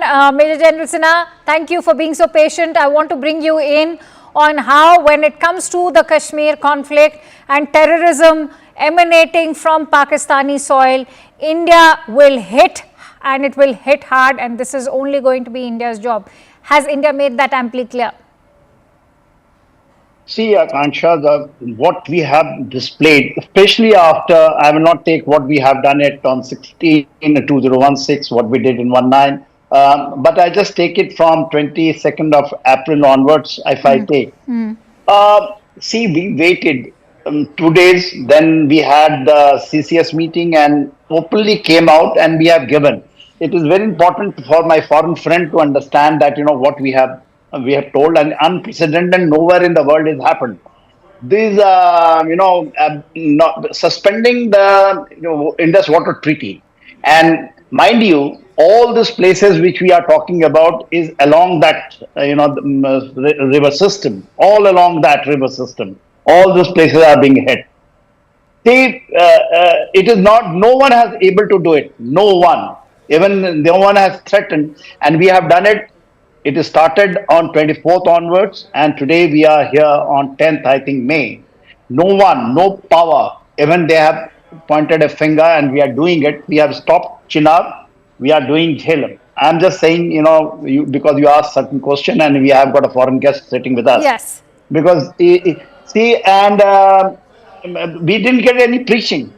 When you are talking about the United States of America, I'm not batting for them, but we didn't. J.D. Van was here when it happened. Yes. And day for yesterday, J.D. Van has very clearly, has brought it out that it is, we have nothing to do with this thing. And that's what makes it so ironical. That's what makes it so ironical, that the day it happened, he was very much in the country and he was being warmly hosted and welcomed and toured around. And that's why I was particularly taken aback by that statement.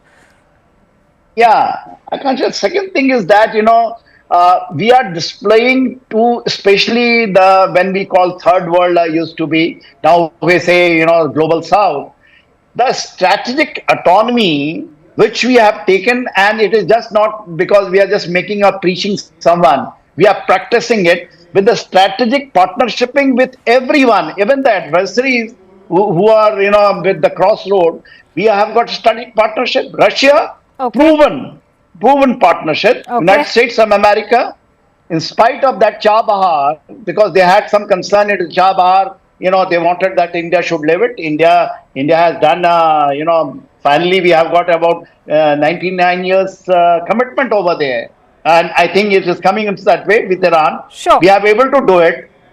So basically what we are, exhibiting, and thank God, I say that 22nd April is a bad day for Indian history, but the resolve thereafter, and 9 May onwards, if you see what we are doing it without speaking. Have you seen anyone of our, NSA or Prime Minister or Foreign Minister making and thumping the chest that we have done it this, we have done that? Yes. We are calmly sitting in the glare of the complete world, carrying out a review and integrating. See, the CDS system, if you see, which started in 2016 again, when the Rafale came, with all theater command in operational conditions, the warlike conditions, we are doing it. All meetings, there is a CDS. It was announced in 2016. Ms. General Sinha, I'm going to request you to continue staying with me right now. In fact, I must, for all our viewers who are tuning in, it's roughly 4:30 a.m. Indians are going to be waking up to this very brave news, and a salute to the Indian Armed Forces as we've successfully destroyed and targeted 3 air bases in Pakistan, and as Indian government sources are telling CNN News 18 that this is a custom-made response by Indian Armed Forces. I'm going to continue with that discussion, but before I take this forward with Stephen as well, Stephen, take a moment, have a look at these visuals that have come in from Noor Khan Air Base in Pakistan, which was targeted by India, and that massive explosion that took place, which also indicates that it was an ammunition dump over there that was targeted by our air-to-surface missile. Let's play that out. भाईजान नूर Khan base में आके गिरा है। ये attack हुआ है नूर Khan base पे, बिल्कुल घर के सामने। अभी एक जहाज गुजरा है और ये नूर खान बेस के ऊपर अटैक हुआ है। भाईजान नूर खान बेस में आके गिरा है। ये अटैक हुआ है नूर खान बेस पे। Okay, 2 points. Keep in mind, Stephen, it's a Pakistani video made by a Pakistani. So clearly the DGISPR cannot deny that that explosion didn't take place on Pakistani soil, because we have been observing consistently that there's a disinformation campaign being run by the country. But having said that, I want you to also reflect upon what makes this entire conflict and the fight so unique, especially if we were to compare it with Gaza or Ukraine. India doesn't need the kind of support that Ukraine has been begging for from its NATO allies or even the United States. Gaza, as many have said, has only relied for support from its Islamic allies, who also have perhaps not been able to do much. Well, frankly, what makes it unique is that India and Pakistan are nuclear powers.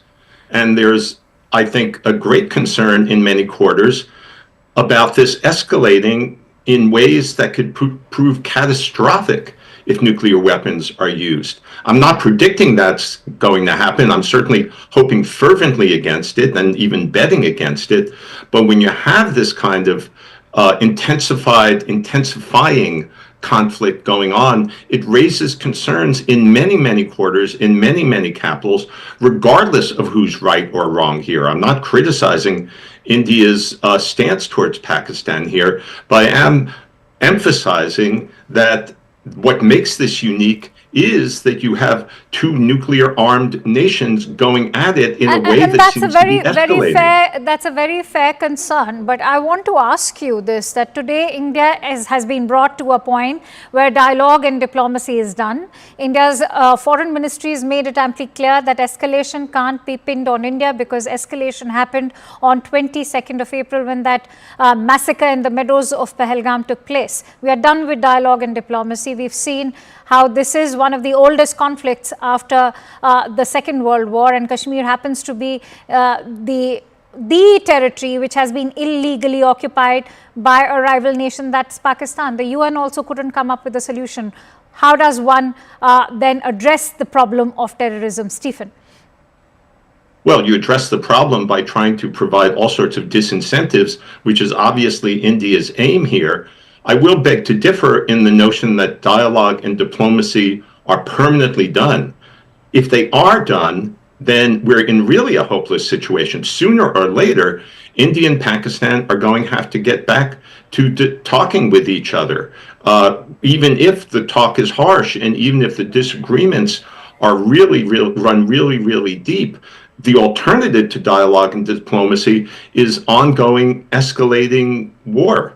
And I don't know whether you can simply count, even if Pakistan backs down, which I guess is the hope in your quarters and many parts of the world, they'll need some kind of a fig leaf that could be offered by dialogue and diplomacy. So I really, as I said, want to push back against the notion that those avenues are done, because the alternative to their being done is very dangerous. And that's a food for thought as well. Group Captain Vinod, have we reached a point of no return? And as many would say that now, if India has entered this conflict and has resolved to destroy those terror camps, then is it time to go full throttle?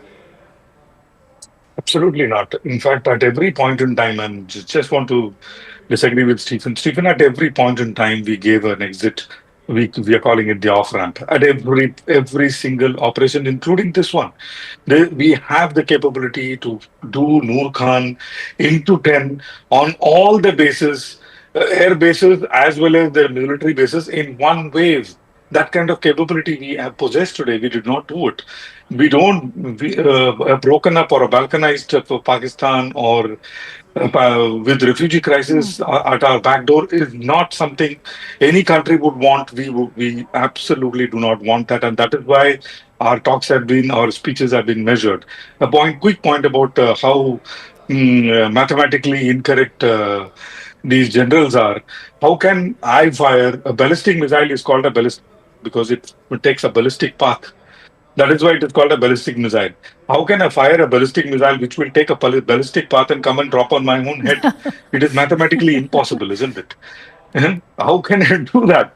They should use some kind of brain, isn't it? For a 1,000-kilometer range missile, the minimum range at which you can hit a target is something like 300 kilometers. Well, anyway, that okay. is. But Stephen, if I want to bring you in on that diplomacy bit, Stephen, I know it's not going to be about settling scores and it can't be brought down to doing the maths. But what is your assessment when India actually embarked on this entire Operation Sindoor? Because India went for the kill as far as 9 terror camps are concerned. Those 9 targets were not military installations. They were not civilian targets. They were 9 terror camps. Pakistan could have just left it at that. So I'm sorry, what's the question? So the question here is, what is Pakistan doing by retaliating now? If it is not concerned with terror camps that are, very much bred on their soil, but if it's not concerned with those terror camps, then there's perhaps no need to retaliate. Oh, well, look, I'm not sitting in Islamabad or reading any of its political, or more importantly here, military leaders' minds, because the military in Pakistan are the people who are calling the shots with respect to many things in the country, certainly including this conflict. But I think what I'll speculate about is what's going through those military and political leaders' minds is a degree of saving face, which actually probably influences a lot of conflicts, that they felt they'd lose so much face in the face of India's attack, which again, I realize is in response to a horrible terrorist attack, killing many innocent people in Kashmir. The Pakistani leadership I believe feels that it needed to respond for the sake of maintaining its own credibility in the country, its own leadership, maybe it's even its own hold on power, because if it didn't respond in some way, it might be weakened in those regards. Having said that, don't get me wrong, I'm not defending Pakistan for what it's done at all, and I'm not saying that the way it responded was necessarily legitimate or the best way. But you asked me what might they be thinking. I think they're thinking about their own survival, their own credibility, their own strength within their own country, and that's what these counterattacks might be about. Major Manik, I'm going to give you a quick 1 minute. I know, because we have some breaking inputs coming in, but do you think this is just a face-saving attempt by Pakistan, or is this also retaliation to defend the terror camps that they have been harboring so far? This is retaliation, definitely. Where do they land actually? They always want to maintain that thing that we don't breed terror, we don't support terrorists.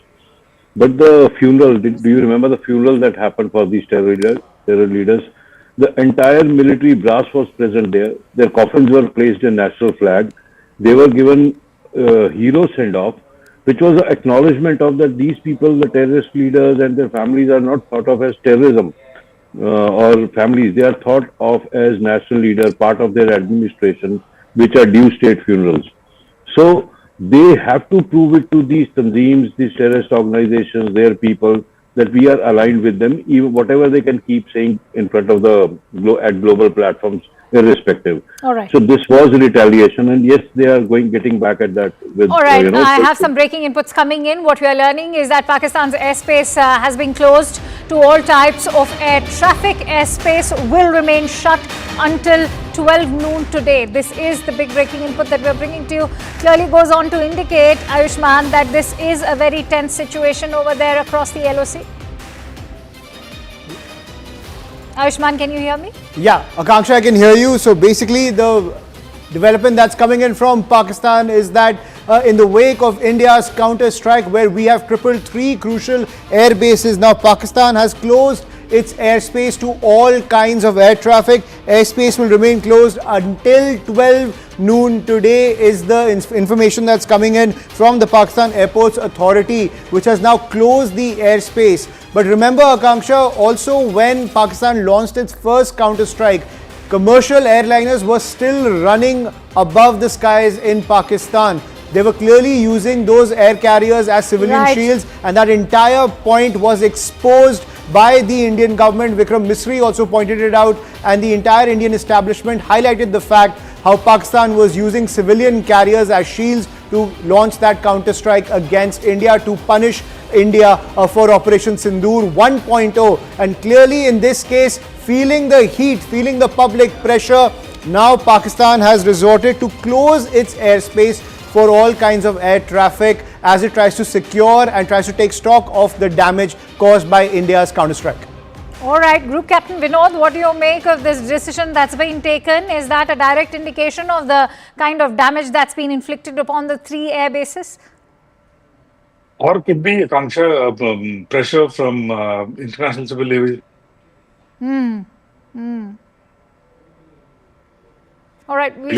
Which is quite a bit high. I mean, it does happen in IQ. Maybe IQ has weighed down on Pakistan to shut the airspace down, because in the hot war condition, if anything like, friendly fire happens either by Pakistan or us, then it will be a catastrophe. It could be an IQ. I don't know. All right. If I could bring in Major General Sinha. Major General Sinha, what is your assessment of the thought that's gone behind shutting the airspace? Clearly, Pakistan is on tenterhooks. Yeah, and I think, we have able to expose the Pakistanis hypocritic, the step they have taken. If you remember the briefing at 5:30 by our 2 brave ladies, then she brought it out and she had shown the live streaming of the air traffic that time when the things were coming right from Karachi, going right up to Lahore. And that was, these things are also seen by the complete world. The idea is that time it exposed that, they are trying in the shield of this air traffic, they are doing something, because the strikes were coming that time. All these drones which were sent to India, and they had the air traffic on. Now two possibility. One thing is that, first thing they want to hide, first thing they want to hide it from the public glare. After the 7th strike, the May strike, which was in the public glare, everyone has seen. Now only one eyewitness has been giving the live stream of Noor Khan Air Base, which we can see. But as far as Rafiki is concerned and Murid, we haven't got any live feed. I have not seen, because it's not coming in our channel. The point is, Pakistan doesn't know how to, because it is so novice. Can you say, what Binod was bringing it out, that anyone who's in sense can say that you have fired your own missile in your own area. How you will do it, I do not know. So this is what the standard of Pakistan military. And if you allow me, then I will just try to quickly just bring out something for Stephanie, because I have a map to go to, but I'm going to give you that time, sir. Go ahead. It's very important. Foreign guest is there, never, because it sees the mindset of what exactly the West is still trying to do it.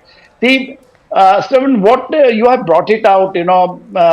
Basically, you have said that 2 nuclear armed countries, they're in conflict. If you don't talk, we have never stopped talking to them diplomatically. 2016, when we have taken the strategy that terror and talk will not go. Do you say that the Pakistan says okay, terror is stopped, and you have hit 9 places, all this terrorism, which they are making the statement. Why can't they we'll start talking to them. This is our pretext, that terrorism and talk will not go together. True. So I have not seen any Western this thing power is telling the Pakistan to give up the terrorism and just start talking. We have got a single terms of reference. Stop terror. We are ready to talk. We are ready to do all business with you. Even after that, our borders were open. Atari border, people were coming. You know how many Pakistanis were they getting visa? They were getting the treatment here. We never stopped. This is the first time it has happened. So it is very good to lecture, a country who are in a very, absolutely in operational condition. And second thing is, in the garb of nuclear bogey, if same thing the West is doing it, Russia has got nuclear. In this 35 NATO collision have got the nuclear. 100 of this gravity bombs are deployed all in Europe. That is not a nuclear standoff between the two.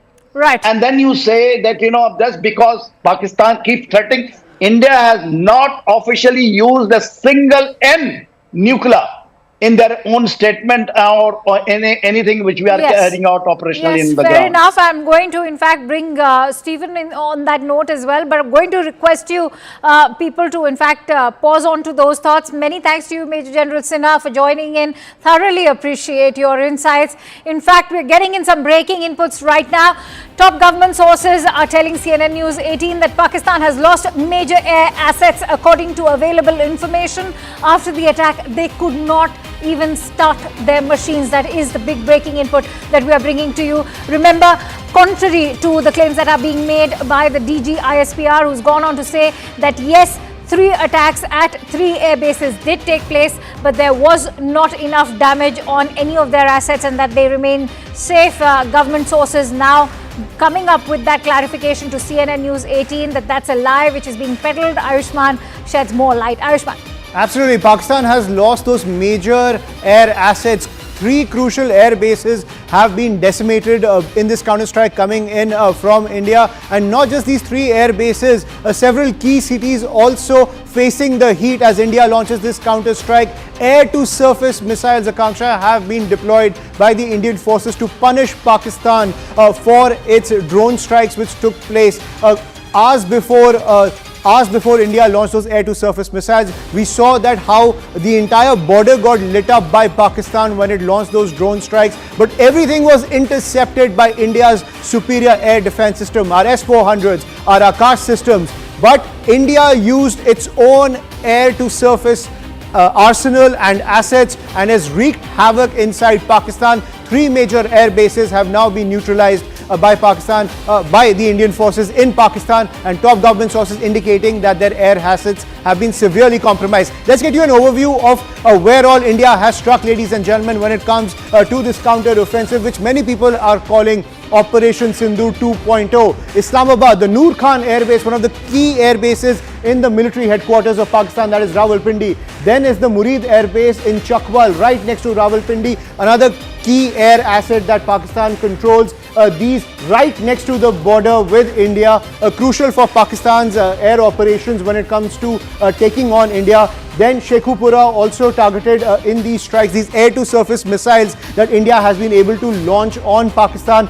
Then is the Rafiki Air Base in Shorkot that has also been neutralized by this attack coming in from India using air-to-surface missiles. India wreaking havoc on Pakistan, taking revenge for what it did earlier today when it came to lighting up the border and taking on all those different cities along the border. Each and every missile that was launched by Pakistan, each and every drone was neutralized by air defense system. But this is what Pakistan has to reap when it comes to what it sowed earlier today. Islamabad, the Noor Khan Air Base, the Murid Air Base, Shekhupura, Rafiki Air Base, neutralized pretty much when it comes to the air assets that they control, and significant damage to Islamabad, to Rawalpindi, as well as Lahore, as well as Narwal, crucial areas near the line of control and the international border, because a lot of firing is taking place from the Indian side and we've been able to dismantle several Pakistani posts over here. So the commercial capital of Pakistan, the military capital of Pakistan, the political capital of Pakistan feeling the heat of India's counter-strike. Akanksha. That's a very significant I think that's a very significant point that you've made. Ayushman, if I may just request my team to go back to that map. Team, if you could please switch back to that map. I want to keep the focus on that map as far as those locations that have been targeted by India are concerned. As Ayushman was rightly highlighting, Stephen, take a moment to reflect on all of these locations. As Ayushman highlighted, you're looking at the commercial capital, you're also looking at some very critical military installations, the air bases, you're looking at the national capital, which is Islamabad. What do you make of these attacks that have taken place in the interim of 9th to 10th May? They strike me as major attacks. They may well have been effective in decimating significant parts of Pakistan's air force and maybe other forces. Just to return to an earlier aspect of the discussion, I don't mean to lecture, and I'm just stating my opinion here. Right, sure. But it's, as I've said, one way or another, directly or indirectly, formally or informally, unless this thing were to keep escalating forever, there will need to be some discussions. Now, I suppose there's an outside chance Pakistan will simply throw up its hands without saying anything to India, give up without saying anything to India or the world, tell its people that somehow it accomplished its goals in this back and forth by overstating vastly what it accomplished through its own military actions. There's a possibility that that's the route it will go, but there are many, many other scenarios in which the two governments, one way or another, will need to talk to each other, even if it's just a matter of Pakistan trying to save face by saying it negotiated or reached some kind of a halt to these hostilities with India. And the alternative is, as I've said, very, very dangerous. It's not just a matter of two governments deciding we may go nuclear. All sorts of things can go wrong when nuclear powers are at odds. Just to pick an example from my own country's history, if not for the wisdom of a Russian colonel years ago, when mistakenly the radar in the Soviet air system indicated falsely a nuclear attack on the way from the US. If that colonel hadn't shown the common sense of saying, no, there's something going wrong with our system here, I'm not going to declare this a nuclear attack. If not for his wisdom, the US and the Soviet Union can decimate each other. So things can go wrong even if neither government wants to escalate. When things are very, very tense, they can go wrong due to a miscalculation by a lower level officer, due to misreadings of radar or other technical information. And that's why it's important to keep avenues of communication open, even if they're not being used right now. Okay. I'm going to now bring in Glenn Carl, who is a former CIA officer, joining me live on the broadcast. Glenn, very good to have you here on CNN News 18 today. We speak on a morning which is very optimistic for all Indians. There's a sense of pride for our Indian armed forces. A major victory at hand as India has struck back and struck hard at 3 air bases of Pakistan. If you can see my screen, all of those locations, one of them also being at the national capital of Pakistan. What do you make of all of these strikes that have taken place? Well, as everyone knows, or is watching, this is the worst or most serious clash in decades. I think the reasons probably are the changed nature of the Pakistani government and officer corps, but also the changed nature of the leadership in India. India being more nationalist than in the past, and Pakistan being more Islamist. So that is alarming, and the pride that one can rightly feel in one's armed forces doesn't diminish the danger that I think is greater now than at any time for 25 years or more. Right, but when we are saying that, India has reached a point where terrorism from Pakistan, and when we are talking about terrorism emanating from Pak soil, you're looking at not just, those camps, you're looking at funding, you're looking at training. India has perhaps also had enough, and that is the messaging behind those attacks. I'd like your thoughts. Well, one certainly would understand the sentiment of and wanting to put an end to the endless suffering that the terrorism causes and destabilization. But India is in a dilemma that any state faces confronting a terrorist threat, and in particular has a greater problem in that its neighbor is a dysfunctional government and society. So a conventional military response, whether it's from India or the United States, against a terrorist threat really never solves the problem.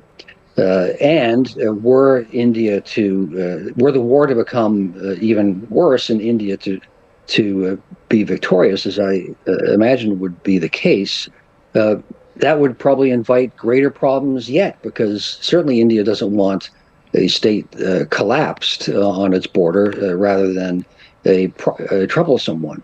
So it's a terrible dilemma.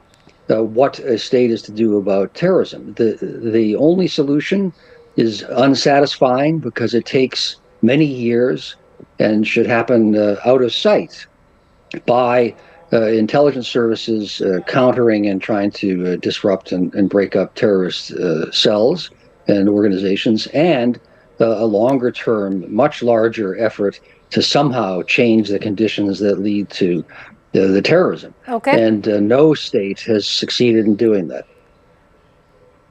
Okay, I have some fresh updates coming in, and let me quickly go back to Ayushman, who continues to stay with us. In fact, we're getting in some breaking inputs as we speak, and some big ones. As what we are learning is that multiple drones have also been hovering over Islamabad, Rawalpindi, Sialkot, Lahore and Peshawar. What is it that you are bringing to us, Ayushman? Absolutely. That is information coming to us from our investigations editor, Manoj Gupta. Akanksha, it seems Operation Sindur 2.0 is not over yet, and now what we are learning is that, as you were pointing out, multiple drones are still hovering over Islamabad, Rawalpindi, Sialkot, Lahore and Peshawar, the crucial cities in Pakistan, and also crucial areas where a lot of terror operations have also emanated from, namely Sialkot and Peshawar. And now what we are learning is that multiple drones are still hovering over Islamabad, Rawalpindi, Sialkot, Lahore and Peshawar. This is what top intelligence sources are telling CNN News 18, that Operation Sindur 2.0 seems to be far from over as we are hitting the morning. Now what we are learning is that multiple drones are hovering over Islamabad,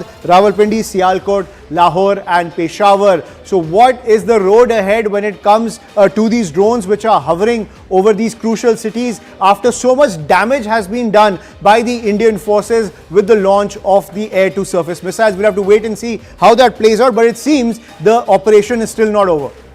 Absolutely not. Let me actually take that question with Major Manik Jolly also, who continues to stay with us. Major Manik Jolly, it seems like this is going to be a long night for Pakistan. Yeah, it does seem like that, because I was just reading, there's a platform called Bolan News, and they're saying just 20 minutes back, another suspected Indian missile strike has been reported near Kahuta, a high security area close to Rawalpindi. So this was famous because AQ Khan Research Labs, which were critical for the R&D, they are in this area. So what is happening is, I think what we are getting reports right now is the air bases, but there's quite a possibility that Indian missiles have been targeting other locations also, and it didn't happen in one phase, because missile attacks can be actually phased. So maybe we are looking at second, third phase also. So we don't know how long the night is going to be, and so it's going to be a tough night for Pakistan, that's for sure. All right, and in fact, that also means that we are going to be on high alert. What will this, Major Manik, mean for us Indians in the border states, especially if we were to look at Jammu, Punjab and of course even Rajasthan? but definitely high alert because as the things start to scale up, the kind of operations that countries carry out at successive stages of warfare, they tend to define how serious a country is, how much are they getting for sucked up into the war.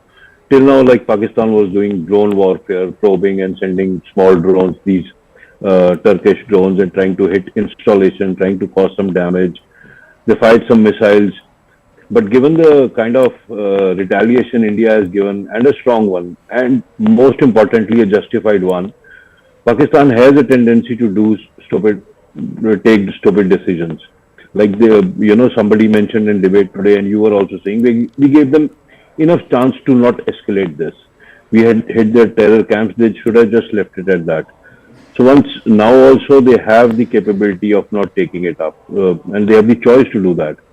But I hope they take that choice and do not escalate it further, because it's just going to keep getting worse for them as the days go. So in that desperation, if they take the other call that we are going to prove something to our people, to ourselves, without realizing the military capability they are dealing with, in their failed sense of pride and all that, they could go for more missile strikes, they could go for air raids, they could go for these standoff air raids, throwing in missiles, they could try and sneak in more terrorists. There's a lot they can do, and the worst part for border areas is that these are the places that will get affected most, because deep inside India is a huge country, and to get into the depth of it requires a lot of capability from Pakistan's side, which they don't have actually. So people have to follow. I think the best thing they can do is follow government instructions. If you are asked for a blackout, Right. do that, stay inside, and just follow whatever advice comes to you officially. Well, absolutely. I want to bring in Stephen on that note. Stephen, we also speak on a day when the IMF has decided to go ahead with that additional funding of over $1 billion for Pakistan. So when one is to weigh in on the role that the international community can play, especially the role that these global lending institutions like the International Monetary Fund could have played, one has been also probing the history of Pakistan's reliance on the IMF. What do you make of how Pakistan continues unabated to divert that funding clearly into terror training?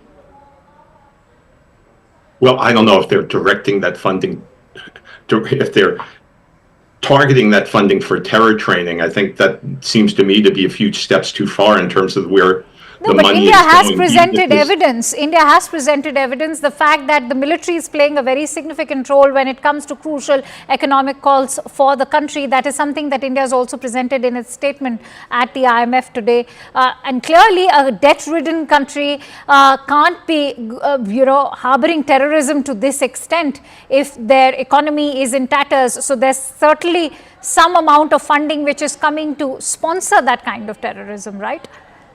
Well, I'm certainly not, please understand, I'm certainly not defending any support for terrorism, but nor am I actually a huge fan of the IMF. But the IMF provides support to all sorts of countries, loans to all sorts of countries that commit human rights abuses, that tolerate terrorism, that may even back terrorism, that do all sorts of dastardly things that allow or perpetuate the mistreatment of women, all sorts that commit crimes against other countries. So I'm not justifying any of that, but I don't think Pakistan is alone by any means in terms of receiving IMF support under these circumstances. And I think even if the IMF were to have snapped its fingers and said, we're not going through with this loan, Pakistan's stance towards terrorism would have remained the same. I don't think it hinges on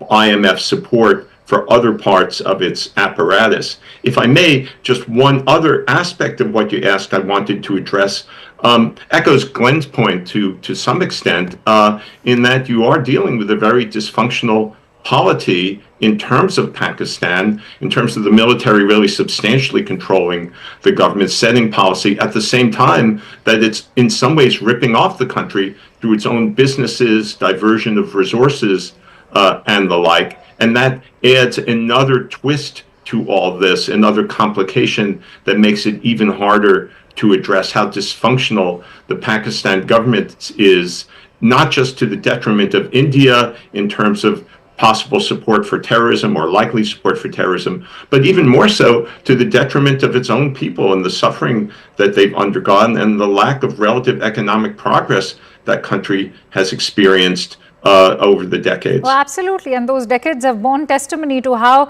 it is impossible for any civilian government to function as long as the upper hand remains with the army and the deep state. I'm going to request you, Stephen and Glenn, to continue staying with us. Major Manik also stays with us, but in fact, getting in some more breaking inputs coming in. Now, what we are learning from government sources is that after India struck Pakistan, all major cities in India have now been put on high alert, and this is a decision on expected lines. Ayushman Jamwal joins me live from the newsroom with those breaking inputs. Ayushman, Kangsha, that's the latest update that is coming in. Remember, India has now set the doctrine of custom match attacks to give a befitting reply to Pakistan. So in the avenue of the fact that Pakistan could launch another counter-strike, all major Indian cities are currently on high alert. The entire defense infrastructure is on high alert. Also, the air defense systems have been activated across the border to ensure that any misadventure from Pakistan is met with a swift response. So because India, by targeting 3 Pakistani air bases, by hitting the heart of Pakistan, Islamabad, Lahore, Rawalpindi, now in the fear of a counter-attack, India is ready to face anything that Pakistan throws at it, and all major cities are currently on high alert with the entire defense apparatus now activated. I want to bring in Major Manoj on that. Major Manoj, what is your response now to the fear of escalation? Everybody is talking about it. We heard Glenn, we heard Stephen, and that's perhaps a valid concern now. But I guess India is prepared. Yeah, we are prepared, obviously, and we are very, this is on expected lines, as you said. I just want to take a moment to reply to what Mr. Stephen said, especially on the fact he has a certain stand on the whole thing. But what I wanted to comment on what he's saying, that irrespective of we give them IMF funding or not, like IMF gives them funding or not, Pakistan's stand on terrorism is not going to change. So here's what I have to say is that you cannot say that a country which has ample resources and some kind of intentions, that logically would want to pursue it and can pursue it successfully.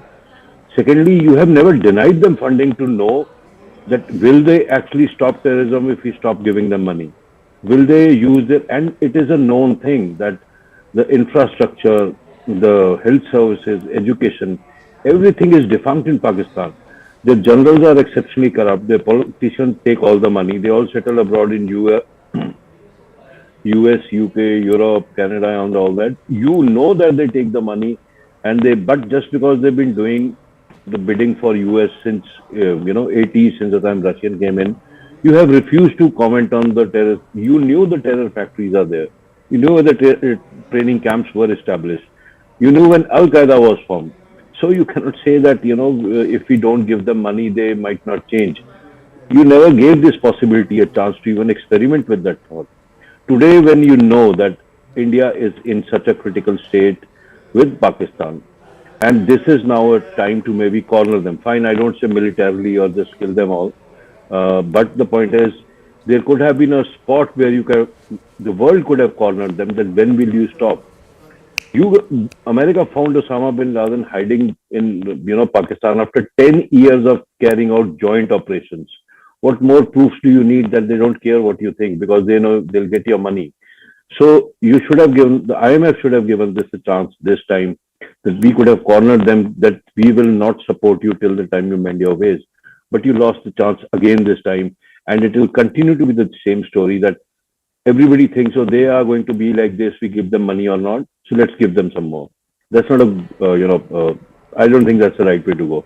Anyway, coming on the, what originally Akanksha asked, that the high alert in all the cities is as expected on the lines, because the thing is, one, war is a brutal business. While we are celebrating all our successes, there is a possibility an odd missile might make it through and land on our cities also. Pakistan has been hitting our civil areas by drone and artillery since past almost a week now. So everybody has to be ready for that contingency. It's good to shout that go war, fight, kill everybody, but I mean, there's a possibility that we also might get hurt at some stage. Hence, it's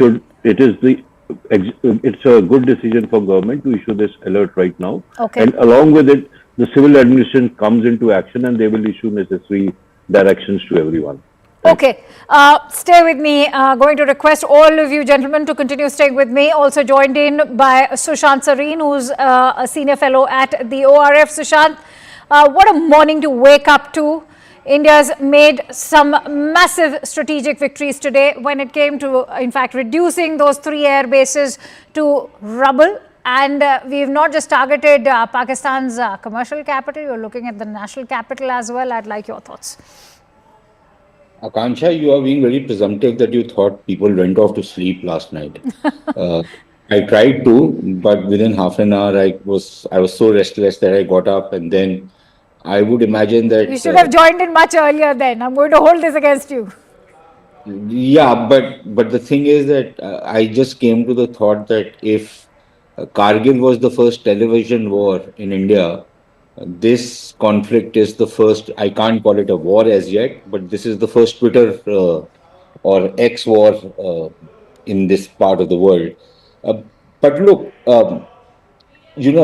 something was being expected because yesterday, when the Pakistanis had attacked, and they've been attacking us, this is the third night that they attacked us. On the second night after they attacked us, we had the press conference yesterday by the Foreign Secretary, and I would have thought that the Foreign Secretary had given them an off-ramp because he spoke in very measured tones, as he normally does, but he said that the Pakistanis had carried out these attacks, and the Indians, we retaliated in 4 places. He didn't say what the scale of retaliation was, but the way he said it, it was that, okay, fine, we've done it. We are not making a big song and dance about it. We are not gloating about it. We're not making a big deal out of it. And this can become an off-ramp for both sides. And that is the impression I got when I was in the evening when I was on your channel. This is exactly what my impression was. And I think Major Jolly was there at that time, if I'm mistaken, not. And my impression was that, we've said, okay, fine, let's take this off-ramp. But clearly the Pakistanis have this habit of biting off a lot more than they can chew. And they thought that, obviously some damage must have been done. And just because their attacks have not been successful over the last 3 days, that does not give them a free pass. And the thing is that, so quite clearly, I think the message from the Indian side was that if they are now going to start continuing doing this, then we will also hit back and hit back hard. And I think that is what has happened tonight. A lot of these rumors were actually doing the rounds yesterday, but apparently it's happened today. So I think now we are in a completely different situation because the kind of retaliation India has done, it's very clear that the Pakistanis are going to try and hit back. How will they hit back? The reports, which if we can make some sense out of them, there is that they are going to use their air power and they're going to try and strike at targets inside India. And we'd have to see how the rest of the air defenses, which have performed exceedingly well against drone attacks, how they perform against the Pakistani fighting. Stay number with me. one. All right, finish the point because I have some breaking inputs coming in. Number 2, are they going to start the use of ballistic missiles? Because then we will also go up. Because so far we have not used any ballistic missile. At least there is no report of that. Even the Pakistanis are saying that all the attacks that we've done is from air to ground missiles. Yes. These are fighters and which have been used. And so if the Pakistanis are now going to scale up, then I think the response from the Indian side will be similar. All right. I'm afraid I'll have to interrupt you there, Sushant, because we have some big breaking inputs coming in. After 3 air bases, India has now hit at the Sindur airport in Sindh. This is another massive blast in Rawalpindi that has taken place. We can officially confirm this through sources that have shared information with Network 18's Security Affairs editor, Mr. Manoj Gupta. Big breaking input coming in. A 4th blast now as India has hit the Sindur airport in Sindh. As I must tell you that this is a domestic airport, also known as the Begum Nusrat Bhutto airport. In fact, Ayushman joins me with more breaking information on that. Ayushman, what more details can you share with us? Absolutely, Akanksha. As we've been tracking all these sites that have been targeted by the air-to-surface missiles coming in from the Indian forces, more information coming in where Rawalpindi has now seen another blast. This is what top sources are telling CNN News 18. Information brought to us by our securities editor Manoj Gupta. Also, as you were pointing out, the Sindur airport in the Sindh area also now being targeted by these air-to-surface missiles as India unleashes on these particular sites in Pakistan in retaliation to Pakistan's drone attacks along the international border as well as the LOC. So we can just add it to the list of the attacks which are coming in. The Sindur airport has been targeted in Sindh. In Rawalpindi there is another blast, and as we were reporting earlier, Islamabad, the Noor Khan Air Base, the Murid Air Base, Shekhpura, the Rafiki Air Base, Narawal and Lahore also being targeted by the Indian forces. Air-to-surface missiles deployed when it comes to this offensive coming in from India. Absolutely. I want to go back to Sushant. In fact, Sushant, before I come to you, let me bring in Major Jolly, who continues to stay with us. Major Jolly, 3 air bases and now a domestic airport. What do you make of the kind of strategic edge that India has displayed today? It is fantastic. Actually, this is how it should be. If you're fighting a war, it's not a exchange of niceties. You are not expected to I mean, it is what India is doing. You take out their bases. Then I just read somewhere that maybe an air battle is fine. This can be all misinformation. But taking out why they are taking out the other airport is because the moment wars happen, there are some airports which can act as a dual capability, civil as well as military.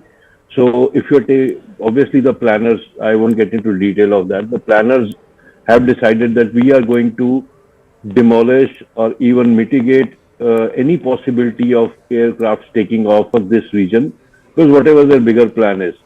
But we hold superiority. That's the point to note here. The kind of superiority that we are, I mean, the word is enjoys actually. India enjoys right now that absolutely no air defense. India is striking when and wherever we want. This looks like a World War II kind of a setup when the smaller countries didn't have air defense and you could go and send missiles everywhere. So this is fantastic position to be in. I want to quickly bring in Glenn on that note. Glenn, what is your assessment of the way India has hit out at the air bases? Now this domestic airport, what does it speak of not just our defense, but also our offensive capabilities and the defense preparedness so far?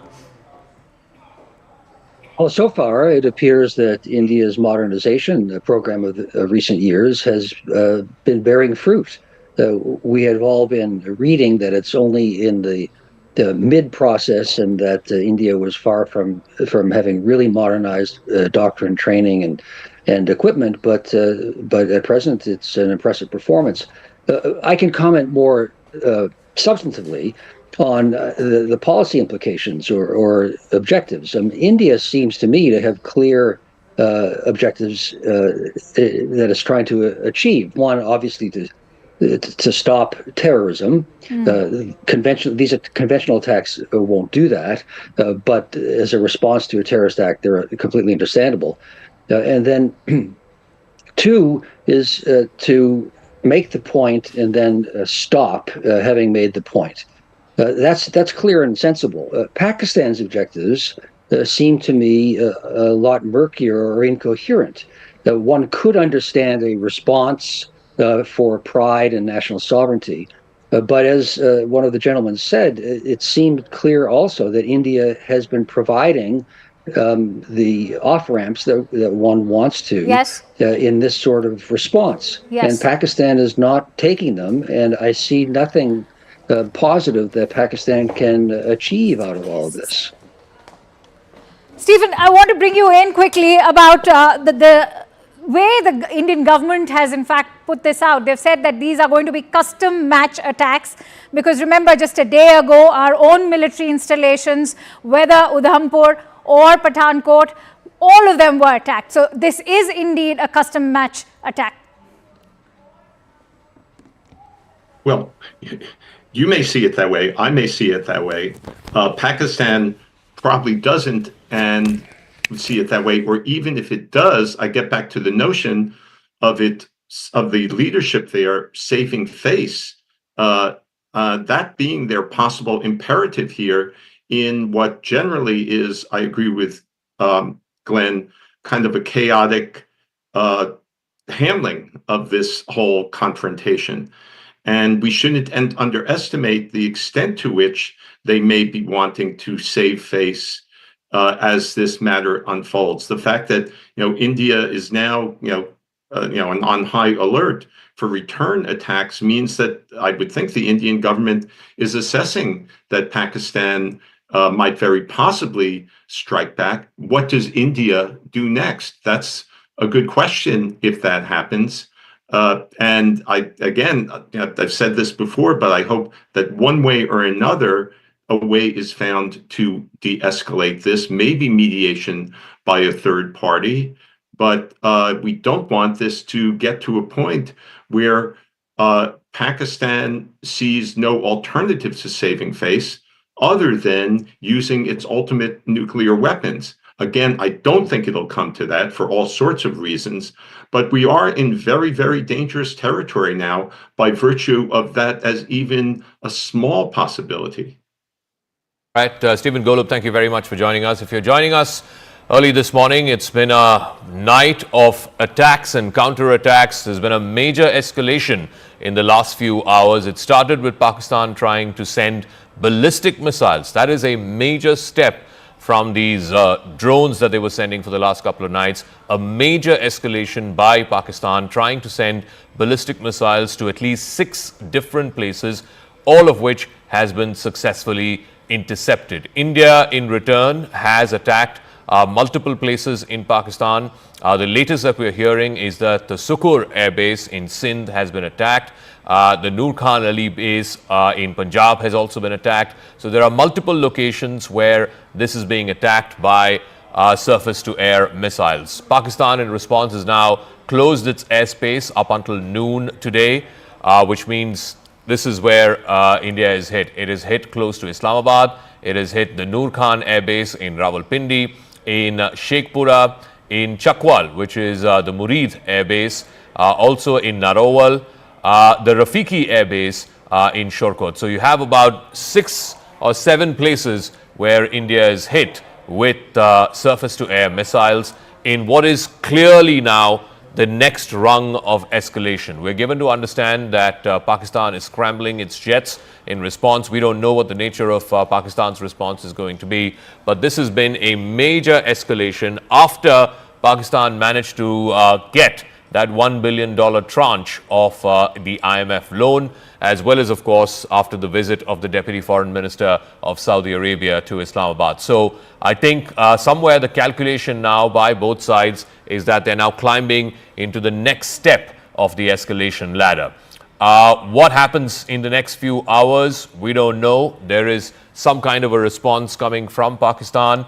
India is, of course, 100% prepared for it. In about 20 minutes time, I'm given to understand, there will be a briefing in South Block by senior officials of the Defence Forces. We will bring you up to speed as and when we know who is addressing the media. Clearly, it's been a night of major escalation from Lahore to Sindh, Rawalpindi. Multiple air bases have been targeted by India. There's also, by the way, drones that have been hanging around major cities, including Lahore, Islamabad, and Rawalpindi.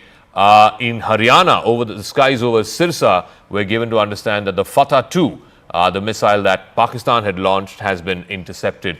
So major escalation. There was an attempt by Pakistan to hit the Jammu Air Force Station as well.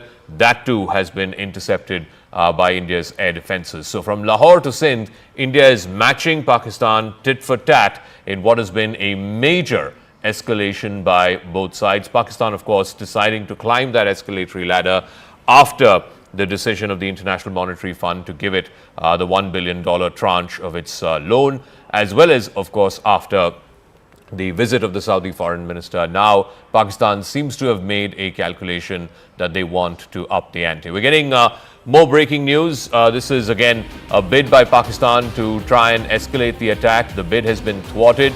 Pakistan tried to attack the Jammu Air Force Station. Remember, Jammu has been in the target for the last 2 or 3 nights now. Remember the drone attacks that happened a couple of nights ago. It started with an attack on the Jammu airport. Now the Jammu Air Force Station was tried to be attacked by Pakistan using some form of missile. We're not sure what nature of missile they tried to use, but that attack, that attempt by Pakistan has been intercepted by India's air defense. So major escalation that has now been thwarted. Also earlier this morning, an attempt was made over Hisar in Haryana. That too has been thwarted by the Indian Defence Forces. Let me try and see if we can go across to Akash first, our defence reporter. Akash, just paint the night for us. Where all has Pakistan tried to attack us, and where all has India responded to this Pakistani escalation? Right. So it started late in the evening yesterday. In fact, we saw that the ceasefire violations from evening, but then the drone attacks and also the missile came at around 8 p.m. And again, starting from Jammu and Samba, we saw the initial reports and in fact the confirmation that how drones have been coming, but all of these were thwarted. But this time around, Indian authorities and in fact the agencies, retaliated, and a strong retaliation was there. Noor Khan Air Base, that is in Rawalpindi, Shorkot Air Base, that is in Punjab, that have their JF-17 squadron, and Murid Air Base, that is again in Punjab. We have been told that these air bases have been hit, and in fact the assets, their air assets, including the air defense system, has been hit by Indian forces. We have seen the DGI SPR confirmation as well, though we will wait for the official confirmation from the Indian Armed Forces, Dhaka. But at this point in time, while we are talking, in fact in Jammu, we have been hearing a lot of AD gun sounds, and possibly there was an attempt to destroy some sort of asset or the infrastructure in Air Force station here in Jammu, but it has been thwarted. Our air defense is very much working. AD gun is importantly playing a major role this time around because we have upgraded and in fact incorporated the counter drone technologies in our AD gun systems. So at this point in time, while it is about Jammu, it's the early morning hours, and in fact just a while back we were hearing the air sirens, in fact Dhaka, but we have been told that the attempt has been thwarted. In fact a missile was launched towards Delhi as well. This is what we are learning. In fact, Manoj Gupta is bringing us this input where a missile was launched towards Delhi, but it has been intercepted in Sirsa, and in fact the attempt to attack Delhi has been thwarted, Zaka. All right, so that was the Fatah-2 missile that Pakistan tried to launch to Delhi. It's been intercepted in the skies over Sirsa. Let's try and bring you up to speed with the counter-offensive that India has launched. It's been a very hot night between India and Pakistan. India has launched multiple missile as well as drone strikes starting from Islamabad in the north, Noor Khan Air Base in Rawalpindi. It's one of the largest air bases of the Pakistan Air Force. That has been hit. The Murid Air Base in Chakwal, again a substantially big air base of the Pakistan Air Force in Murid in Chakwal. That has also been hit. In Sheikhpura, a third air base in Rafiki, which is in Shorkat, which is further south. All of these are in Punjab, in the very heart of Pakistan, as it were, in Shorkat. The Rafiki Air Base of the Pakistan Air Force has also been hit. And we have one more, the Sukur Airport in Sindh. So Punjab and Sindh, which are the two biggest provinces in Pakistan, have been hit. Also in Narowal and Lahore, but these I think are smaller drone attacks. But India has also replied with ballistic missile attacks in response to what Pakistan tried to do. It launched the Fatah-2 directed at Delhi, but it was intercepted at the skies over Haryana.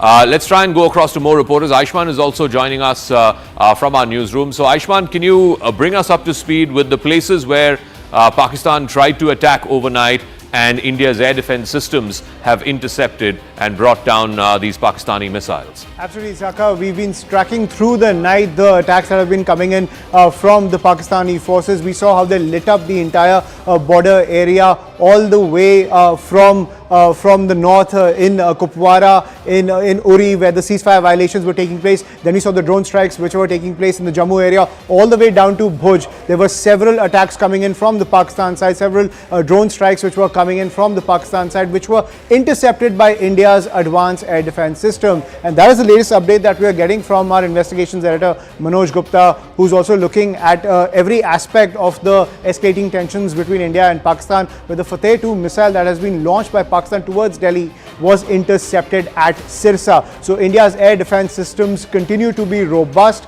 countering any offensive coming in from Pakistan. Pakistan tried those offensives when it came to targeting the military as well as certain civilian areas along the line of control and the international border, all the way from Jammu and Kashmir down to Rajasthan, even to Bhuj in near the Gujarat area. But clearly the air defense system was deterring all those attacks. But the tensions continue to escalate between the two sides because Pakistan is now priming its counter-offensive. All right, Aishman, we'll leave it at that. I think the big news that we have is that it's been a hot night between India and Pakistan over the last 4 or 5 hours. The escalation started by Pakistan right after its announcement that the IMF, the International Monetary Fund, has approved a tranche of $1 billion for Pakistan as part of a $7 billion package that was agreed to a few years ago. The big development is that India has hit multiple air bases of Pakistan from Punjab to Sindh.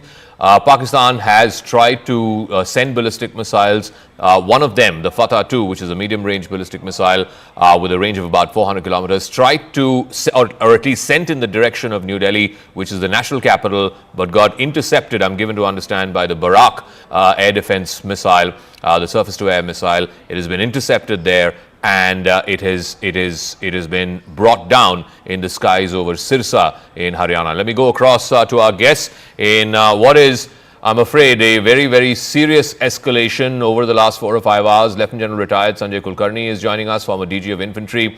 Sushant Sareen, Senior Fellow at the Observer Research Foundation, is with us. Glenn Carl, former CIA officer, is also with us. Let me start with you, Lieutenant General.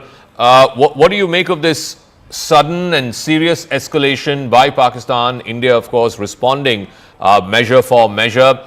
Do you reckon now we are in the next rung, as it were, of the escalation ladder? We've now climbed to the second rung. Now both countries are sending ballistic missiles at each other. Good morning, Zaka. Good morning to my fellow panelists. Definitely, I think in the escalating ladder, we've gone a notch higher, because on the 8th, we had the Pakis fire about 400 odd missiles and drones towards India. All of them, of course, neutralized. Well, yes, last night also almost similar, when we saw at around 9ish when things started off from Pakistan side. Most of the targets again from, like on the 8th, it was from, we could say from Leh to Sir Creek. Yesterday night, it was almost closer to that. Most of our airfields and some of the towns in and around the airfields were having, they were trying to strike them. Jammu primarily was one. But then what I hear from what you are saying, that at night they attempted to strike Delhi with Hattab 2 and being intercepted at Sirsa. Obviously now it required to go up the escalation ladder, because so far we've been attempting to keep everything restrained, well, non-escalatory, but it's time now. There's no more restraint and no more non-escalatory. Not, I wouldn't even call it tit for tat, just give it back, and give it back in measures that Pakistan realizes it, that it's too much. You can't be doing it. I think Pakistan doesn't seem to realize, and we have to hit at the source of terror. And the source of terror is the Pakistan army. We have to make sure that all assets of the Pakistan army have to be hit, and none better than where it hurts the most. And this, the airfield was one, the nerve center, Rawalpindi, yet another one which needs to be hit, so that the Pakistanis realize it, that if they try and go up the escalator ladder, because we attempted to hit the locations of the terrorists. Those 9 locations for those 25 minutes and 24 missiles, and that was, we thought the operation Sindur was all over. But unlike that, when they struck India, it was they struck India. And therefore, when they've struck India, now they get it back. And even for the first 2 nights, I thought we were quite patient. We ought not to have been so patient. But notwithstanding that, since it's all over, we tried to show our patience. But now, obviously, the patience run out, and Pakistan needs to be paid back, not in the same coin, much higher. And now the time has come. So there are at least 3 Pakistani Air Force air bases that India has hit, including the Noor Khan Air Base, one of the biggest in Pakistan. So Shan Sareen, what do you make of what's been going on over these last 4-5 hours? Is this now definitely both sides climbing up the escalation ladder? The attempt by Pakistan to try and send a missile to Delhi, that is a serious escalation. How do you think that is being viewed in New Delhi? We believe there's going to be a briefing by the armed forces in the next few minutes, but what's your assessment? Zaka, I would imagine that the Pakistani attempt to fire a missile at Delhi would have really, let's say, would have lifted some of the restraints that the Indians have been putting on themselves over the last 2 days. For 2 nights, we've been having these kind of attacks taking place, and the Indian response has been very, very carefully calibrated. So if the Pakistanis were sending in drones and some light missiles, the Indians were responding similarly. The only difference between the 2 sides was that the Indian retaliation to Pakistani attacks was a little more successful than what the Pakistanis were attempting to do. The same thing happened last night, and then tonight. I think the Pakistanis really tried to up the ante. First, they tried to attack Jammu and another 26 places, and then they launched these missiles at Delhi. And I imagine that preposterous and ridiculous statement of their DG ISPR, who's the son of an internationally designated terrorist, incidentally. His father is an internationally proscribed UN designated terrorist, right? For his association with Osama bin Laden. That guy is the DG ISPR. Now, he says that 6 missiles were launched from Adampur, 5 of them on Amritsar and 1 on Adampur itself. So from Adampur, we launched a missile in Adampur and 1 in Amritsar, say 5 in Amritsar, to kill 6. How stupid can he be? But he is.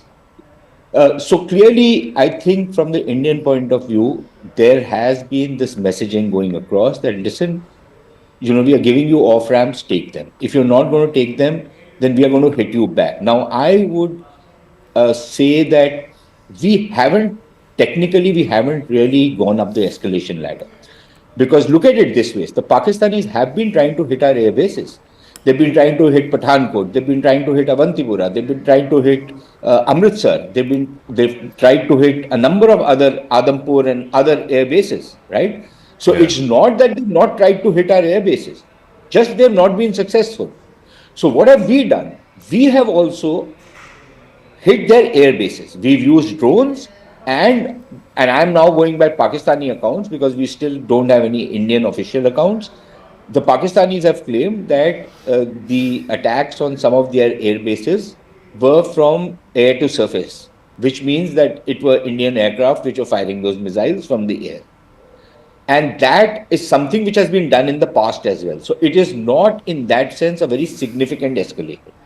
We haven't as yet used ballistic missiles, surface-to-surface missiles. So we have also kept under a certain threshold so far. Just that our attacks have been a lot more successful, okay? And theirs have failed. Now, you cannot launch an assault on me and then claim the failure of your assault as a virtue and play victim. I'm sorry, that does not work. You launched an attack, it failed. I now am launching a counter attack, which seems to have gone down fairly well. But let's not kid ourselves. We are now going to be climbing up the escalation ladder because the Pakistanis are going to try and come back at us with full force. And let's see, the next few hours, maybe this day will be a very critical day. let's also not kid ourselves, Zaka, and I think we should be prepared. Our people should be prepared that there will be things which will get through our defenses.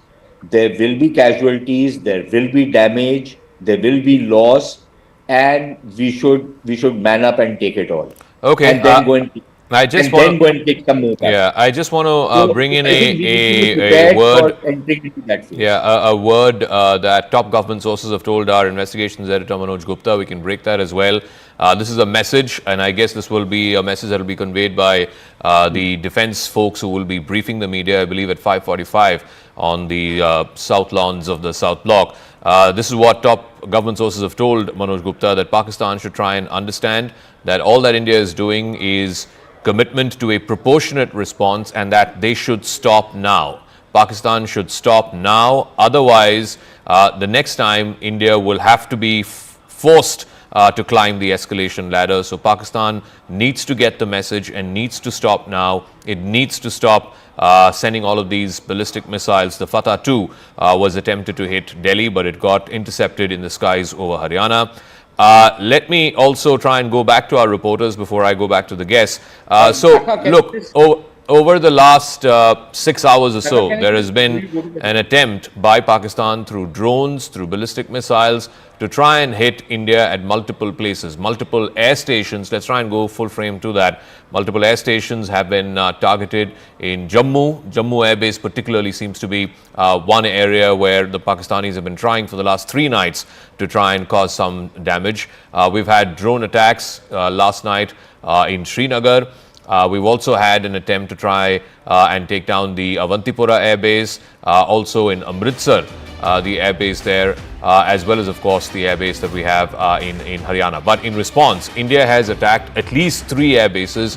2 of them are major air bases for Pakistan. The Noor Khan Air Base in Rawalpindi, one of the biggest that Pakistan has. The Murid Air Base in Chakwal, which is also nearby. Both of these, of course, are right in the heart of Punjab. Then there is the Rafiki Air Base, a smaller one in Shorkot in southern Punjab, and then the Sukur Airport, which is used both for civilian and defense purposes in Sindh. So both in Punjab and in Sindh, there have been major attacks by the Indian armed forces. We're given to understand that at least some of these have been surface-to-air missiles, and some of these have been air-to-surface missiles, so they've been launched from a fighter jet. We'll try and get further information of that, but this is how it is looking right now. If Akash and let's get a sense of who are the other reporters that we have on the ground. We'll go across to Akash in just a moment, but it has been a night of heavy exchange of fire, drones and missiles between India and Pakistan. Pakistan climbing up the escalation ladder in a dramatic sort of upping of the ante, as it were, soon after the announcement by the International Monetary Fund of a tranche of $1 billion to Pakistan as part of an agreed-upon package of $7 billion over a period of 3 or 4 years. Now Pakistan tried to send a ballistic missile towards India, intercepted in the skies over Sirsa in Haryana. It was directed at Delhi. Imagine if that missile had been successful and there was damage here in Delhi. That would have been a serious escalation of the situation between India and Pakistan, as it were. It seems to be that the Pakistani military leadership is being given a very solid and definitive message by the Indian military leadership. Back off now. Do not escalate. There you go. I want to once again bring you up to speed. So the smaller blasts that you're seeing on the map, Islamabad, Narowal, Lahore, these are all drone attacks that India has managed to pierce the Pakistani air defense and hit some of these places, including Sheikhpura, etc. But the airbase attacks that have been hit, those are missiles. Those are medium-range missiles that India has used. Like I said, in response, matching Pakistani aggression, Pakistan trying even with their ballistic missiles to pierce India's air defenses and hit some key defense installations as well as civilian installations here in India. This is India's response, and India is also sending out a message to Pakistan: please refrain from climbing further up the escalation ladder. All right, let's try and play out some of those visuals. I believe we have visuals from the Noor Khan base that was struck by India's missiles. Let's try and play out that video, and I'll come back to our guests and our reporters. और ये नूर Khan base के ऊपर attack हुआ है भाईजान नूर Khan base में आके गिरा है ये अटैक हुआ है नूर खान बेस पे बिल्कुल घर के सामने अभी एक जहाज गुजरा है और ये नूर खान बेस के ऊपर अटैक हुआ है भाईजान नूर खान बेस में आके गिरा है ये अटैक हुआ है नूर खान बेस पे बिल्कुल घर के सामने अभी एक जहाज गुजरा है और ये नूर खान बेस के ऊपर अटैक हुआ है भाईजान नूर खान बेस में आके गिरा है ये अटैक हुआ है नूर खान बेस पे. Right, let me go across to Akash. Akash, just bring our viewers up to speed if they're just tuning in at 5:45 this morning. It's been a very, very hot night between India and Pakistan. Multiple locations in Pakistan have been hit, including at least 3 air bases. Pakistan has tried to dramatically escalate, go up the escalation ladder. Pakistan has tried to hit, among other places, even the national capital by launching a ballistic missile. It has been intercepted successfully by India's air defenses. It's been a night where they have tried drones as well as missiles. What are top defense sources telling you, Akash? What is going on in these last 4 or 5 hours? Right, Zaka, first of all, in some time from now, we are going to have a press conference from the armed forces where we will be getting some sort of details of the sort of developments that have happened throughout the night. But at this point in time, in fact, in Jammu, we have been hearing multiple sounds, Zaka. We have been told that Air Force Station Jammu was on target. Initially, it was thwarted, but then, the sound is still on. We have been told that air defense guns are very much active. As far as, developments in the night are concerned, so we have been seeing major escalation from Pakistan, where after last evening, in fact day before yesterday and last evening too, they have tried drones and missiles through different in fact two different military stations here in India, military infrastructure. Jammu is one prime target where they have been, in fact, Zaka, you can hear the sounds as well, the air defense guns, where Jammu is on target, and again we are hearing these sounds where our sources are telling us that Air Force Station was on target, but it was thwarted. Something rocket propelled is being sent. It can be a missile, it can be a UAV as well. We have been told, and we know that how they are using SH-15 as well. But yes, SH-15, there is less possibility that it can come here, even when they are bringing it to that bulge near Akhnur. At this point in time, while we talk about other places, so we have been told that crucial military infrastructure is on target. Of course, we will not tell the location because of limitations, but they are targeting our crucial air assets. None of them till now is successful. They tried attacking Delhi as well, but it was thwarted. As far as Pakistan and its assets are concerned, Zaka, we have been told that Noor Khan Air Base, one of their important bases in Rawalpindi, very close to the headquarters, and in fact very close to the important infrastructure, was hit last night. Successful hit. In fact, their air assets were targeted, and military aircraft and transport aircraft both are there in the particular air base. We know that how they have the C-130 transport aircraft in that. They are operating some sort of drones from there. These facilities were hit by the Indian Armed Forces, including very high value target of the AD systems and radars. Shorkot Air Base, that is in Punjab, there we have a JF-17 of Pakistan. It was hit, and in fact Murid Air Base, very important Murid Air Base, they are operating their drones from Murid Air Base as well. It was hit. At this point in time, Zaka, they are trying multiple locations, not in Jammu and Kashmir, but in Haryana, in Punjab, in Rajasthan as well, and these attempts are being thwarted at this point in time. Air defense is very much active. We are still checking. We will be going with the reliable information only, and in some time from now, Zaka, armed forces are going to address the press conference, and meanwhile, we are hearing these constant sounds, possibly of the air defense guns, here in Jammu, because Jammu is on target, Zaka. All right, Akash, any idea who in the Indian Army or the Defence Forces are going to be briefing? So far in these last 3 days, we've had the Foreign Secretary and the 2 young officers, the women officers from the Indian Army and the Indian Air Force. But this seems to be somebody else. Any word you're picking up on who is going to be briefing, and why the need for this sudden early morning briefing? Because clearly things seem to have ratcheted up a couple of notches overnight in the last 4 or 5 hours. We are assuming that someone from the IDS would be briefing IDS integrated defense staff. In fact, the coordinated command is there, and someone from IDS would be briefing, because these inputs will be of the Air Force, Indian Army, and the other forces as well. Also, we have been told that there can be a different level representation.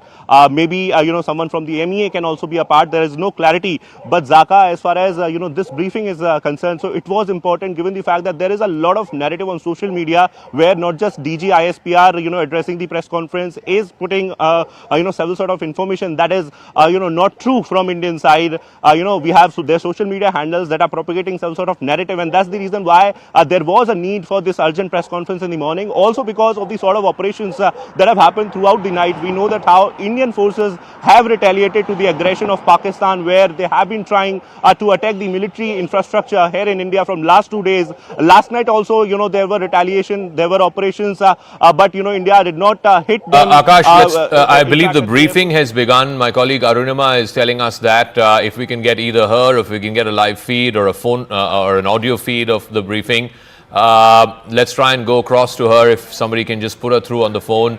Let's try and make sense of the story for our viewers. The briefing has begun by the Indian Army officials. We're not sure if this is on camera, if this is on record, or this is an off-record briefing, but certainly senior officials of the Indian Army are briefing on the lawns of South Block, is what we're given to understand, to try and get a sense of what exactly is going on here. If we can please connect to Arunima. I've been asking for the last 5 minutes to our assignment desk. Please connect our reporters on the ground. Let's try and make sense of what the story is for our viewers who may be tuning in just now at 5:50 in the morning. It's been a very hot night between India and Pakistan. You can see those pictures. India has hit multiple locations in Pakistan, from Islamabad to Lahore to Rawalpindi. The Noor Khan Air Base in Rawalpindi, one of the biggest that Pakistan has been hit. Can we please put through some reporters to try and make sense of this story for our viewers? There is, of course, a briefing that is happening right now by top Indian Army officials in South Block, on the lawns of the South Block. They will be giving us an assessment of what is going on, what has been going on in these last 4 or 5 hours between India and Pakistan. So the attempt has now gone up a notch from drones. It is scaled up now to missiles. All right, let's go across to Anvit, who is on the phone line. Anvit, where are you and what are you hearing?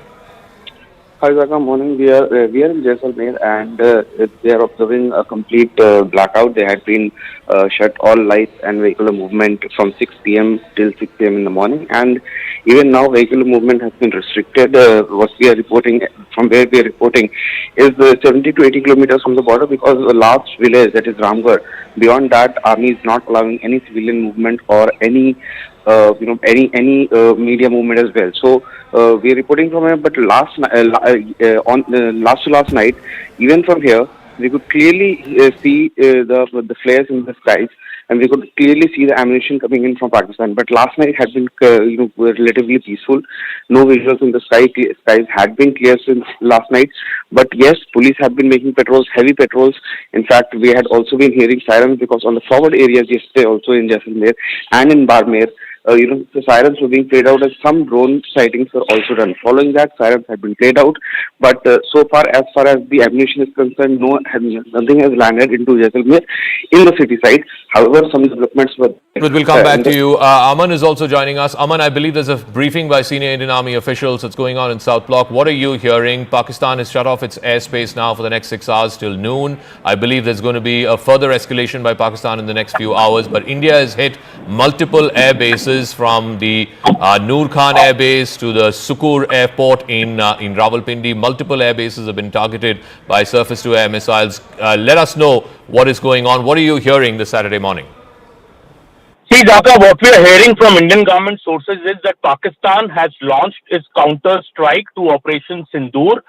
On May 7th, we saw India strike through Operation Sindoor, and the officials were saying last evening also that these drone attacks, which were launched by Pakistan over the last 2 days, were more of an intelligence gathering mechanism to assess our air defense capabilities.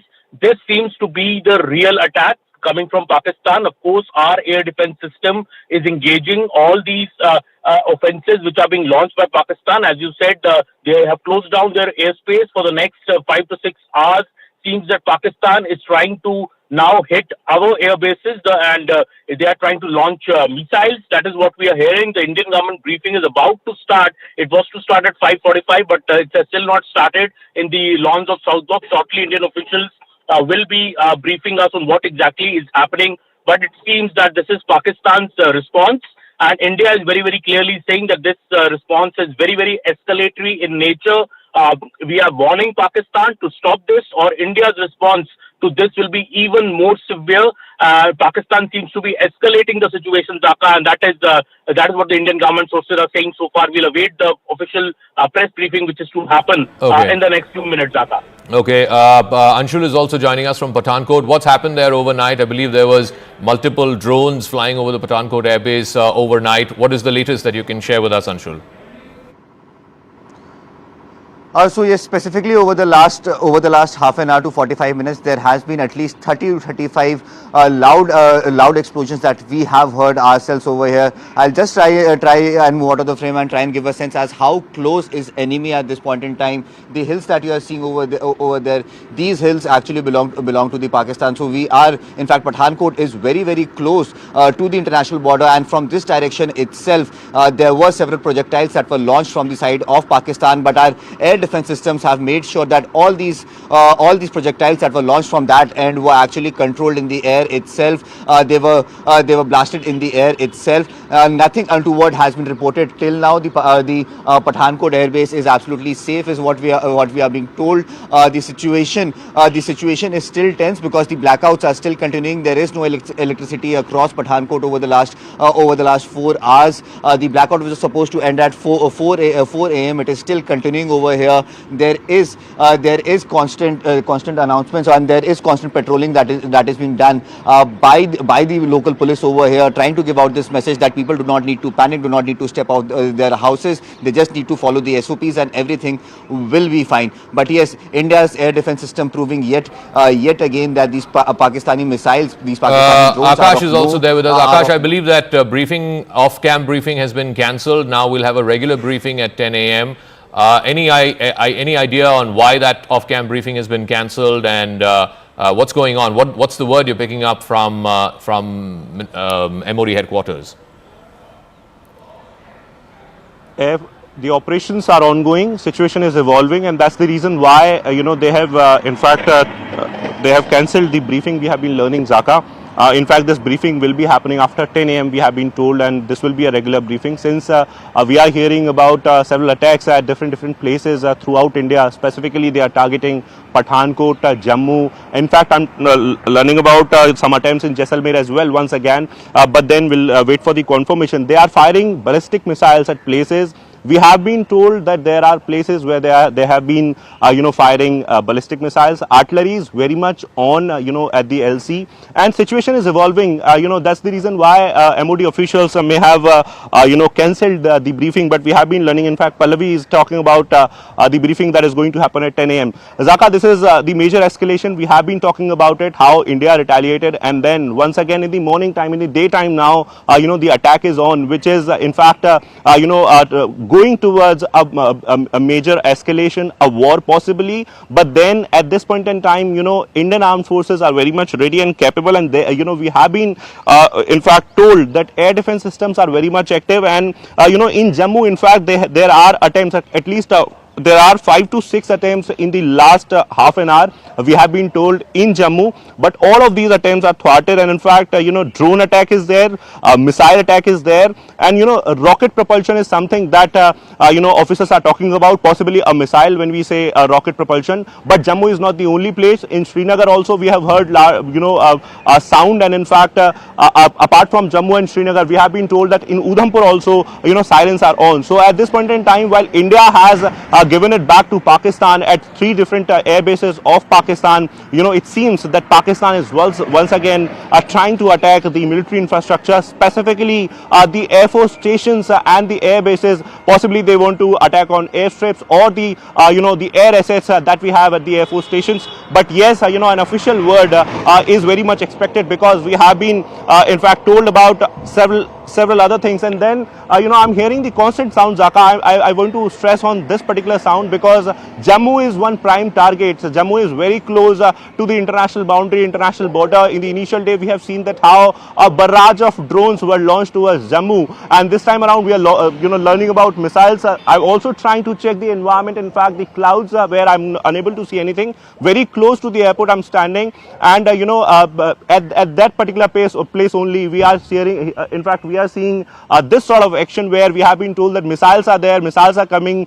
towards the Jammu Air Force Station and the airport. Both are in close vicinity. Also, other than Jammu and Srinagar, we have been told that there is a target in Haryana. I'll of course not name the location, but there is a target in Haryana as well, which has been in fact thwarted. Missile was launched. We know that how a missile was launched towards Delhi as well, the national capital. They clearly want to escalate it further. It was categorically mentioned by the Indian Armed Forces that we don't want to escalate, and that's why we are not targeting a civilian population. But we have seen that how last night in Firozpur a civilian population was targeted. Several individuals were hit because of this sort of target, where Akash, they just give me a moment. hit one civilian. The big story happening right now is there's an off-cam briefing by senior officials of the Indian Army. They're saying that there has been retaliatory action that's been carried out. The LOC has been hot for the last 4 or 5 hours. In fact, more than that, it's been hot since last night. But what has happened overnight is Pakistan has now climbed up the escalation ladder from drones, which did not have any explosives. They've now notched it up to drones with explosives. And last night, they have now notched it up one rung further in the escalation ladder, trying to hit India through ballistic missiles, including one, a Fatah-2, which was launched in the direction of Delhi. Thankfully, that's been intercepted in the skies over Sirsa. India has retaliated. India has responded to the Pakistani escalation. India has managed to hit at least 3 different air bases in Noor Khan, of course, which is one of the biggest air bases of the Pakistan Air Force.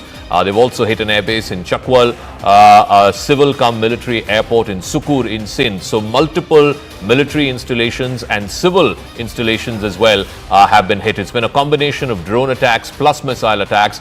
I also want to get more information at 10 a.m. The Foreign Secretary will be briefing. Remember, the last 3 days, it's been the Foreign Secretary along with the 2 young women officers of the Indian Army and the Indian Air Force. So that briefing is going to happen at 10 a.m. That's going to be on the record. Right now, what is happening is an off-record briefing by senior officials of the Indian Army. Let's go across to more reporters who are also joining us. Ishan is joining us from Srinagar. Ishan, again, looks like it's been a very hot night in Srinagar as well as in other parts of the Kashmir Valley. Well, Zaka, right. This is for the first time also that drones came to Srinagar, Avantipora and Baramulla. Multiple, blasts were heard, and the defense system ensured that none of the air bases was hit. The target was to hit Avantipora Air Base and Srinagar Air Station. We should understand that Srinagar Airport is not just a civilian airport. It's a military army, Air Force air station. So that's why they try to hit the crucial infrastructure. And even 5 or 10 minutes back, we heard in Srinagar, people are waking up to the 2 loud blasts that were heard, possibly intercepting some kind of missiles or some kind of projectile being fired towards possibly airports in Srinagar or Avantipora. These are the main 2 bases. But apart from this, we have been learning that they tried to carry out, drone-based attacks last night on the India's military infrastructure, particularly in Baramulla, which acts as a front line for the line of control. So they might have tried to hit the Indian Army's main assets in Baramulla, Srinagar, and Avantipur. But that has been repulsed. What we have been given also to understand is that security around these vital installations has been doubled, and it's amply clear that they are going to attack these vital installations to basically stop the military's or air forces advance if at all that happens with Pakistan. But All right. during overnight, there has been massive shelling that has taken place both on the line of control in Kashmir and also other areas of Kashmir where people have already left their houses and left for safer destinations. All right, Aman is also joining us. Aman, what's the word you're hearing from top government sources? It's been a very, very hot night, escalatory action by Pakistan, India responding with both drone attacks as well as surface-to-air missiles. What are you learning from top government sources? I believe the Foreign Secretary will be having that briefing at 10 a.m. for an official word. But what are you picking up on what an escalatory night it's been between Friday night and Saturday morning? Well, absolutely, Zaka. It's been a big escalation, first from Pakistan and a big response from India. That is what we're hearing from top government sources, especially India's attack on 3 air bases of Pakistan, mainly the Noor Khan air base, which has in Rawalpindi, which is a major response by India, because this is now India firing missiles at Pakistan after the relentless 2 days. Pakistan has sent 300 to 400 drones the previous night, and yesterday also these drone attacks have been incessant on our forward, cities, and all major cities of India are now on high alert, because there is also news that Pakistan fired a missile towards India, which has been intercepted at Sirsa. So Pakistan is really escalating the situation. This seems to be their main attack in the last 2 days. Maybe, as Indian officials were saying at the briefing yesterday, that those attacks were mainly to gauge India's air defense system capability and gather intelligence. This seemed to be the main attack which has happened last night, and though it has been foiled to a larger extent, and we'll get details of that at 10 a.m. when the Foreign Secretary and the government brief us on what exactly has happened. But so far it seems Pakistan is escalating the situation. Indian government sources are saying that Pakistan should stop, because if it doesn't stop, the Indian response is going to be even more fierce. India is ready to go to any lengths to protect its assets, to protect its territory from such missile and drone attacks by Pakistan. And by hitting Rawalpindi, India has shown the capability it has to hit in the heart of Pakistan. We have seen these visuals on the screen as well. Indian government sources are very clear that India is not going to step back if Pakistan is going to do such big retaliations that we have seen since last night, and big air bases of Pakistan being hit by India. We'll get more details. I think the official press briefing, Zaka, has also been put off for now, because the operation is ongoing. It's a very evolving situation, and the next 2 to 3 hours could be very crucial in determining which way this escalation is now going, Zaka. Arunama is also joining us from South Block. Arunama, I believe there's been some off-rec information that's been given to reporters.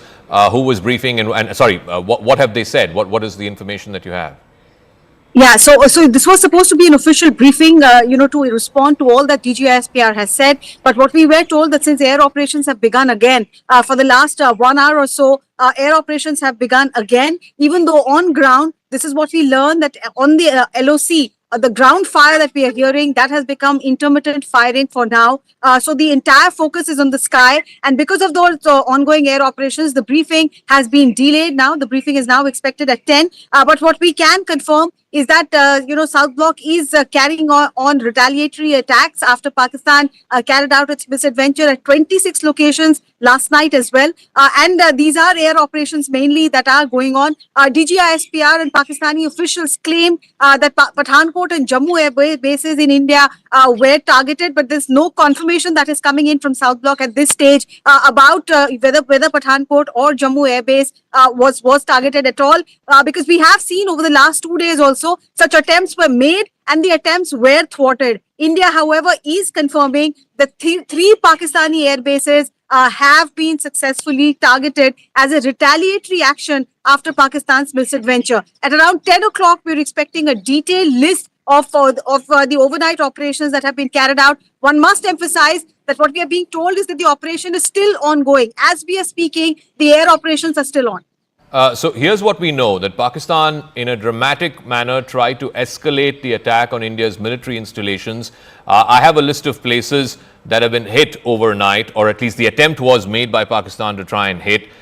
It attempted to attack Udhampur, which is a large base that we have. Pathankot Air Base, one of the forward air bases of the Indian Air Force. The Jammu Air Force Station has also been one of the targets of the attack. Sirsa, where the skies above Sirsa is where the Fatah 2, the ballistic missile, was intercepted and brought down. That, we're given to understand, was headed in the direction of Delhi. So it's a major and dramatic escalation by Pakistan over the last 6 hours or so. I suspect it was after the the announcement by the International Monetary Fund that they are releasing that tranche of $1 billion as part of that agreed package for $7 billion over a period of 3 or 4 years. Let me ask you, Arunima, so in response to this, it's clear that Pakistan has escalated and tried to attack India's Air Force and Army bases. India has responded too. Is there any word you're picking up officially from Defense Ministry officials or from senior army sources as to what are the places that India has hit in Pakistan in response to what Pakistan has tried to do? So before that, Zaka, since you mentioned that, from Sirsa, the target seemed to be Delhi. So what we heard from South Block is that Delhi is absolutely safe, that there was no attempt that was even close to the national capital. So that is one thing that South Block has made absolutely clear, that there's no problem for the national capital. However, on the Pakistani side, the report that we are getting is that Islamabad, Lahore and their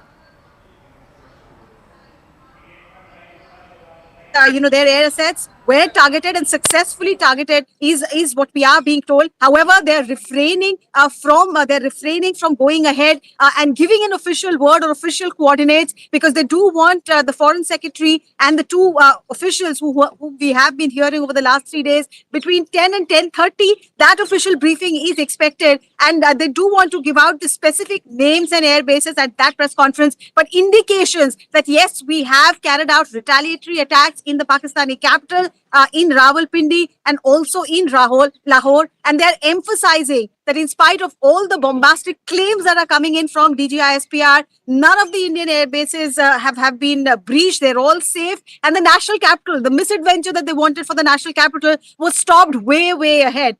So Indian air defense is still working, but once again to emphasize that the air operations are still on. All right, so here are the military installations that Pakistan has tried to attack over the last 6 hours. There was an attempt at the Udhampur station, at the Pathankot Air Force Base, the Jammu Air Force Station, and of course over Sirsa, which again is a large Air Force base, Air Force Station in Udhampur as well. There, the missile, the ballistic missile, the Fatah-2, which is a medium-range missile, it's about 300-400 kilometers range, which Pakistan tried to send in the direction of the national capital. That has been intercepted and that has been brought down in the skies over Sirsa. So there are at least 4 or 5 Air Force stations that Pakistan has tried to attack, Indian Air Force bases that Pakistan has tried to attack over the last 6 hours. In response, India has hit back and it has targeted at least 3 major air bases of the Pakistan Air Force. The biggest one, of course, the Noor Khan Air Base, right in the heart of Rawalpindi. You've also had an attack on the Chakwal Air Base and the Rafiki Air Base. There's also one on a smaller civilian defense airport in Sukur in Sindh. So at least about 4 locations which are air facilities have been hit by India, both in drone attacks as well as missile attacks. Again, medium-range missiles that have been launched, air-to-surface missiles. Let me go back to our report. Aman is also joining us. Aman, again, just putting this into perspective for our viewers. So up until last night, till that IMF announcement happened, till about midnight or so, Pakistan was sending these exploratory drones, these probing missions. At least on the first night, none of them seemed to have explosives attached. Last night, there seemed to be explosives with some of those drones. But post-midnight or so, this dramatic escalation by the Pakistani Air Force to try and target specifically some forward Indian air bases, and now India in response hitting back and successfully targeting some Pakistani Air Force air bases. This is now a definitive climbing off the escalation ladder. Put it into perspective for our viewers. Well, absolutely, Zaka. What government sources just told me that, when we attacked Pakistan during Operation Sindur, we did not target any military installation. These were all terror targets under Operation Sindur. It is Pakistan which started off 2 days back, by first attacking our military installations, trying to send these drones, to attack the Jammu airport, the other Bhatinda air station, which was mentioned yesterday in the briefing as well, that Pakistan tried to target. It is Pakistan which started it. But yes, over the last 2 nights, what the drones which were sent by Pakistan were more, as you were correctly saying, not were armed, many were not armed. These was most of an intel exercise to assess the capability of our air defense systems, more like a recce missions, which government sources are saying the real attack was kept off till the IMF bailout happened. Soon after the IMF bailout has happened last night, Pakistan has actually launched its operation by trying to target our air bases, and that is why India has retaliated and done this big strike, especially at the Rawalpindi Air Force Base, because that is a major Air Force base of Pakistan. By attacking that, India has shown its capability that Pakistan should immediately de-escalate, because what Pakistan is doing is actually to escalate the situation by trying to target our Air Force bases, our military stations. India did not do that in Operation Sindoor. Our strike was only against the terrorist infrastructure. But Pakistan, by its response, especially today morning, and this news that a ballistic missile was fired towards Delhi is an open, I would say, Zaka proclamation of war by Pakistan. And, India will respond in greater strength now. That is what sources are telling me, that India will not stop now unless Pakistan stops, because we are committed to defend our military installations, and this kind of an attack by Pakistan will be responded very, very strongly, and we'll hear that, Zaka, from the FS at 10 a.m. All right, so the Foreign Secretary briefing is going to be at 10 a.m. Likely that he will be flanked by both the Indian Air Force and Indian Army officers, the lady officers.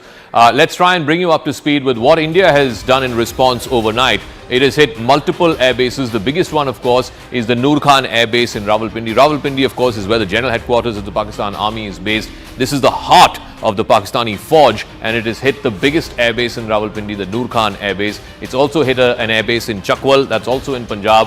There have been smaller drone attacks in the outskirts of Islamabad. We've had a couple of attacks in Narowal, in Lahore, in Sheikhpura, etc. There's also the Rafiki Air Base in Shorkat, which is in southern Punjab. This has also been hit. So 3 major air bases from Noor Khan and Murid Air Base in Chakwal, the one in Rawalpindi, the Shorkot Air Base, the Rafiki Air Base, and there is a smaller airport, the Sukur Airport in Sindh. So Punjab and Sindh, these are the 2 heartland provinces. They make up for the bulk of Pakistan. Both of those places have been hit. Some of these smaller blasts have been through what they call loitering munitions, these suicide drones, these LMS drones. But some of the bigger attacks on the Air Force stations, we can show that Noor Khan base attack, the Rawalpindi Air Base attack, that was through a major ballistic missile. We're also getting more breaking news. This, of course, in response to what Pakistan has tried to do in India, getting breaking news that there have been at least 3 blasts that have been reported in Udhampur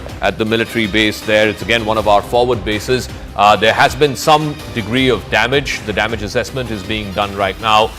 There has been shelling, and this is, of course, keeping the LOC active and hot. There's been massive heavy artillery shelling that's been going on across Surankot, Jammu, Naushera, as well as Rajouri. Let me go across to Ishan with more details on this. So Ishan, the activity, the heavy artillery shelling is happening now, not just across the LC, but also happening across the international border. Akash has more on that. So Akash, Udhampur Air Force Station, I believe, has suffered some damage. What the extent of the damage is, we don't know. They're assessing that right now. But more importantly, there's also heavy artillery fire across the international boundary, Surankot, Jammu, Naushera, as well as the Poonch Rajouri sector. Right, so a ceasefire violation is there, at the LC, but yes, Udhampur was one target, and Manoj Gupta is, reporting, in fact, that how, Udhampur has got hit, in fact, but in fact, there were sounds in the Udhampur, and there we have the headquarters of the Northern Army Command, and that's why it is very crucial place. It was on target, in fact, day before yesterday.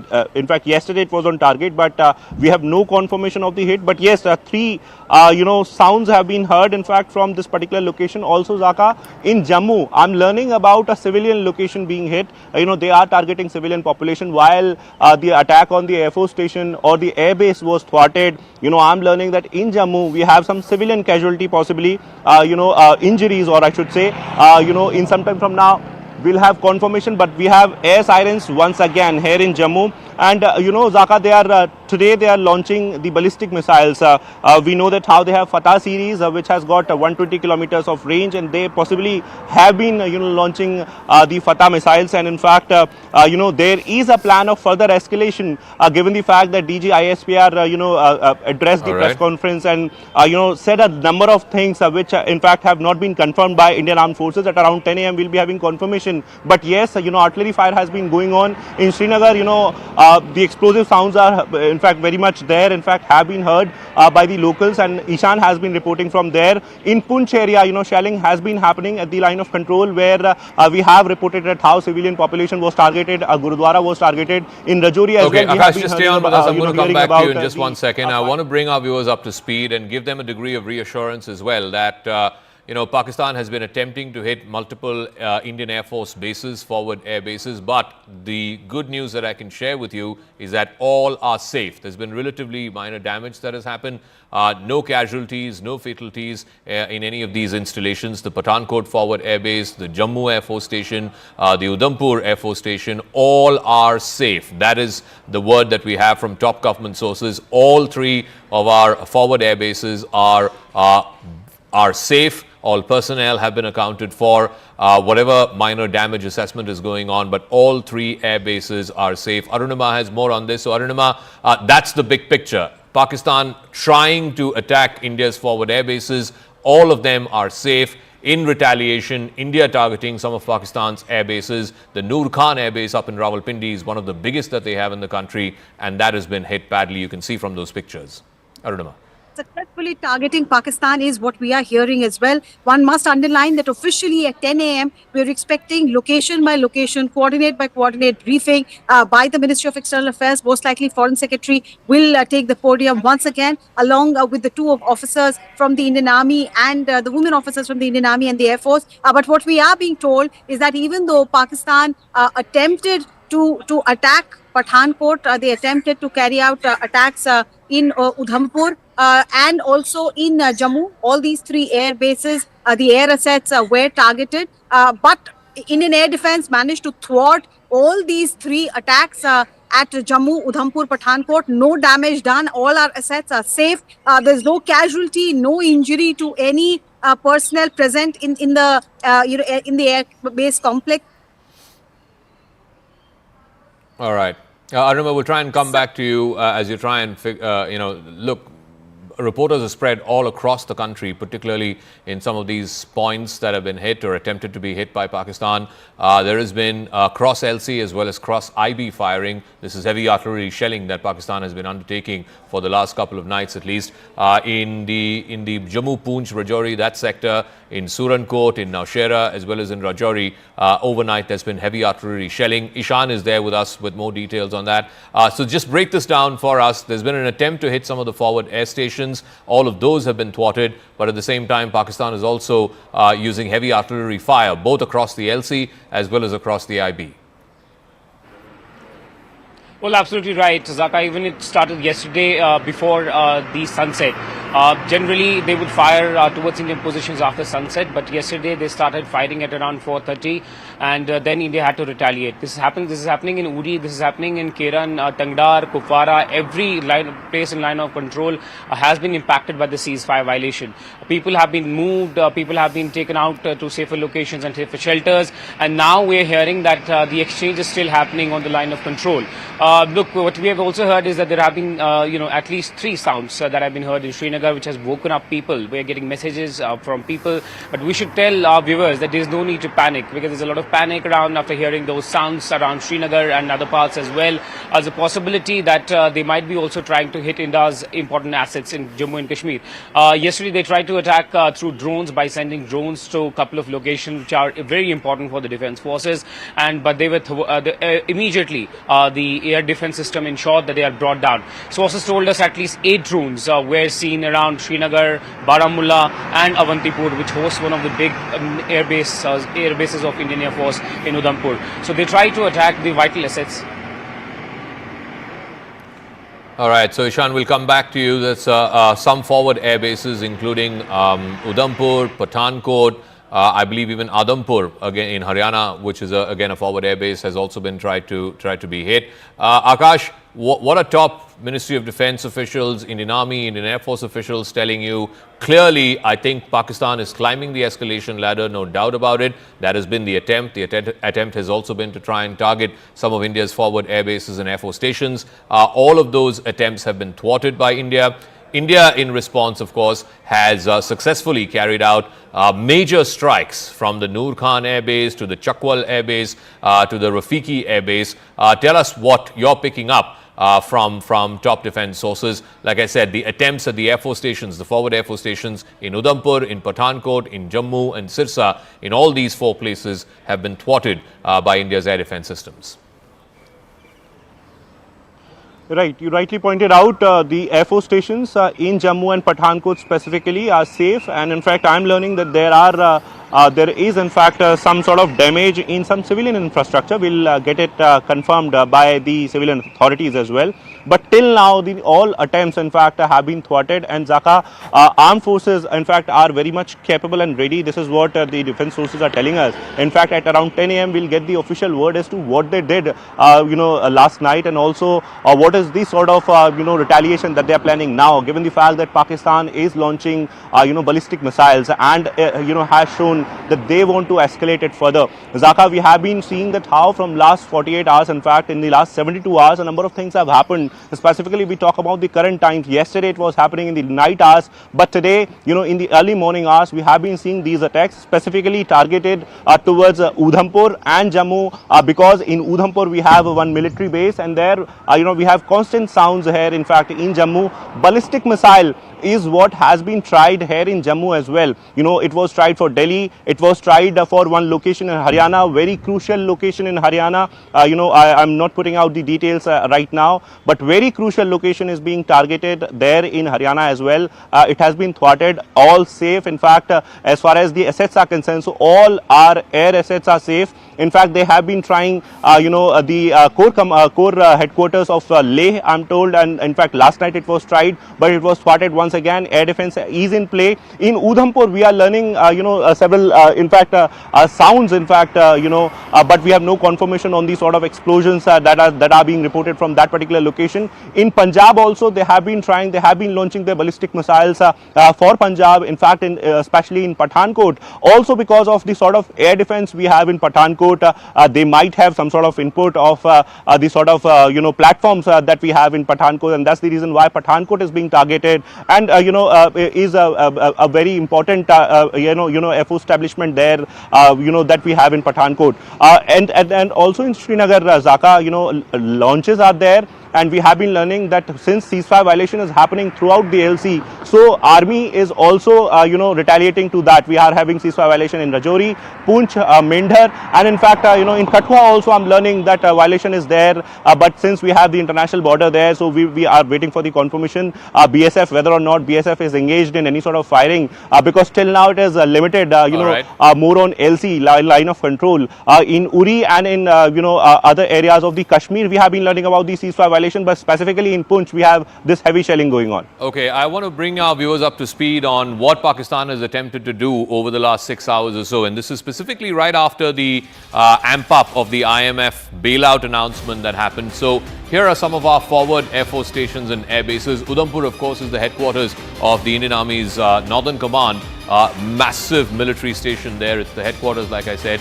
It is, of course, very critical for the entire Jammu region as well as the Poonch Rajouri region. But Udhampur, there's been some attempt by Pakistan to try and cause damage at the Air Force station there, at the military base there, but that has been thwarted. Also at the Jammu Air Force Station, there has been an attempt by the Pakistanis to try and attack the Air Force Station. Again, I can report to you there is very little, minimal damage there. The Air Force Station is very much functional. Pathankot is one of our forward air bases, one of the largest in the country. It's on the outskirts of Pathankot city. It is literally on the border with Pakistan. Remember, in 2016, it was the Pathankot Air Force Station that was attacked in a terrorist attack. Of course, that after that attack, India tried to give access to an ISI team for a joint investigation. That investigation really did not go any further. This is a massive Air Force Station, one of the biggest, one of our forward air bases. And then, of course, there is the Sirsa Air Station as well, part of the Western Command of the Indian Air Force. So these 4 installations have been tried to be breached by Pakistan overnight. All of it has been unsuccessful. I can report to you that all of our forward air bases, Air Force stations and military bases are safe. If at all there is minimal damage, assessment of which is being done in Udhampur, which is of course the headquarters of Indian Army's Northern Command. I want to go across to Arunima. So Arunima, paint the picture for us at about 6:30 as our viewers are waking up to this Saturday morning. it seems very clear that Pakistan has attempted to go up the escalation ladder. They want to try and take this to the next level. They've been sending in missiles, they've been sending in drones that are fitted with explosives, trying to take out some of India's air bases. All of those attempts have been thwarted. India, in response, has taken out, I'm given to understand, at least 3 frontline air bases of the Pakistan Air Force. What is the big picture this Saturday morning? Yes, so the source-based information that we have, first thing first, Indians should just have trust in our defence forces. It's all good, it's all safe. Attempts that were made at Pathankot, Udhampur, Jammu, all attempts thwarted. There was an attempt and misadventure towards the national capital of Delhi as well, over Sirsa. I think even that has been, the Fateh missile has been intercepted. So that national capital is safe as well. But what is it that we have done in terms of retaliatory action in Pakistan? Some details just coming in. What we are being told by sources is that there was a calibrated and purposeful military target hit, and the adversary has got a bloody nose after those 26 locations in India that Pakistan targeted last night as well. The Noor Khan Air Base, it was hit. We have been reporting this since morning, Zaka. The strikes have happened near the vicinity of Joint Staff Headquarters at Chakala as well. So there is source-based confirmation coming to that. The jugular of Pakistan, the 14 Corps with 10 and 11 Division in Lahore, that has been targeted, and we are specifically being told that Lahore was struck because they were trying to strike Amritsar. Of course, our air defence took down the attempts against Amritsar as well, but in retaliation, Lahore was struck. Assets of the 15th Division at Sialkot has been activated, is also what our forces are learning, but they are fully prepared. But Siddhant is also here with me. If you can give me a moment, I want to get in his views. What has happened overnight, the ramifications of it as far as diplomatic quarters are concerned? Well, Arunima, I look at it. In fact, Zaka was also pointing out they were waiting for the IMF bailout, and there's no doubt about it. There were a lot of international pressure which India could manage to build, on the committee which sanctions it. There is no vote provision there. In fact, India has abstained. IMF has taken note of India's abstention. But how I look at it is in a way that what they did yesterday was perhaps a recce. This is what I was told. They sent their drones, whether they were armed or they were not armed, I really don't have much idea about it, but 300 and 400 drones were sent just to locate our air defense systems, and perhaps we fooled them again. Yes, I can add information to that. 500 drones across 24 locations. Most did not have weapon, looked like a surveillance and prodding exercise. Yes, and what we really fooled them yesterday. In fact, I was told by top sources in government of India, we even didn't use all our air defense systems. We shot them down with the aircraft guns. This is what I'm being told. And that was a recce which they did yesterday. They created a lot of panic. They created a lot of noise around it. In fact, there was to camouflage their operation yesterday night. What they did was they did a press conference. They invited foreign media. In fact, I was going through all that content last evening, Arunima. So they kind of said that what India is doing, they kind of they did spread lie against India in those press conferences. That was kind of a camouflage they wanted to do. But the idea was to struck India today, Arunima, and we thwarted all their attempts. Perhaps what Arunima is reporting for us is that all our bases are safe, and we have hit them harder this time around. Yes. So that I think the body language, Zaka, I once again want you to point out to that Rajnath Singh picture that we got yesterday morning with the 3 service chiefs and the Chief of Defence Staff. The CDS was present, the Defence Secretary was present. That showed, combat uniform, all 3 chiefs were in there, but the body language was confidence, they were smiling, and that is, I think, because they were prepared. They were quite aware of what Pakistan was up to, and they were prepared, and that preparation has held us in good stead early this morning. All right, so I can also report to you that there was some attempt to try and disrupt the civil as well as the technical airport in Jammu. Those attempts have been thwarted by the Indian air defense systems. Remember, so the big picture is Pakistan has been trying to take out some of India's forward military bases as well as some forward air force stations. The attempt has been on some of the biggest ones. Pathankot is one of the biggest and a forward air base that we have. It was also the scene of the 2016 terror attack. That attack has been thwarted. There was some attempt at the Jammu Air Force Station. That has also been thwarted. And then, of course, the Air Force Station in Sirsa, which has also been thwarted. In response, India has attacked the Noor Khan Air Base, of course, which earlier used to be called the Chakala Air Base of Pakistan, one of the biggest just in Rawalpindi, in the heart of the general headquarters, is barely, a few kilometers away, the general headquarters of the Pakistan military. So this hits right at the heart of the Pakistani military. But I can report to you that whether it was Udhampur, whether it was Jammu, whether it was Sirsa, whether it was Pathankot, whether it was some of these forward air force stations that India has, the attempt by Pakistan has been foiled. India has retaliated in good measure and targeted some very frontline air force stations of Pakistan. There has been, of course, increased shelling as well, heavy artillery shelling both across the line of control as well as across the international border. There has been some shelling in some civilian areas in Jammu, but I can report to you, so far at least, there are no confirmations on any civilian casualties yet. Akash is also through with us. Akash, so where you are in Jammu, there's been an attempt to try and hit the Air Force Station there, but that has been negated. What are you hearing in terms of where all India has hit Pakistan, particularly the Noor Khan Air Base, which used to be the Chakala Air Base before, one of the biggest. It's right in the heart of Rawalpindi. It's close to their general headquarters. That would not have gone well. And those pictures, that video, I think somebody there, that's the third picture that you're seeing on the right of your screen, somebody capturing that on your mobile phone saying, Bhaijan, they've hit the Noor Khan Air Base. Just walk us through what India has done in response to this very hot night between both countries. Right. So Noor Khan Air Base, you rightly pointed out in Chakala of Rawalpindi, near Islamabad, has got critical air assets. Zaka, I was mentioning it earlier that how their transport aircrafts as well as their military fighter jets are very much there. They're operating there, several drones in fact from there, and we have been told that in fact, the air assets in that particular Air Force stations were on target and have been hit successfully. And also, Shorecoat Air Force Air Base, in fact, which is in Punjab, it has got JF-17 Thunder aircraft, F-7PG, and several other air assets as well. It was hit, and in fact, we are not learning about the airstrip, but yes, the air assets was on target, and the target was successfully hit. In fact, we are learning about Murid Air Base, that is in Chakwal of Punjab.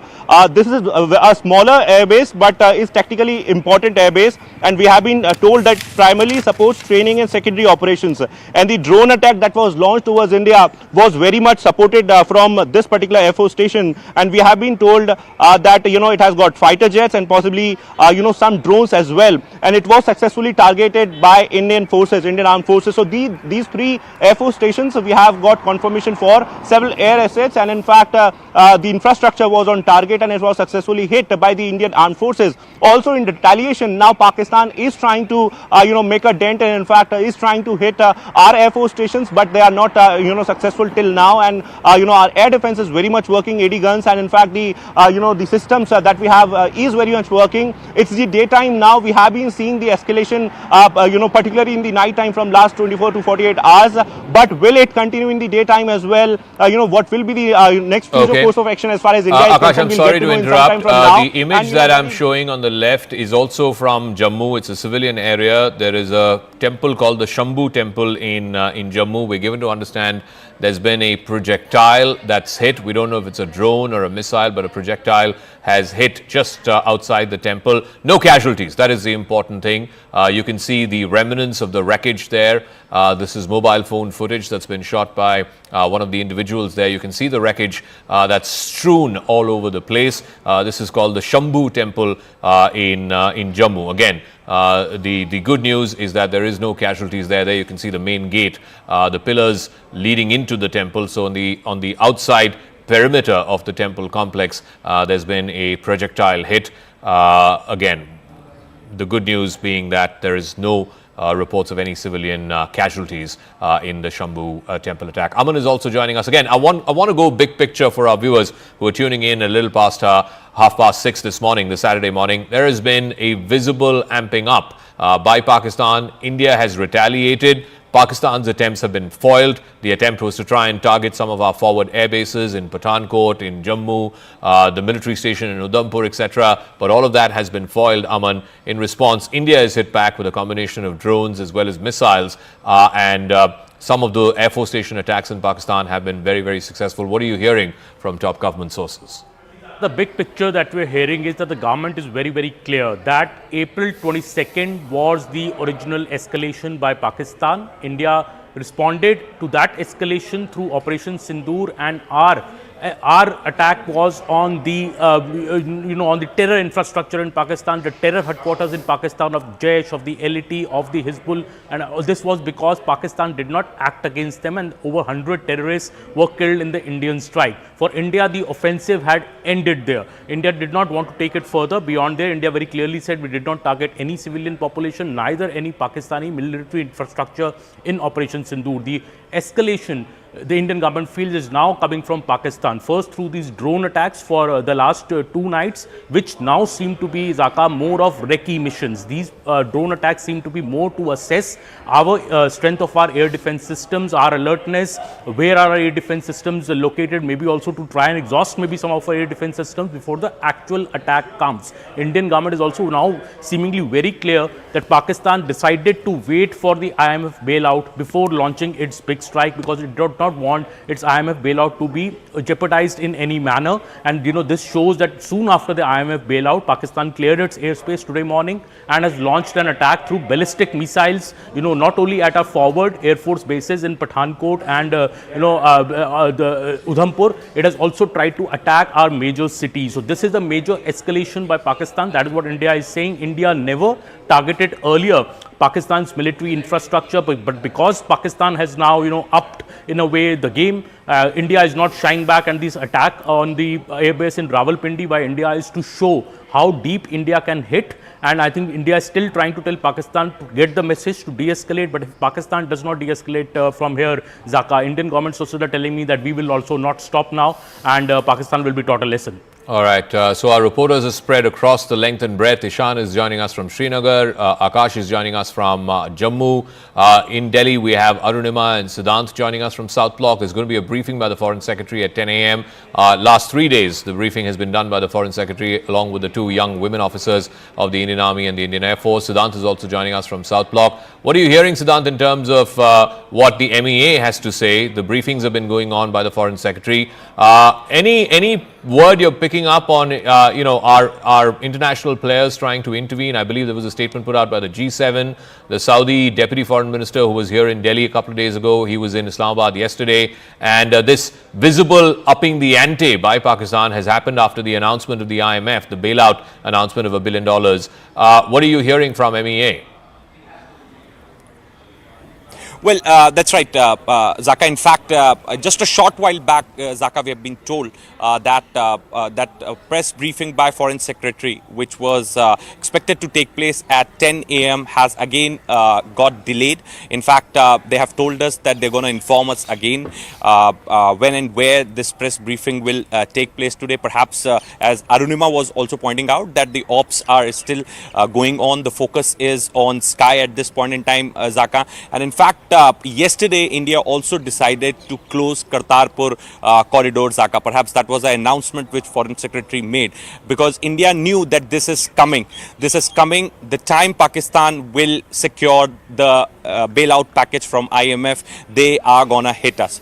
Day before yesterday, Zaka, what happened post midnight? Perhaps they sent more than 300 UAVs. Perhaps we have also been told that those UAVs were not even loaded, were not even armed. Those UAVs were only sent to locate our air defense systems. Perhaps we knew about it, and we did not use our best of the systems in place. In fact, we shot them down using aircraft gun. This is what I'm being told. In fact, since then, India was preparing that what they did day before yesterday was a recce visit. Perhaps they are going to hit India, and they could target forward bases, Pathankot, Jammu, etc., those locations. So India was fully prepared for it. As you rightly pointed out, at a diplomatic level, perhaps India is not escalating.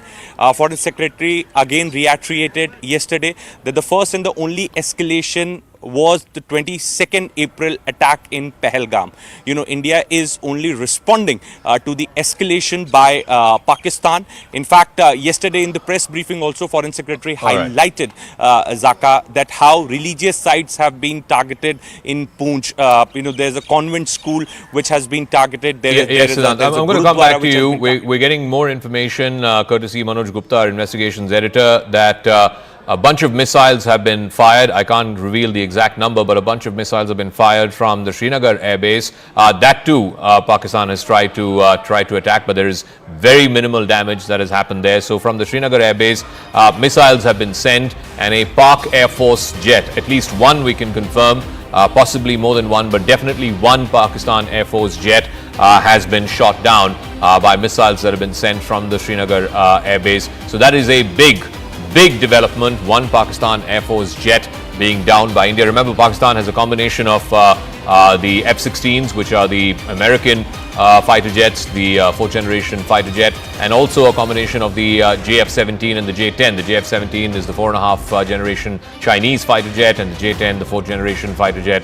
So it's a combination of Chinese as well as American military jets, fighter jets that the Pakistan Air Force has. We don't know which of this has been brought down, but at least two Pakistani Air Force jets have been downed by India in missile strikes that have been launched from the Srinagar Air Force Station. Arunima, what more details are you hearing? There was supposed to be an army briefing earlier this morning. I believe there wasn't much information that came from there, but at 10 o'clock, the Foreign Secretary is expected to brief the press. But this big development that we are breaking right now on our screen, at least two Pakistani Air Force fighter jets have been brought down by missiles that have been fired from the Srinagar Air Force Station.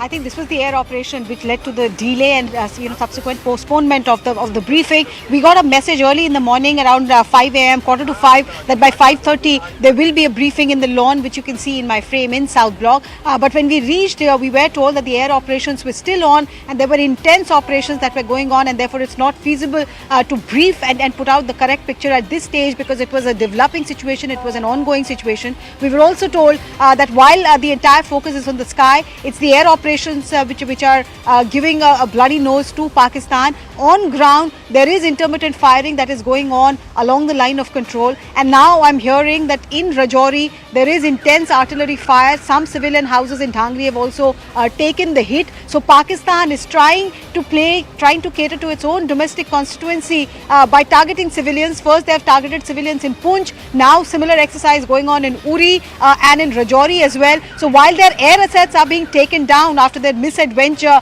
they're trying to respond on the ground by artillery firing, which is also being responded to very strongly by the Indian Defence Forces. All right, so there's going to be a briefing. We know that two Pakistani fighter jets have been shot down by India. What these jets are, I think we should hold back on that, at least the make of these jets, what these jets are. But definitely two fighter jets of the Pakistan Air Force have been brought down by missiles that have been fired by India. All right, we're going ahead and saying that these are Pakistani F-16s. I want to be very, very responsible, very measured and restrained in our reporting that India has shot down two Pakistan Air Force jets. Despite all of this fog of war and all of this confusion that happened a couple of nights ago, we can now report to you early Saturday morning there has been a dramatic escalation, clearly an attempt by Pakistan to climb up the escalation ladder. They have gone up a couple of notches, a couple of rungs in that escalation ladder. India has responded measure for measure. Pakistani Air Force jets, two F-16s, have been shot down by missiles that have been launched from the Srinagar Air Force Station. Akash, what are you hearing from your top defense sources? PAF aircraft down. I have no independent confirmation on that. Manoj Gupta is bringing us this input where, he has been reporting that how two F-16s have been in fact brought down by the Indian Air Force. So we'll wait for the official confirmation as well. But this is big, Zaka. This is big. We have seen that how F-16 was very much there, a part of the sort of activities that happened in 2019 when the dogfight actually happened between MiG-21 and F-16. And even at that time, we know the whole episode of Wing Commander Abhinandan. But this time around, we are learning that we have shot down these F-16s. I'll check for with the Air Force as well for the independent confirmation. But Manoj Gupta has been reporting that how 2 F-16s in fact have been downed by the Indian Air Force. In fact, we have got several sort of videos that are in fact somewhere confirming the debris and in fact some sort of smoke coming from a distant place. Ishan has been reporting this, but it is big, Zaka, given the fact that Pakistan Air Force consider itself as a superior force.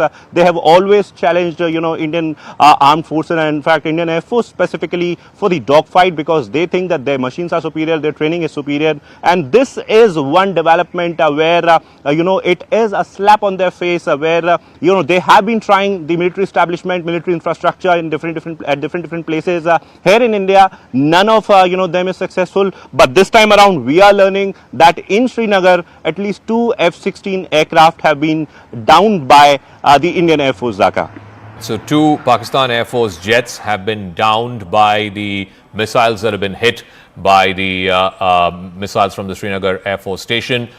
So bringing you up to speed, the big picture that Pakistan has escalated over the last 6 or 7 hours post midnight after the announcement by the International Monetary Fund that they were releasing the tranche of $1 billion, part of the $7 billion package that Pakistan has managed to procure from the IMF, emergency bailout money. Right after that, and right after the Deputy Foreign Minister of Saudi Arabia left last night, there's been a dramatic escalation by Pakistan. Multiple attempts at forward air bases, at Air Force stations from Jammu to Pathankot, which is one of the biggest Air Force stations in northern India.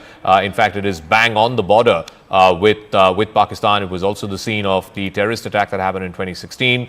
We're also learning that the Sirsa Air Force Station was also one of the targets of attack. But all of that, the Udhampur military station, all of that has been thwarted by India's air defense systems. And now in retaliation, India is hit and brought down 2 Pakistan Air Force jets. They've been brought down over Srinagar is what we're given to understand. These are deferred visuals we're getting from Udhampur, and the visuals that you're seeing on the left side is India attacking the Noor Khan Air Base, which used to be called the Chaklala Air Base earlier, hosts a big military college as well. It's very close to the general headquarters, the heart of the Pakistani military. There's been a massive attack there on the Noor Khan Air Base by India in retaliation to what Pakistan tried to do overnight. Let me go back to Aman, Arunima, reporters. Aman, again, as we await the Foreign Secretary's briefing in about 3 hours' time, what's the word that you're getting in from our top defense sources? India, of course, wanting to be absolutely certain that we are the responsive authority here. We're responding to the escalation by Pakistan. It is Pakistan that is choosing to climb the escalation ladder. Zaka, and what government sources are also saying that we were prepared for this. We knew that a major attack by Pakistan will happen. We were very, very clear that the drone attacks which were happening, on Friday night, we also saw these big drone attacks. This was mainly, Friday morning, was mainly to assess our air defense preparedness. Pakistan was waiting for the IMF bailout. This information and this intel was there with the government that the Pakistan will only launch its big strike after the IMF bailout process is over, and that is what has happened absolutely in the way India anticipated. India's defense system was at an all-time high early this morning also, and we were anticipating this to happen. That is very, very clear.